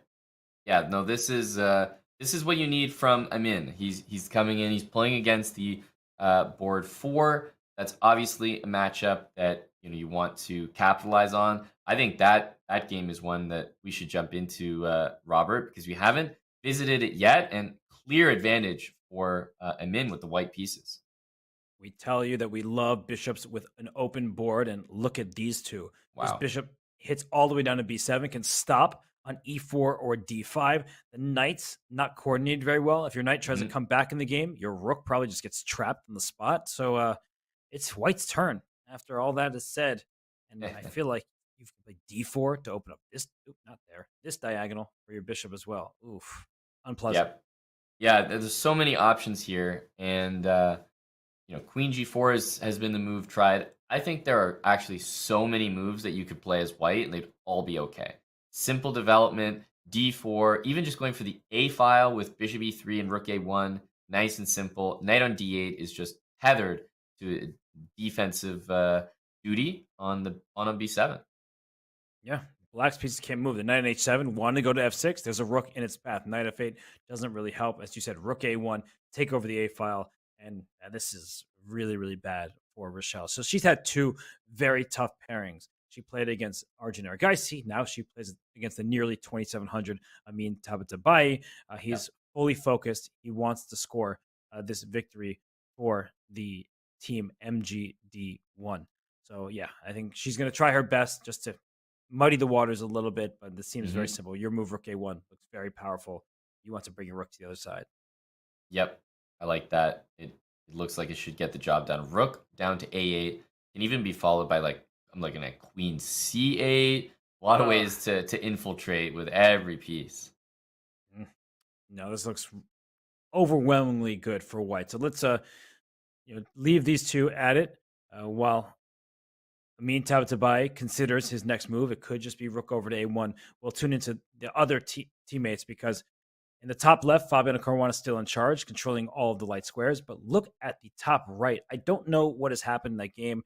It's been wild since the beginning, but now it looks completely closed. Aman, are we seeing a position where neither side can make progress? I think we are. And, the move was bishop h3. I think that the move b6 it's just that last nail in the coffin to really say, okay, no one's doing anything here. If you take on h3, then potentially white could try to take with the queen and even give up a pawn just for entry points into the position. I'm not sure that this is anything special, but I don't know. It's something you might not want to allow. Yeah, this actually already starts to look quite scary for the black king. You might survive it, but white will always have a bunch of checks against that king. So bishop h3, no response yet. I don't really know how we got here, so we'll leave the analysis board up. We'll bring it back for you just to show you how we got here, because it suddenly looked good for black. Took a pawn. The second knight came in, and then this knight traded. So this was the problem. The king in line with the rook. We see exactly why that's an issue. And wow, Aditya Mittal saying, if I'm going to lose the pawn, I'm going to keep your knight at bay and not open the position up more. That's just brilliant stuff. And black, it almost seems like might have a small edge in some of these positions. Of course, they should be just equal, but I like the dark squares. Yeah, and white was kind of shuffling around, and black could have kept the bishop and then kicked the knight. Maybe that was the way to play for a win, is say, where is your knight going exactly? It's almost trapped, but he forced the knight to take, and then after rook g5, we saw the swap and the king stepping forward to g6. So queen d7, I really like that move. not allowing this queen to even think about getting in the game. And after bishop takes, rook takes, there are no open files for either side to work with. This is just a clear draw, barring some kind of crazy blunder. That's right. B6 is almost a draw offer in itself, and we may just see the pieces shuffle. Black has like these outside dreams of like taking the G pawn, but guess what? They're not happening. White has rook G2, and you're tethered to the H5 pawn, defending it. So yeah, this should be probably repetition of moves, or they might agree on a draw. There's no way to play for win. Where's this king going? Right, the king can go anywhere, but you're ultimately just going to see the players repeat here. There's not even a mistake that can possibly be made. No, there truly isn't. You'd have to, react to queen h3 with like a queen blunder. That's literally it.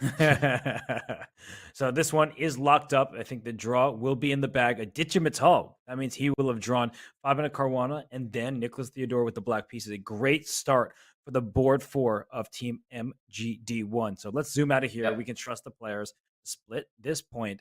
And what else is going? Wait, Fabiano Caruana. Let's go to our bird's eye view. Fabiano Caruana's advantage seems to be a thing of the past.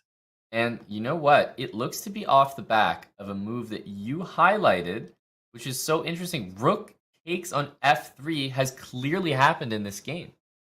All right, well, let's dive in as the Theodore Aditya Mittal game was drawn. Let's go to the game between Caruana and Harika Dranavali. You were saying where it happened. Rook takes knight. That complicated matters. White still had an advantage, but the king is a bit airy. So let's see what happened. We saw a trade. Bishop comes to g7. Extra exchange for white. Should be winning. So where did Fabi actually blunder? He went a3, and he missed, I guess, this knight coming to g5, and then back around to f4, things of that nature, and had to give up this pawn. So still, I guess, an advantage for white, but black with some chances. And watch out. Yeah. Queen h3 should probably happen, but guess what? The rook on b1, so cleverly defended by the queen on e4. So queen h1 just does nothing. Amazing. So if we just bring up the analysis board, just a couple moves ago, it seemed like black was doing okay, I guess, for a moment, but it's the eval bar saying something rather than it being easy. So where was it? Around here. Right here. I'm going to cheat. I'm going to turn on what the line is. We see the eval. Okay, queen e7 somehow is the right move. Wants to go this way and this way. All right, I get it, but not that easy to find. No. With limited time on the clock. So yeah, that's no not shot. that easy.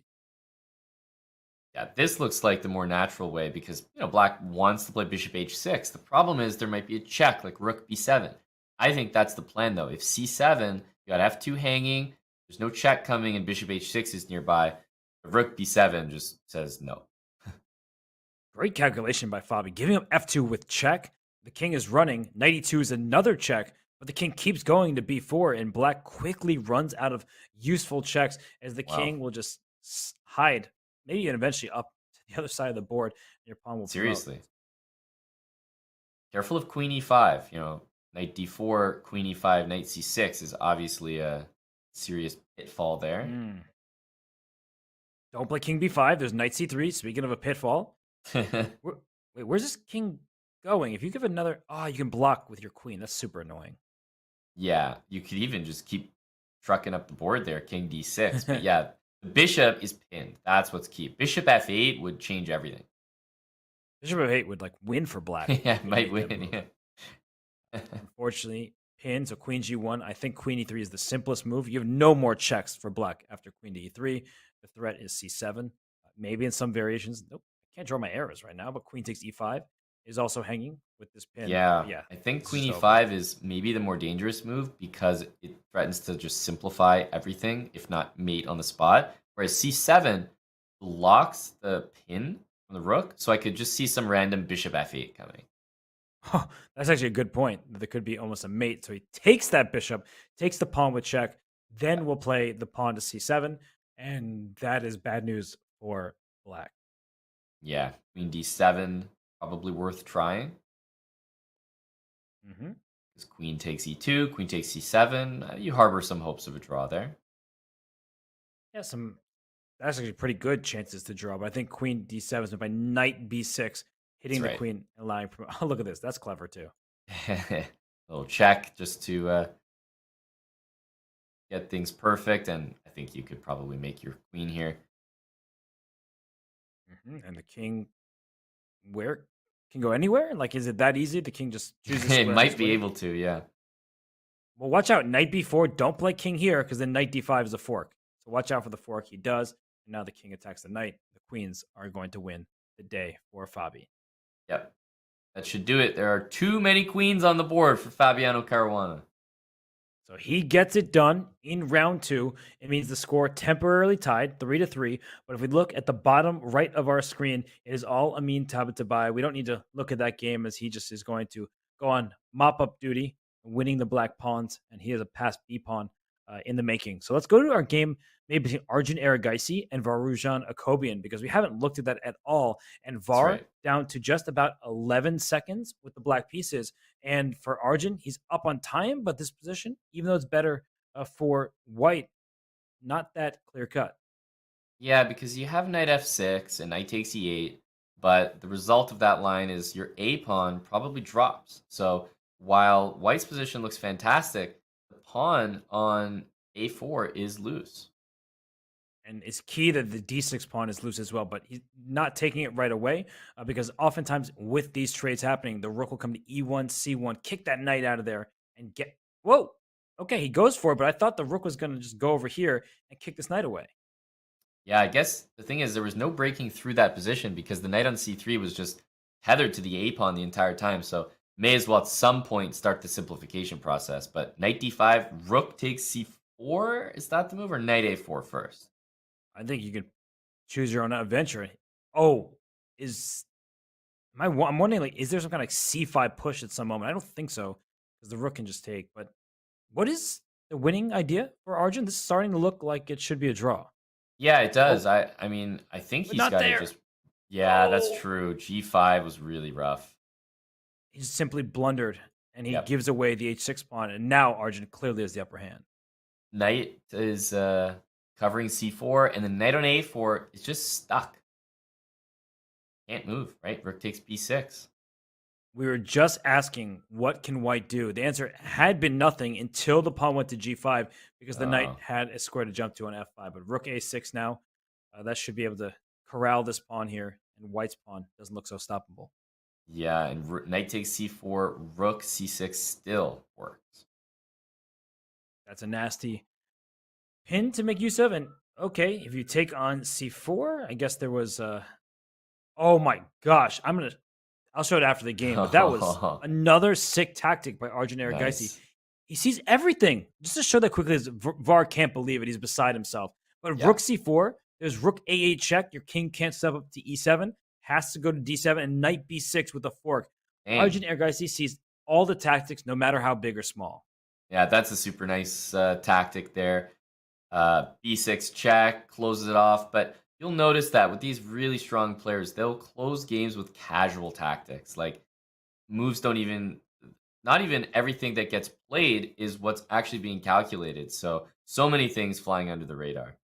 Yeah, and that was a big result for Team MGD1 because it looked like St. Louis Archbishops, they would at least tie the round. That's not what just happened. MGD1 once again wins by 2.5, 1.5 score. Amin Tabatabai took care of business against Rochelle Wu. That was expected based on the earlier position. But Arjun, that game was looking like it was heading towards a draw, and he steals that victory and helps the Team MGD1 to a 5-3 lead. Yeah, Robert, the story so far for me is Aditya Mittal. He stole 2 draws from Fabiano Caruana and Nicholas Theodoru.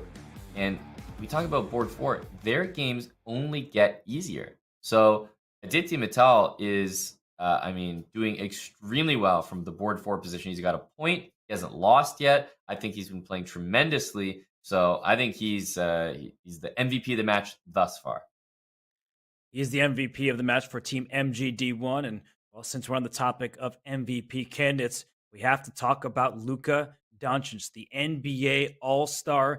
He is making his way into the chess world because 4-time NBA All-Star Luka Doncic has officially launched his metahuman, Luke AI, onto the chess scene. For a limited time, you can challenge Luke AI's AI sidekick and watch it grow stronger with experience. Will it be enough for Luke AI to secure victory in the Computer Chess Championship? That much is up to you. Use the command Luka in chat to play now. And Amon, have you played Luca? I'm not asking about basketball. But have you played the Luca bot? I mean, if you're asking about basketball, you obviously wouldn't know the answer. So, it could be yes, could be no. But in terms of the chess bot, I actually have I have a YouTube video playing against him where let's just say I took the liberty of playing him while he was only like 500 elo before he's gotten stronger and stronger, and I had a little fun checkmating him with some artistry on the board. Love that. Well, you have to beat them while they're young or before the bot becomes a superhuman computer. That is something that everybody should take part in. You can play Luca's AI bot on chess.com. But for now, Amon and I are going to scram. We'll be back in a few. It is the St. Louis Archbishops trailing Team MGD1. We'll see if they can bounce back after this break.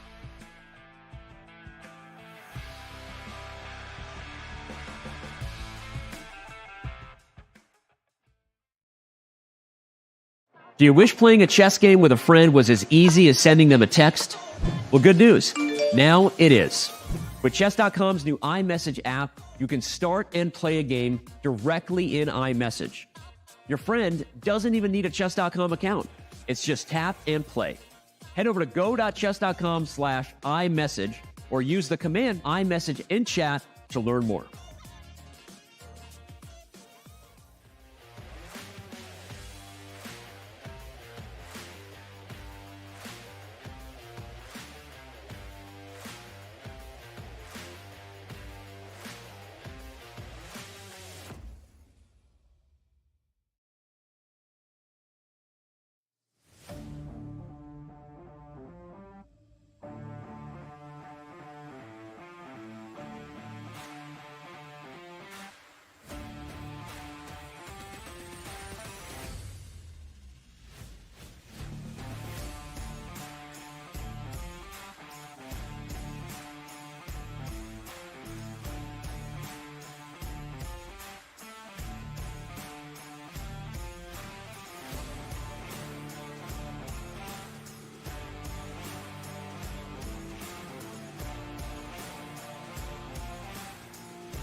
We return to this Week 2 Pro Chess League matchup between the St. Louis Archbishops and Team MGD1.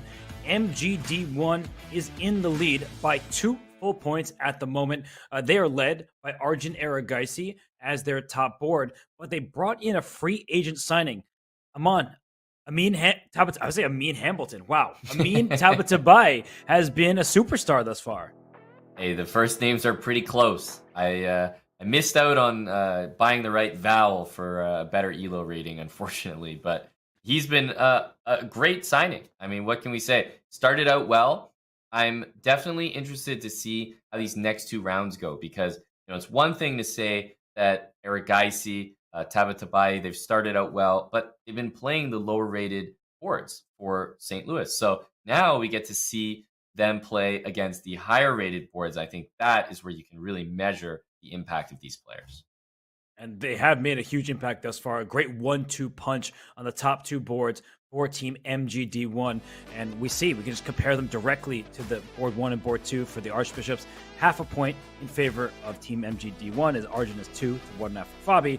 Amin has 1.5 to Theodore is 1. And then even on board 3, both players drawing 1 game and losing the second. But then Aditya Mittal, he's been your MVP, Aman. He has 1 out of 2. So as we head into the 3rd round, let's talk about it. Your MVP, Aditya Mittal, gets the black pieces there against Varujan Akobian. But the top 2 boards for MGD1, they get white against Caruana Theodorou. Yeah, I think it's been an amazing start for Team MGD1, not just because they're up, but because I think that the type of roster they've gone for, more balanced. I think that roster, if they get ahead early, I think they should be doing better and better as the rounds go on. I said this in the first match, but I really think that's the case. St. Louis has missed their opportunities with Fabiano, not winning against board 4, with Nicholas Theodorou not winning against board 4. There are points left on the table here for St. Louis. So now we're going to see Aditya Mittal with the black pieces. Draw would be another tremendous result. He's also going to have white in the final round against Rochelle Wu. Aditya Mittal could finish with something like 2.5 points, which would be unbelievable for Team MGD1. It's what Liu Yiping did for the Shanghai Tigers earlier, board 4, scoring a plus score. And we'll see if that is what's going to happen. But Fabiano Caruana, we always want to focus on his games when he is playing. He gets the black pieces against Amin Tabatabai. And Amin means business today. He drew in round 1. There was no choice for him. He had black against the strong grandmaster Varujan Akobian. But then in game 2, he made quick work, it seemed, of Rochelle Wu. He had the upper hand from start to finish. But now he has his most difficult opponent of the day, Aman. He gets white, but he's playing against Fabiano. If you are the team captain for MGD1, do you say to Amin, hey, just come on, man, just make a draw? Or do you say, hey, go for it? We can end this match here in the 3rd round. Well, honestly, I would probably say go for it. This is round 3, not round 4, where all the information and you can sort of play for your final result that you want. Both Amin and Aragaisi, these guys are fighters, right? They're here to play, and I think because we're only in round 3, you don't want to psych the players out, tell them to get in their own heads, play a different style to secure results. Absolutely stick to what has been working so far. And Fabiano has not looked, he did win his last game, Robert, but I'd say he's looked a little shaky to start things off, allowing a lot of counterplay in his previous win and that draw, of course, in the first round against board 4. He also looks like he's playing from the next room. He's so far away from the camera right now. He's maybe a little bit too relaxed after a victory. But this opening, the 4 knights in the English, we see that white has this compromised pawn structure over here, but white also has the pair of bishops. So what's your experience like in these variations, Aman? Because I know I've struggled with both colors in a position with this kind of imbalance. Yeah, the one thing for black is there's a kind of a nice plan of trying to play f5. Black has a couple different plans. There's f5, and to some degree, there's also, a6 and b5.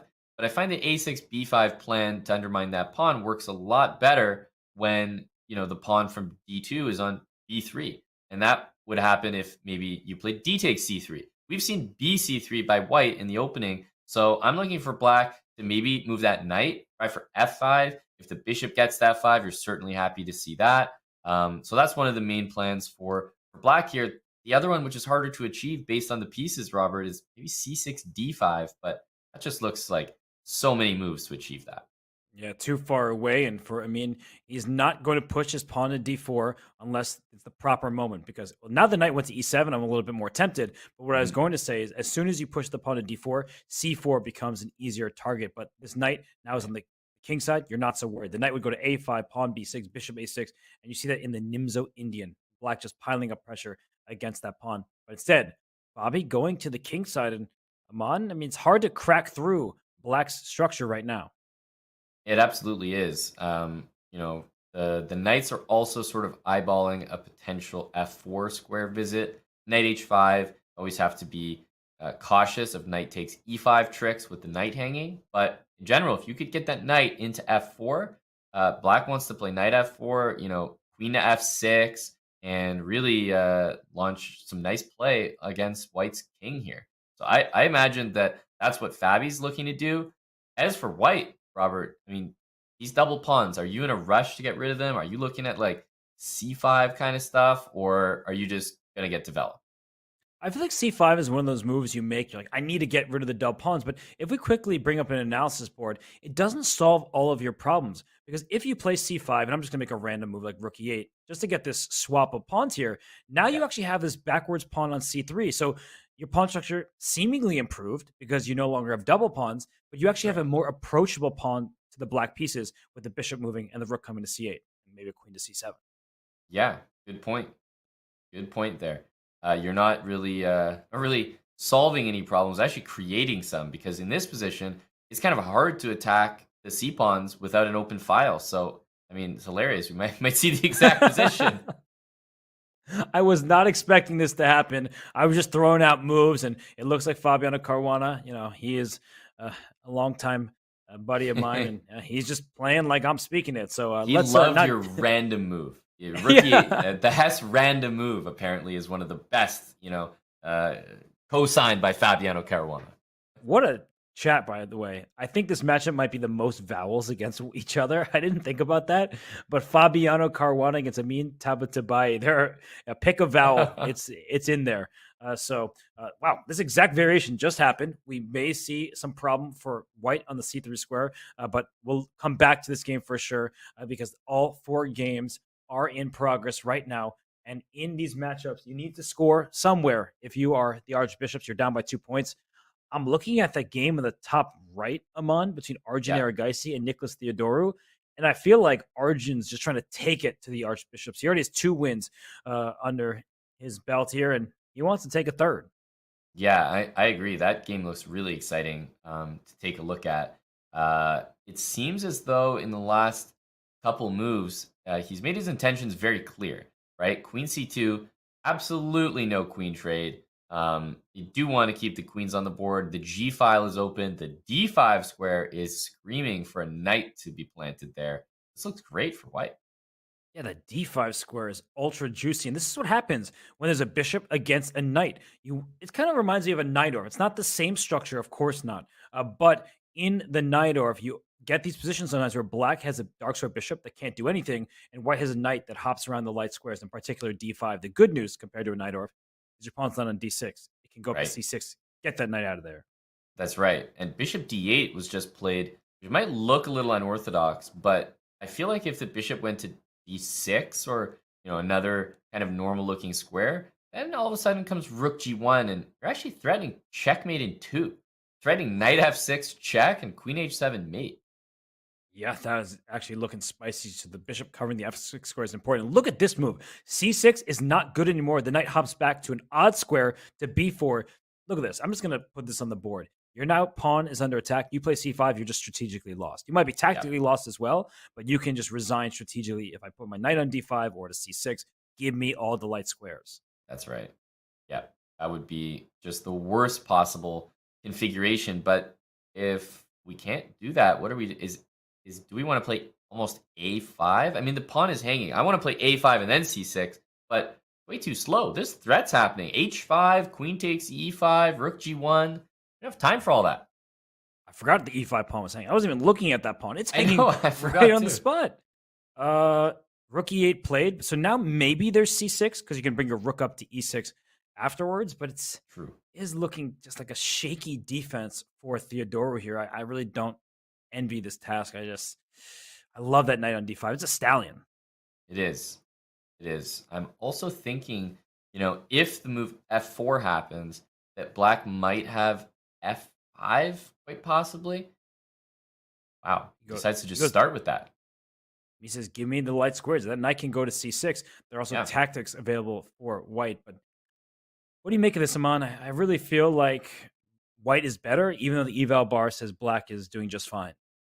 That's exactly how I feel. Like, the bishop on d8's a little bit strange. There's no queen e6 move.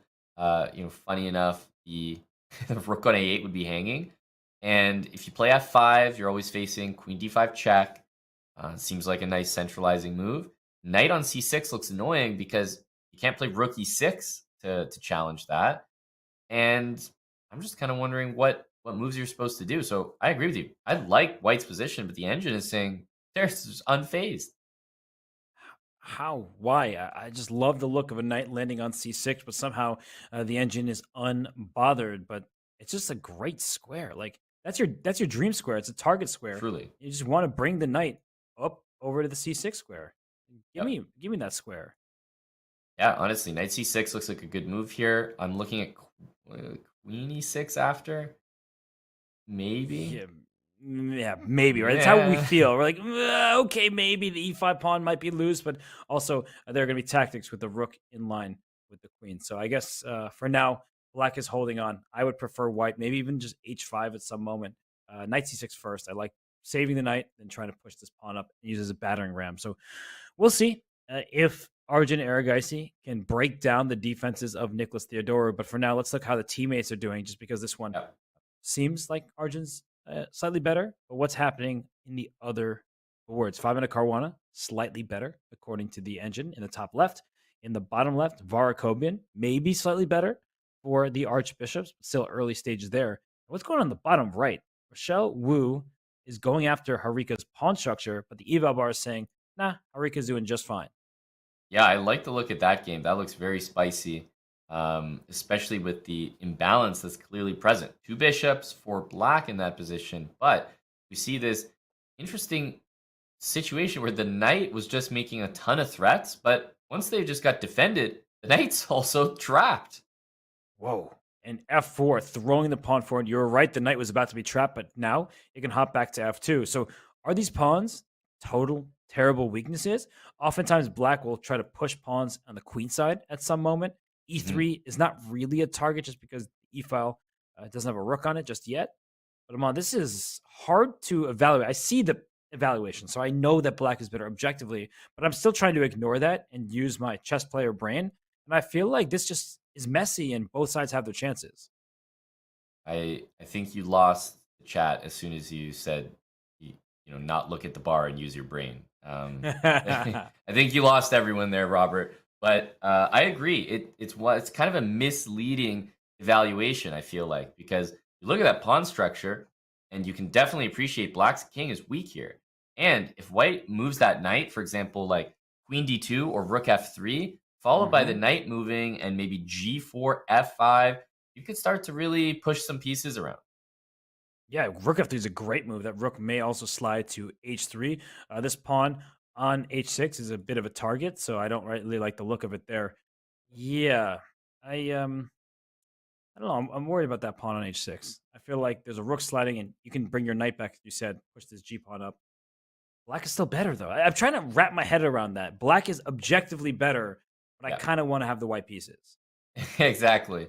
It's one of those positions where for sure, b5, b4 is coming long term for black. So this is always going to be a decent position for Harika. But in the short term, rook h3, trying to launch that attack, this stuff can get really scary. And I'm trying to look at the times there. It looks like nothing too bad for black, because the worst thing is to be defending and be down on time.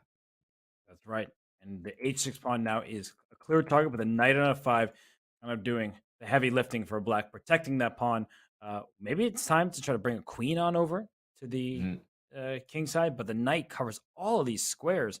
And instead, she goes to c2. The engine not thrilled about that choice. Yeah, queen c2, and trying to think like what was the idea with queen c2? Is it because the knight on f5 can't be dislodged too easily? Queen d2, at least guards the e3 pawn. Basically, what's the follow-up to queen c2? Because I don't know how to add more pressure to knight on f5. Yeah, I mean, rook f1, rook f3. I don't see rook Right. h5, rook. That feels like a very long way away just to make that journey. So yeah, I don't know what white's going to do. I don't really know what black's going to do either. So while these two players are working on it, let's see how their teammates are doing. Just because this feels like it could go either way, all three results possible. And the bottom left, I see the eval bar up for Varujan Akobian. He needs to get this dub. It's against your hero for the MGD1 squad. Aditya Mittal seems to be in huge trouble, maybe even in a losing position against Akobian. Yeah, and VAR this is his kind of position. It's so stable. There's no threats to the king. He's just grinding down a slightly better position, and he's increasing the advantage, it seems like, with every move. b5 has been played. He's going to create a weakness on c6. e4 is also a target. a4 is a target. Meanwhile, white has pretty much nothing that black can attack. So, VAR could not have hoped for better thus far. And now it's about the conversion phase. Yeah, there are problems ever. Knight b6 trying to trade off the knights. But you're right. This pawn, this pawn, this pawn, all the pawns in the position are worse for black. So huge advantage for the very experienced Grandmaster Akobian. So for those of you not familiar with VAR's play, he loves his solid openings, whether it's the French defense or the Caro-Kann is black. He just tries to be as solid as a rock and play for little positional edges. So we see that the St. Louis Archbishops have been down by 2 points. They're fighting back, and we are going to bring back their team captain, Nemo. So she's going to join us, talk about what's happening here. So if we can bring her on, that's ideal. And hey, Nemo, how are you feeling? I know your team's down 2 points heading into the round, but seeing the games unfold right now, you feeling a little bit better with VAR on the ground?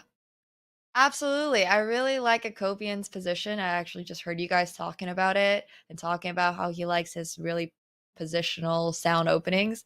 And it looks like he's come out of it with a slight edge. And it looks great. We just need to make up the 2 points, That's all we have to do. Yeah, it's nice when you say it out loud. It doesn't sound as daunting. 2-point lead is kind of significant, but with the lineup that St. Louis has, you can definitely make that up in an entire round. And personally, from the positions that I know VAR thrives in, Nemo, I think he's going to win this game for sure. Yeah, I think he's got, a pretty confident game right now. He's got a very solid advantage. I don't see any way for this to go wrong. So honestly, and all the other boards are more or less equal.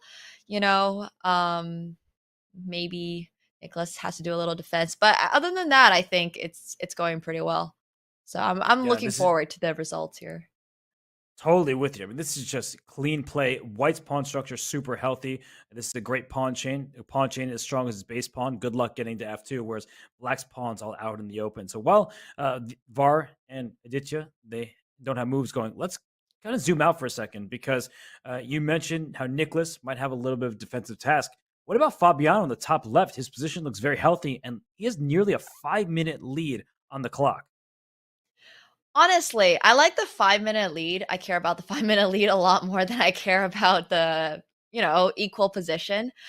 It is a 10+2 format, so Tabatabe is going to get increment, but it's queen and knights, and there's like this thing in endgames you like having, you like to pair queens with knights because you get more control over different squares. So I like his chances, especially with 6 minutes to 1 minute. Like that's pretty solid. And he's pushing his pawns. He might go for h3 or something. I really like that structure for Fabi. He's pushing for a win for sure. Yeah, this actually does look like a position structurally. White's queenside pawns look a little disconnected, and with h3 coming in, you might get to a situation where like White's king is under constant threat, and meanwhile the queenside pawns are also a problem. So Fabi's like creating problems on both sides of the board, which I think is a great strategy. Absolutely, rule of two weaknesses, right? That's right. Exactly. Exactly that. And I was thinking, and he drew his first game, so people are like, oh, what's Fabi? What's wrong with him? But he was playing a very strong player. He won game 2, and now he's posing all the problems here in the third game. But the pressure is kind of on each and every individual on St. Louis. They feel like they have to win because they entered the match, third round of the match here, down by 2 points. And Fabi's hopping his knight around, and watch out.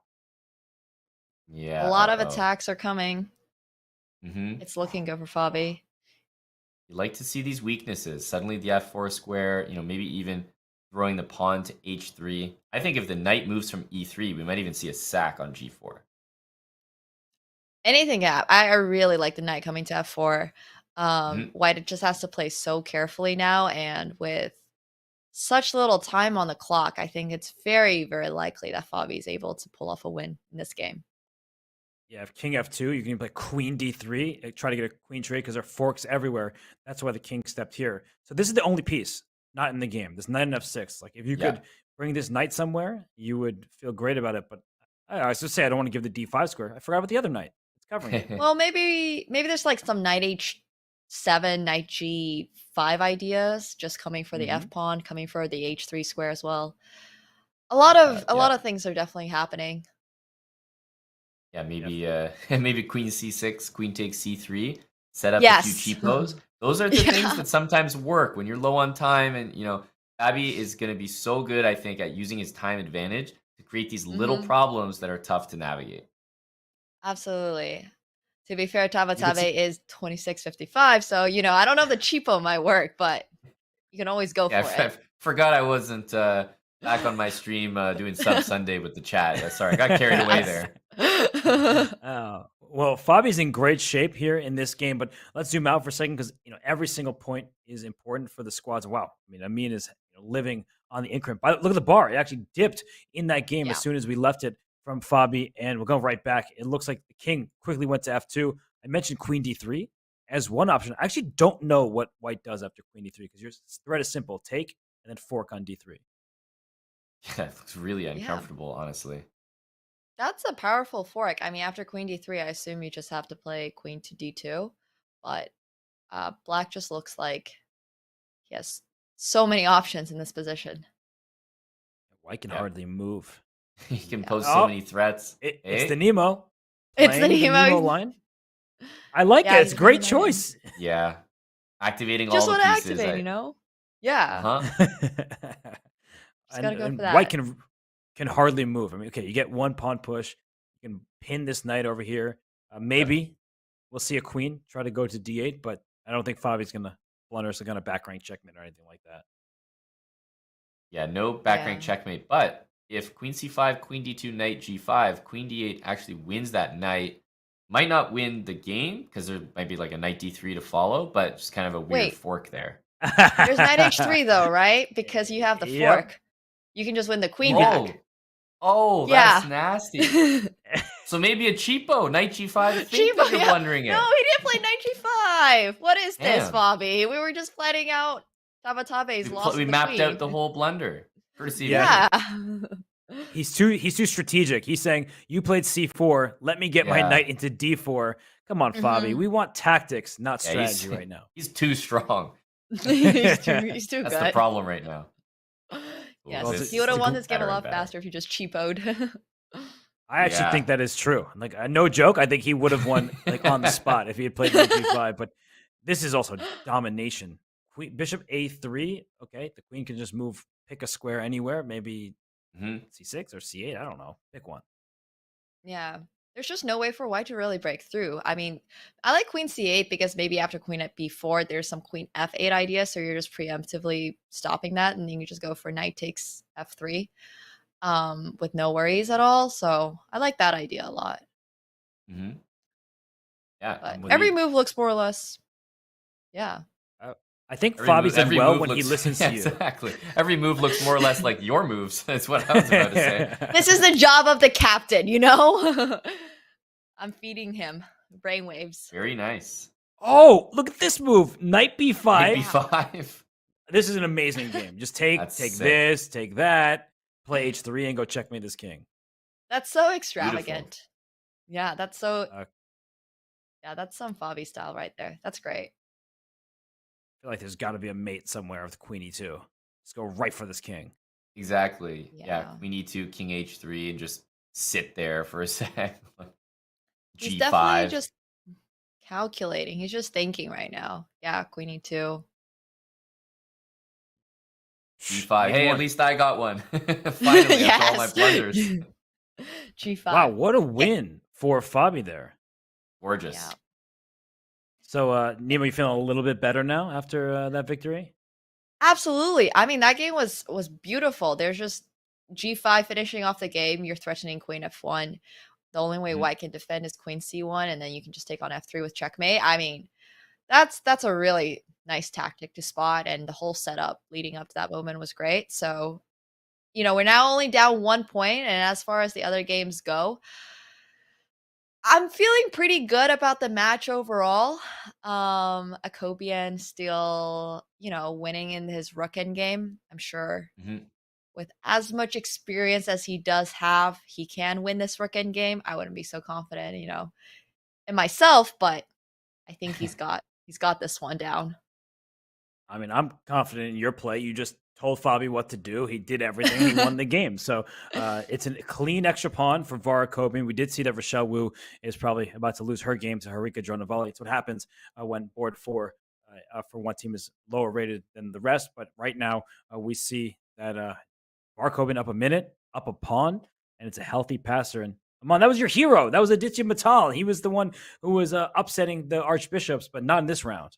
Well, hang on. I think there's work to be done. Like, it's definitely about as bad as an endgame could get for black because your king is cut off. But hey, the white king doesn't have progress to make, and it's not entirely clear what white's going to do if black just shuffles this rook. Right. That's I think you have to, go for the F3 pawn push, but I don't really see what Robert, you're an expert on games. What would you say White's plan here would be? Well, definitely to get this king eventually around this way, but do not take this pawn. They lose on the spot. Rook B7, pawn A7, rook B. That's obvious. So for Vara Kobian. So I think what you have to do is just move back and forth. And when this king eventually runs away, the black G pawn will become a passer and distract the white forces. So the eval bar actually went down. I'm sorry to say that, Nemo. Oh no, this could be a spoiled opportunity for the Archbishops. But Nemo, I know you're streaming and we do want to let you have calmer territory with your channel. So thanks for joining us here. And I just have to say, Arjun Aragaisi beat Nicholas Theodora. So I'm going to send you on your way. And sorry to be the bearer of bad news, but it's always great to have you on the show. All good. Thank you guys very much for having me. See ya. Bye. This could be really bad for the Archbishops because it looks like Rochelle Wu lost her game to Harika Dronovalli. Arjun Aragaisi, he won against Nicholas Theodoru. And in this game, as soon as she leaves, there was a mistake. And the E-pawn is going to win the day. I don't get that because it seems rather trivial that you just throw the E-pawn up the board and the king can never leave G7 and H7, right? No, the king has to stay put because as soon as the king goes this way, everybody, the rook slides to H8. If the king goes to F6, rook F8 check. You're about to see this happen, and then you get a promotion. I think we're going to have to tune back to that moment because it said the game should have been a hold, and now it's obviously a loss. Aditya Mittal is not happy. Yeah, I know that G4 was like obviously a clear blunder. For Varuzhan Akobian winning that endgame, he is pumped up. That's great for his confidence. But what was missed here? Because G4 definitely doesn't make sense. But let's say black does nothing and goes like King G7. Isn't white also playing E4 and running a pawn up the board? Yes, and the reason why is because of what we saw in the game. The white king stepped in front of the pawn, so it appears it was much trickier than met the eye. Rook A1 check. You keep checking this king because if the king goes too far in this direction up to C3, then when you play G4, you need a king to scramble back here, and it cannot. So that would have been what black needed. Wow. Yeah. So I mean, I was thinking that Mittal was actually going to pull that draw out, which would have been huge for MGD1.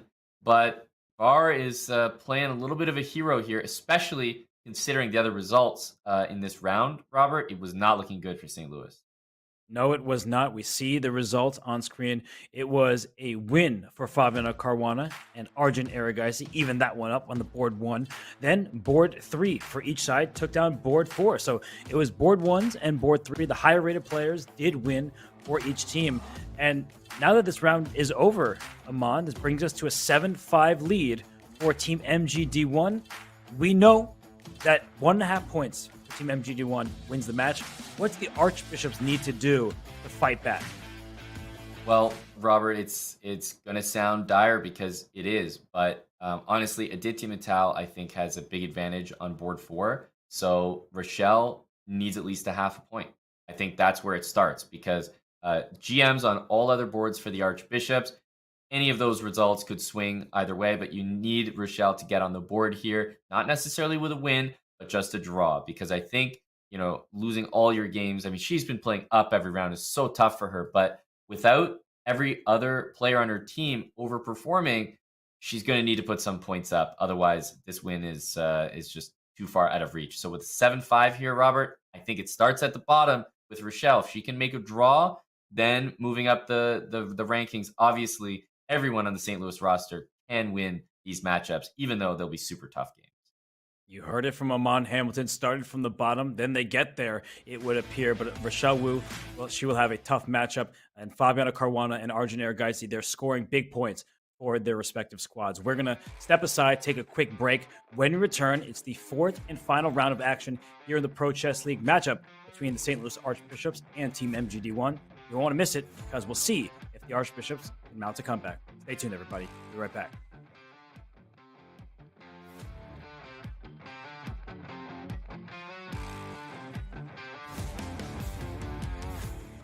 Interested in becoming a chess streamer like your favorite creators, such as Hikaru, Gotham Chess, and the Botez sisters? Come on. Look at this. Woo! Chess.com is excited to announce the Community Streamer Program.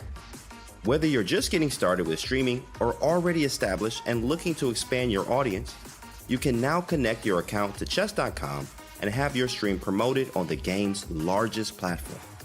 Simply link your account at chess.com/settings/connected accounts, set your category to chess on Twitch, and start streaming.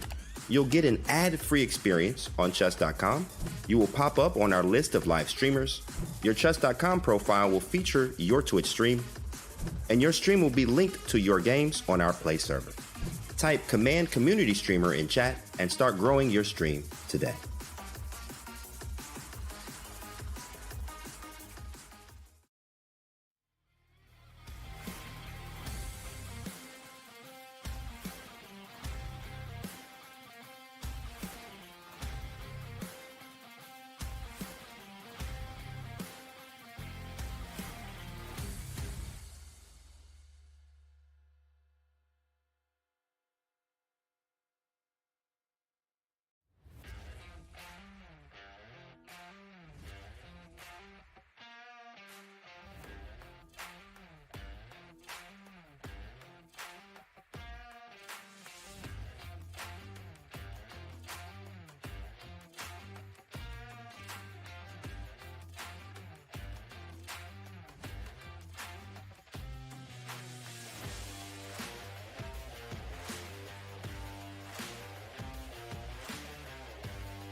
The last round is upon us, which means that the top boards will be squaring off against one another. And that means we'll get Fabiano Caruana taking on Arjun Erigaisi. Now, Fabiano Caruana is a Pro Chess League MVP in previous years.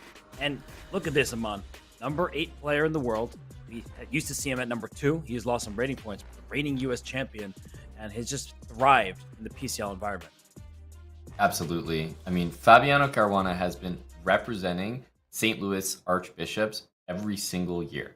I mean, he's been in the PCL since the inception, Robert. You see a 2-time PCL champion with the St. Louis team, MVP as well, just a star on the roster. So it would be, fitting if St. Louis was going to manage a comeback in this round, that their star player and multiple-time champion was going to lead them to do it with a win, of course, to inspire the team. Yeah, inspiring the team. He'll need to do that and win his game, because Arjun Erigaisi has not just inspired, he's been perfect on the day. So as we see the clash between all of the boards that are next to each other, board 1 versus 1, 2 versus 2, and so on, Fabiano Caruana, 2.5 out of 3, great score. But even greater is 3 out of 3, and that's what Arjun Erigaisi brings into the final round. Yeah, and you can see the based on the scores here, the difference does come on those lower boards. Nicholas Theodore not having his best day. He definitely needs to win this final game to turn things around. And like I said, Rochelle Wu getting on the board, even with a draw, would be a great result. She has been the underdog in every game that she's played, Robert. And I think when you go for this stacked lineup, plus a lower rated board 4, it's tough for them to get any points on the board. Plus, I mean, you start your day playing against Arjun Erigaisi. That doesn't necessarily inspire confidence. No, it's a daymare, it's a nightmare. It doesn't matter what time of day. That's a tough opponent. But for Rochelle Wu, she has a chance here in the 4th and final round, but it's not that easy. Of course not. It's International Master Aditya Mittal with the white pieces on board 4. But I look at the top. Fabiano gets white against Arjun. Nicholas Theodore gets white against Amin Tabatabai. And Var gets black against Harika. I feel like I actually like the color combination for the Archbishops. They need to score at minimum a 3-1 win in this final round. So I think they got the colors that you would ask for them given the state of affairs. Yeah, for sure. I think that VAR needs to come up big on board 3 there for the Archbishops. And Nicholas Theodoru and Rochelle Wu, those are the boards that I'm looking at, because those are the players for the Archbishops that have been struggling thus far in the match, Robert. So I'm looking there first for some early results, see how those games are going to go. But obviously, this is a team effort. You're down 7-5. You need 3 points just to make tie breaks, 3.5 to win. You need everybody to perform. This is reminiscent of what we just commentated on this morning, isn't it, Robert? Yeah, it's very similar. And I think for MGD1, you look at Aditya Mittal and say, be that hero that Amont Hamilton said you could be, and win that game against Rochelle Wu. Because if he does win, he is the higher rated player by a significant margin. That means only 1 draw on the other boards would be required. But we're off. It's in English from Fabiano Caruana. These two have played each other many times. They drew at the Tata Steel event in Baikonze just last month. They played each other in a nail biter in the Speed Chess Championship, which Fabiano Caruana surprised many and won that matchup. So it's a new day. It's a new game. And by the way, is that a new outfit for Arjun? Is that an MGD1 shirt? Yeah, I was noticing that as his cam was being pulled up there. MGD1, little Pro Chess League logo. Pretty slick. I can't remember it. Now I'm wondering if everyone has been wearing this t-shirt the entire match, but maybe it's just him.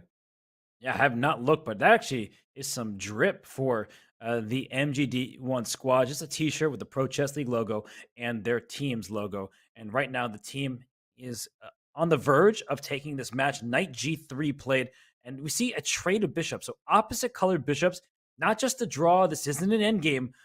Amon, what do you make of this opening? Do you think it was a good choice for Caruana in a must-win game? And Arjun has more time than he started with. Yeah, surprisingly, I would probably say yes. The reason is that games with opposite bishops tend to last a really long time. So you are going to get a lot of gameplay out of this one. Bishop on d3, knight will go back to h4 if it gets attacked. And, kingside castling. There is definitely still life in this position. I think I've seen this in the Pro Chess League before. Can't remember the players right now, but I've definitely seen this exact line been essayed so far. And for black, it's tough to just trade pieces, right? There's not a lot of squares where you can get your knights to immediately challenge things. White plays bishop d3, and the bishops aren't going to take each other. And I don't know how the knights are going to challenge one another either. So nice thing for Fabi is I think he's keeping pieces on the board here. So much so he just played a3. He doesn't even want to deal with maybe bishop b4. Takes that out of the equation. No pin on that knight. And c5, not really going to be possible with the d5 pawn being loose. They're not easy for black to play. There are no pawn breaks at the moment. And white, with a pawn structure aiming towards the queen side, maybe a Carlsbad pawn minority attack up the queen side. And for black, pawn structure aiming towards the king side, maybe we'll see f5 join the party to limit the scope of this bishop on f1. But you already have to think about potential knight sacks and things of that nature. So Arjun, he is going to take a minute here. And while he does, why don't we just zoom out, because every single St. Louis Archbishop player, they're looking at the boards. They need to win their games. In the top right, Nicholas Theodorou against Amin Tabatabai. I feel like a good start for the Archbishops. The exact type of position. It's going to be dynamic. And the bottom left, well, we only have seen a few moves in the Catalan between Harika and Varujan Akobian. Yeah, exactly. There's not much that has developed in that particular game yet. But obviously, Amin and Nicholas Theodorou, this is a super important game. I think we should probably jump there, Robert. Let's do it, because Amin just lost in the third round to Fabiano while he had the white pieces. And we see that we have this dynamic. It's kind of a King's Indian structure, but instead of striking the center with e5, we just see the pawns on c6 and d6, not striking just yet. And, well, Aman, this pin on the knight and f3, is black going to take? White can't play h3 now because d4 is hanging at the end. But I guess my big question is, this trade on f3, is that actually good for black to hand white the pair of bishops? Well, it's never a good feeling to do that, but I definitely think that's the intention, especially when I see a move like knight d7 here. It just takes away the diagonal, shortens it from c8 to h3. So after h3, there's nowhere for that bishop to go. Of course, as you mentioned, h3 right now does actually drop that d pawn. So we'll see moves like rook d1. We'll see moves like bishop e3 from white, looking to overprotect and guard that d pawn. And black, in the meantime, playing c5. And I was wondering, after d5, if we would see just mass exchanges, but no, he's taken. And I wonder if black is intending to still take that knight on f3 now that this exchange has happened, Robert. I'm playing h3 in a heartbeat. I'm going to give me that pair of bishops. We have a Maraxi bind pawn structure. These great pawns on c4 and e4. It's a Sicilian. This is actually a Sicilian right now. And so black will try to take advantage of some of these dark squares, but white will have a pair of bishops. You just play h3. You swap here. You take back. You bring your bishop back to g2. I just feel like for Theodorou, he needs to build a lead on the clock. That's what cost Amin Tabatabai against Caruana. And if you're Theodorou, you're one of the best blitz and bullet players on the site. Play quickly, play confidently. But I actually think I made a mistake. So I just want to say one more thing. Bishop takes f3. There might be bishop takes knight over here. I'm going to show this on the analysis board because, Aman, I think we often consider these moves out of the question. But if you have to take like this is exactly what Tabatabai would want. Yeah, and it's not so easy to make threats here. Yeah, we got bishop h6, but that's it. It's just one bishop, one move, one threat. Then the reality sets in. If rook c8, queen c7 is coming, c4 is just loose. So yeah, it does look like queen takes f3 way back at the beginning would be the preferred move, but it actually looks like that's all on the board. Plus knight c6 has been played. Wow, what a strange opening. Amin Tabatabai, he's chilling. Like, look at that guy. He is just hanging out, playing some chess. And oop, can you take on c3? I think you can. And there he goes. And I want to see Theodorou's face, because I feel like he did not even expect this at all. And he hasn't reacted, but he clearly wasn't looking out for that knight. Well, let's remember, I think his game against Mittal, he kind of reacted on a delay to that missed knight h5 move. So maybe the reaction's coming. We just have to stay tuned. It'll be here in a couple business days. Bishop takes c3. There's bishop c5, but like, this can't be right. I mean, bishop b2. This is definitely good for black, right? Isn't black just going to be up a pawn? Rook b1.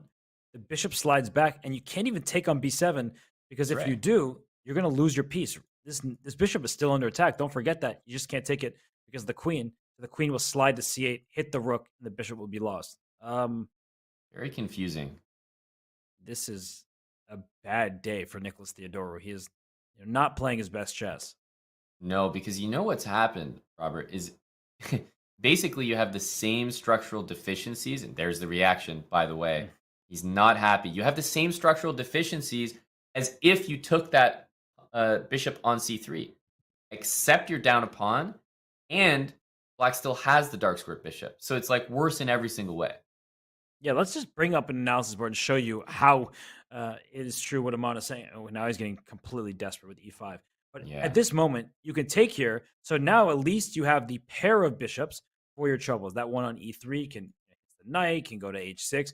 You have this bad pawn structure, but you at least have two of them rather than one, as we see in the game. So you get absolutely nothing for this pawn that has been captured. But perhaps after knight e5, queen b7, Right. things get tricky, I say, as a question rather than a statement. I don't Yeah, like that's a this. big question mark.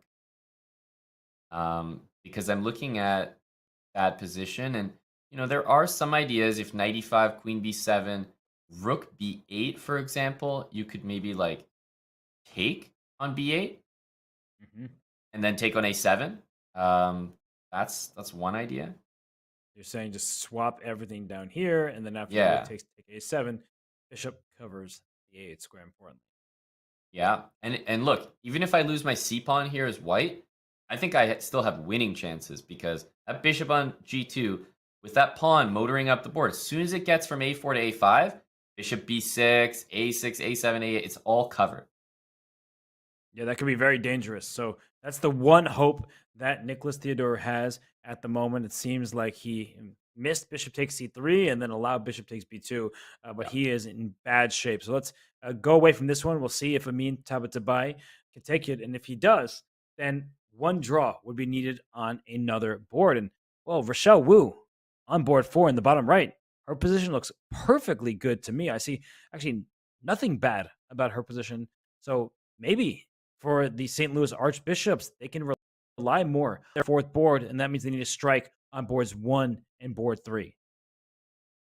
Yeah, it definitely does look like Rochelle, as expected, by the way, because she has been basically started with her toughest games and finished with, in terms of ratings, that is her easiest pairing. So it makes sense that she's having her best game here, but she's definitely delivering. That board does not look too scary.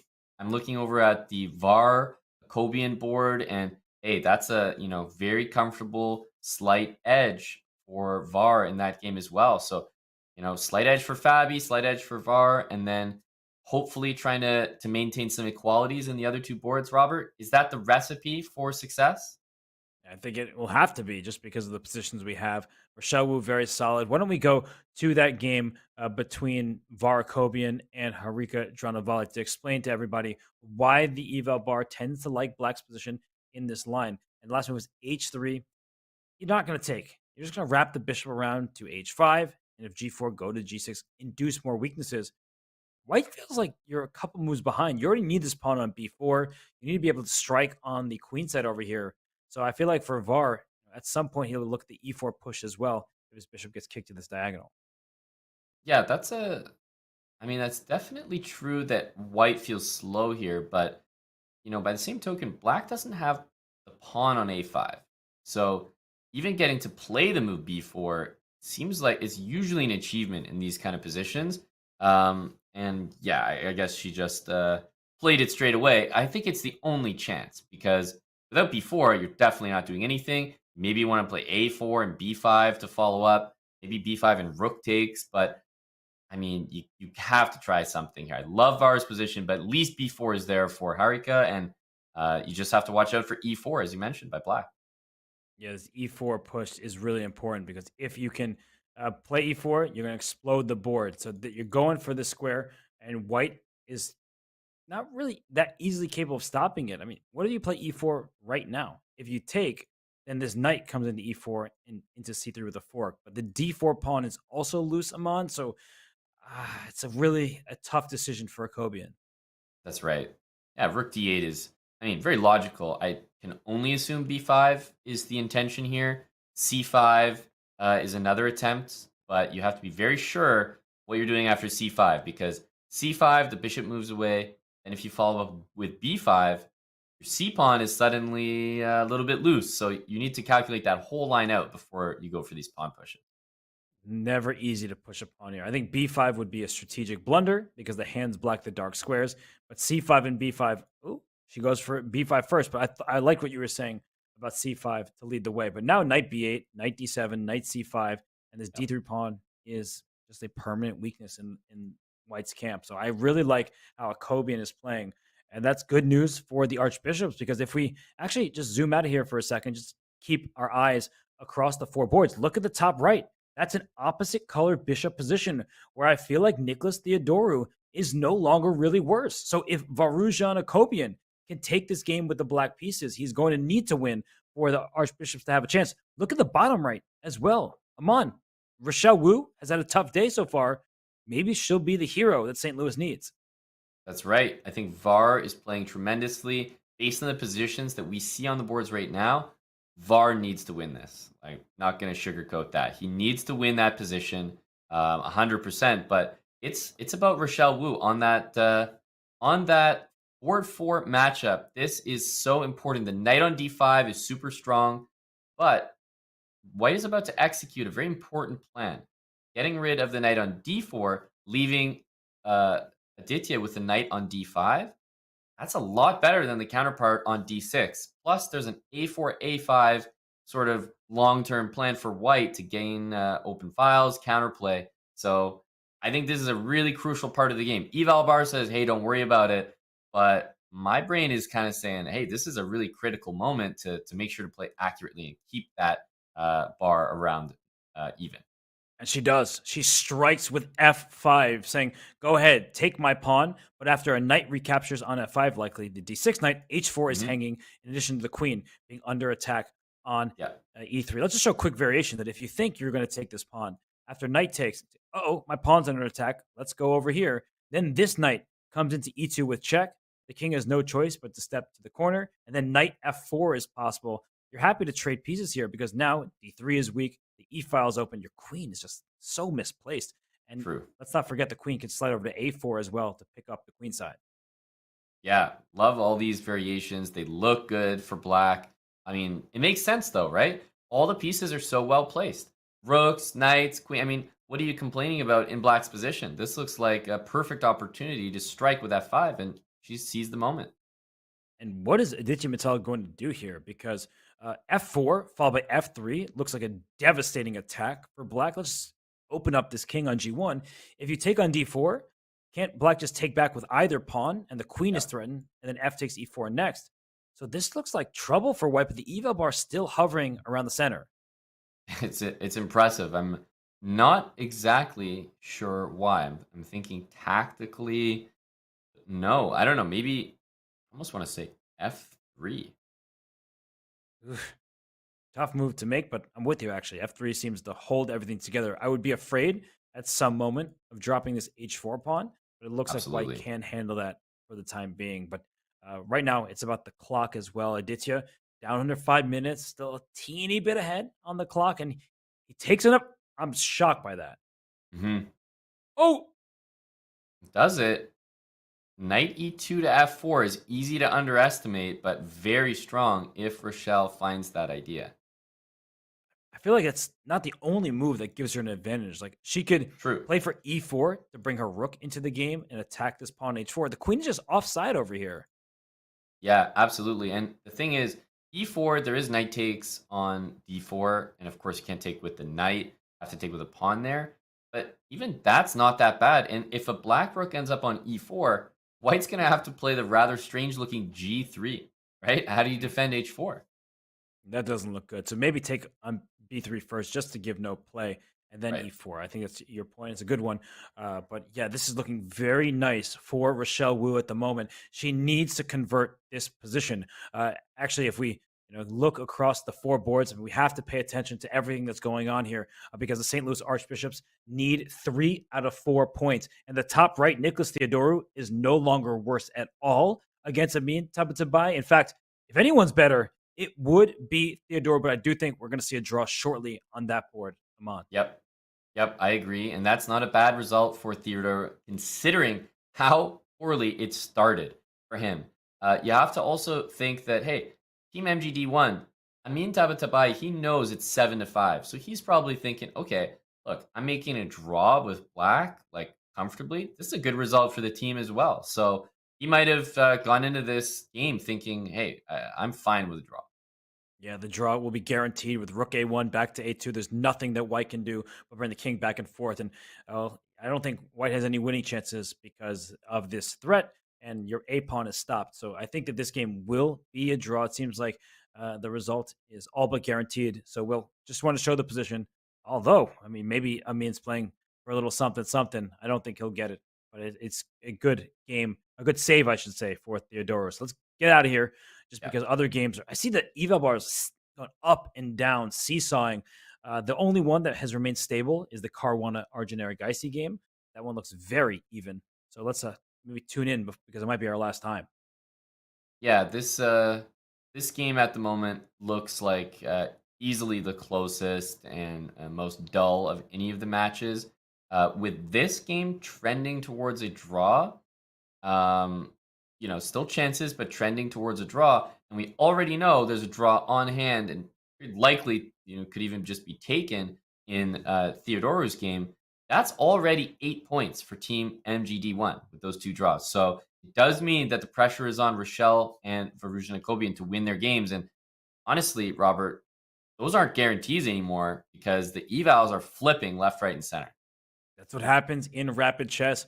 We do think that Fabiano, if anyone, has winning chances just because he is a knight against a dark square bishop and Black's pawns are on light squares, but it seems like Arjun is comfortably holding, although he's down under 2 minutes. So actually, let's get out of here. I know we're hopping around to each and every game, but I see what you're saying. I'm on bottom left, Varuzhan Akobian.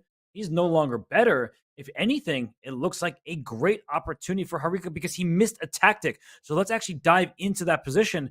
And it all stems from this beautiful bishop on G2. Harika, she might be the hero that MGD1 needs themselves because after Rook takes knight, we're going to see a swap of everything.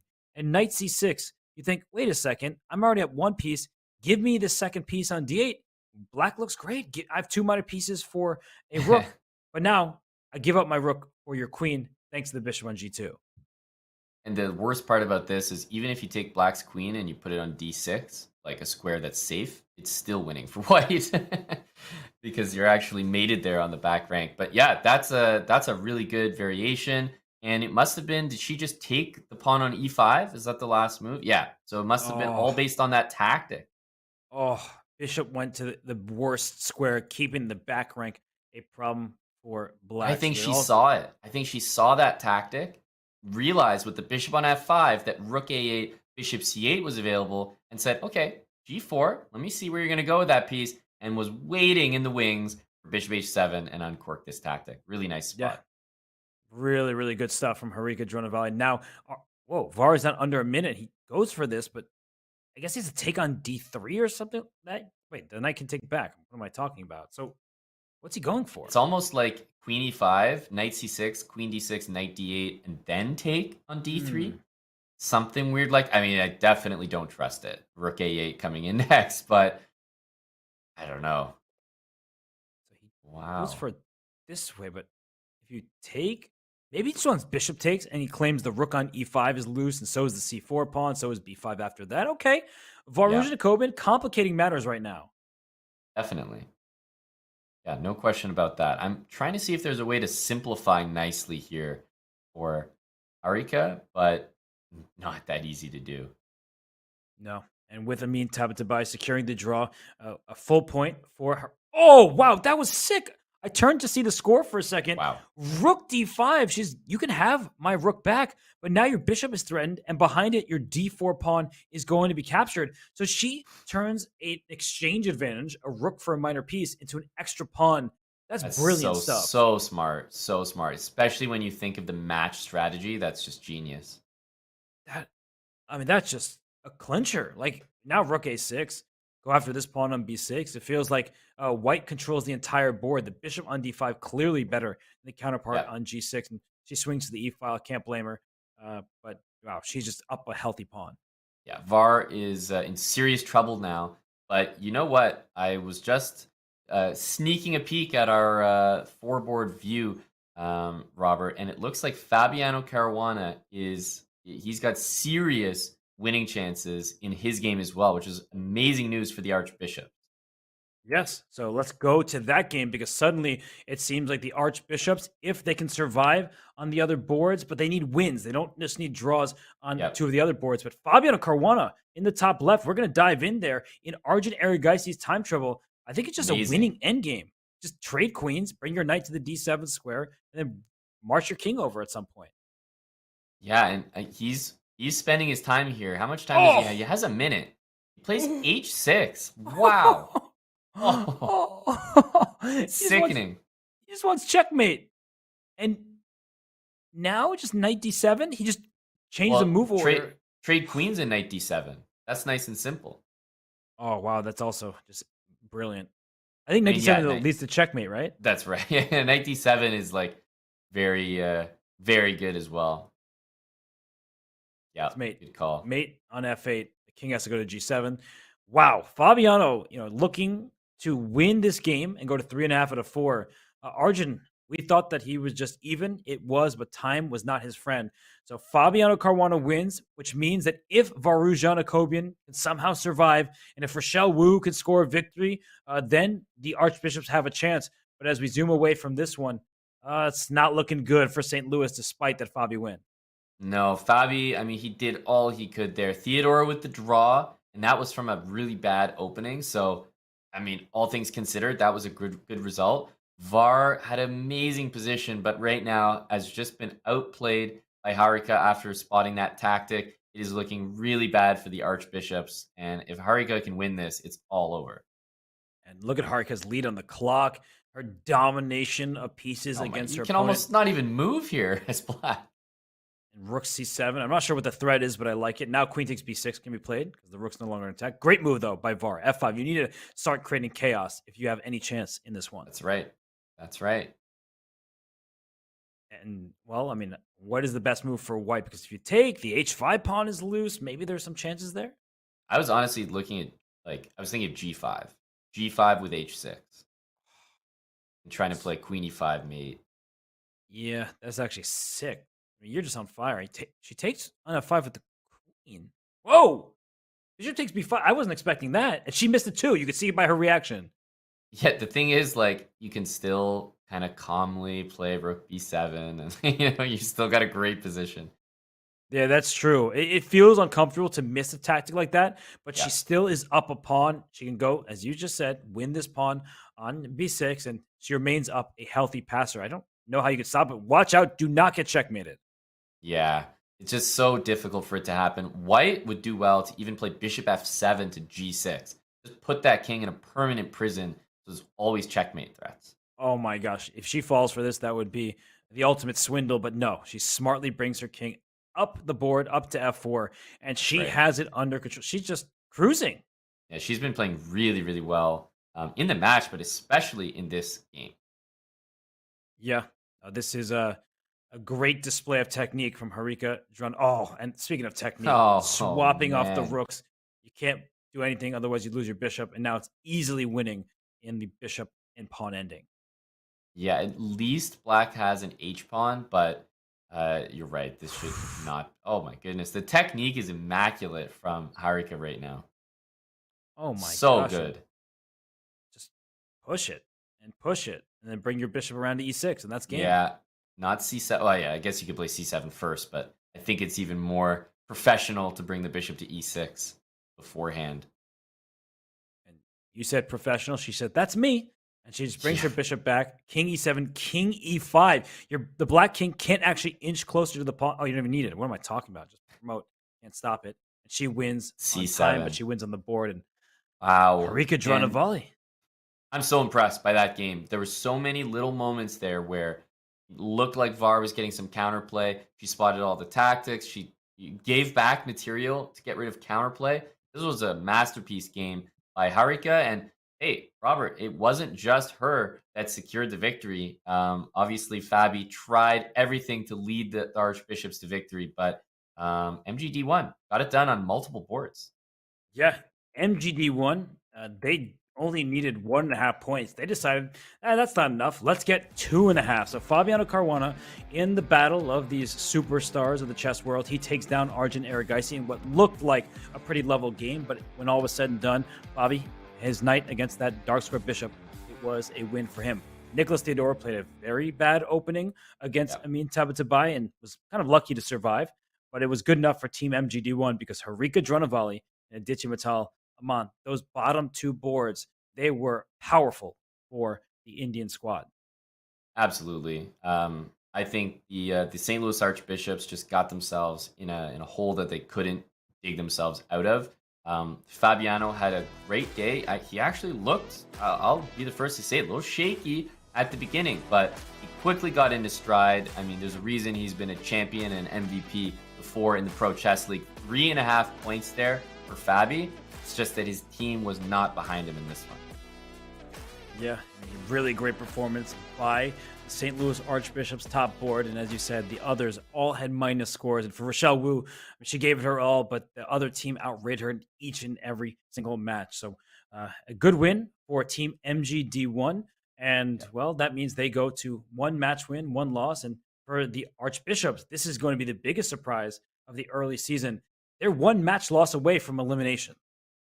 That's right. You don't want to find yourself at the bottom of the standings at 0-3. If you get to 3 losses, then you will be eliminated from the Pro Chess League. You will not make it to the playoffs. And, I mean, it's just insane that I'm even saying this out loud, but the St. Louis Archbishops are at risk of doing just that with another loss next week, Robert.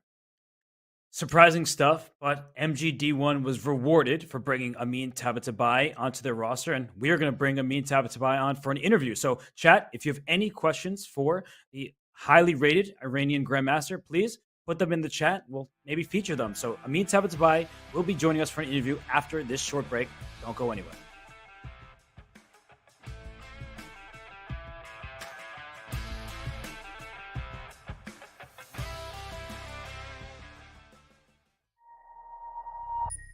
So I first learned about Il Cafe through my buddy Aaron. He was like, hey, me and a group of fellas meet at this cafe downtown on Sundays, and we play chess there. It'd be really cool if you could stop by and hang out with us and, you know, just feel the vibe. And so I showed up, and it was a nice vibe. I was like, yo, Il Cafe is pretty ill.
It appears we tricked ourselves. Amin Tabatabai will not be joining us for an interview. It is extremely late for the Indian team, so we understand and we congratulate Team MGD1 on their excellent performance. And what does this performance earn them? Well, it gives them a better shot at making the playoffs. Let's remind you all of the standings, because 3 wins and you're in.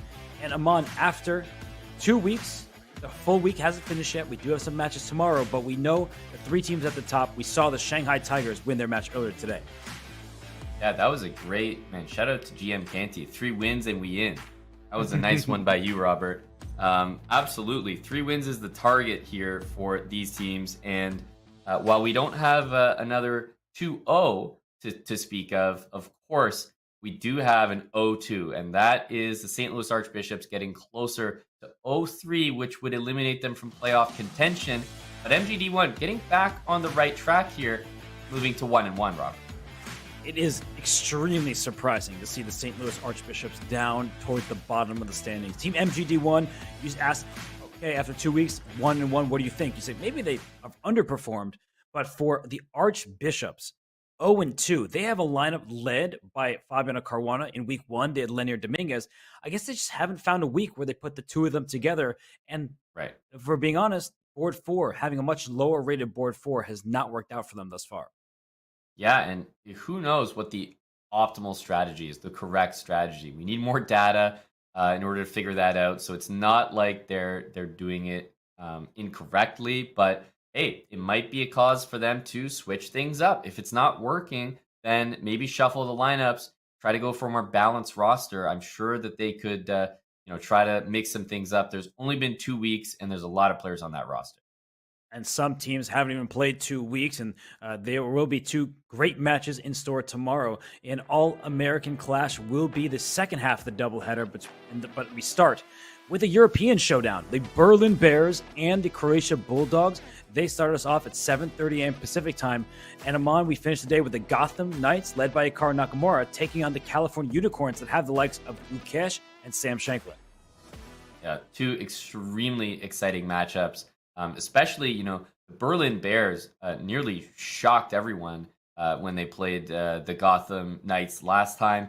Eventually, the Gotham Knights picked things up from a crazy first round and managed to win that matchup. But I think all these teams we just don't know enough. It's only been 1 week. We might see some brand new rosters, brand new lineups from their rosters, that is. And that could bring just a whole different dynamic. So just because you watched a team maybe take a tough defeat in week 1, Robert, doesn't mean anything about their playoff contention. Aman, I'm going to put you on the spot. And I'm sorry to do this, buddy. We've had a great show together. Tell me, who's going to win those matches tomorrow?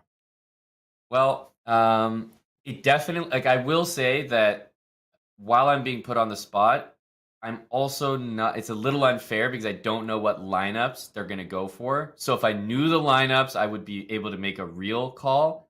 But let's just say, going off what we know, I'll go for the Berlin Bears and the Gotham Knights. Okay, so you're saying that Josephine Heinemann, who famously defeated Hikaru Nakamura for the Berlin Bears, she will be playing tomorrow. So for all those who became a fan of hers after that win, she will be in action tomorrow, as will Hikaru, of course, as he takes on the California Unicorns. They have Sam Shanklin, Ray Robson, Christopher Yu in the lineup. So it's going to be an American-heavy clash in the second half of the doubleheader. But for now, all the action from today has ended. Aman, what are your final thoughts from what we saw today? Shanghai and MGD1 winning, but the Pro Chess League continues to excite.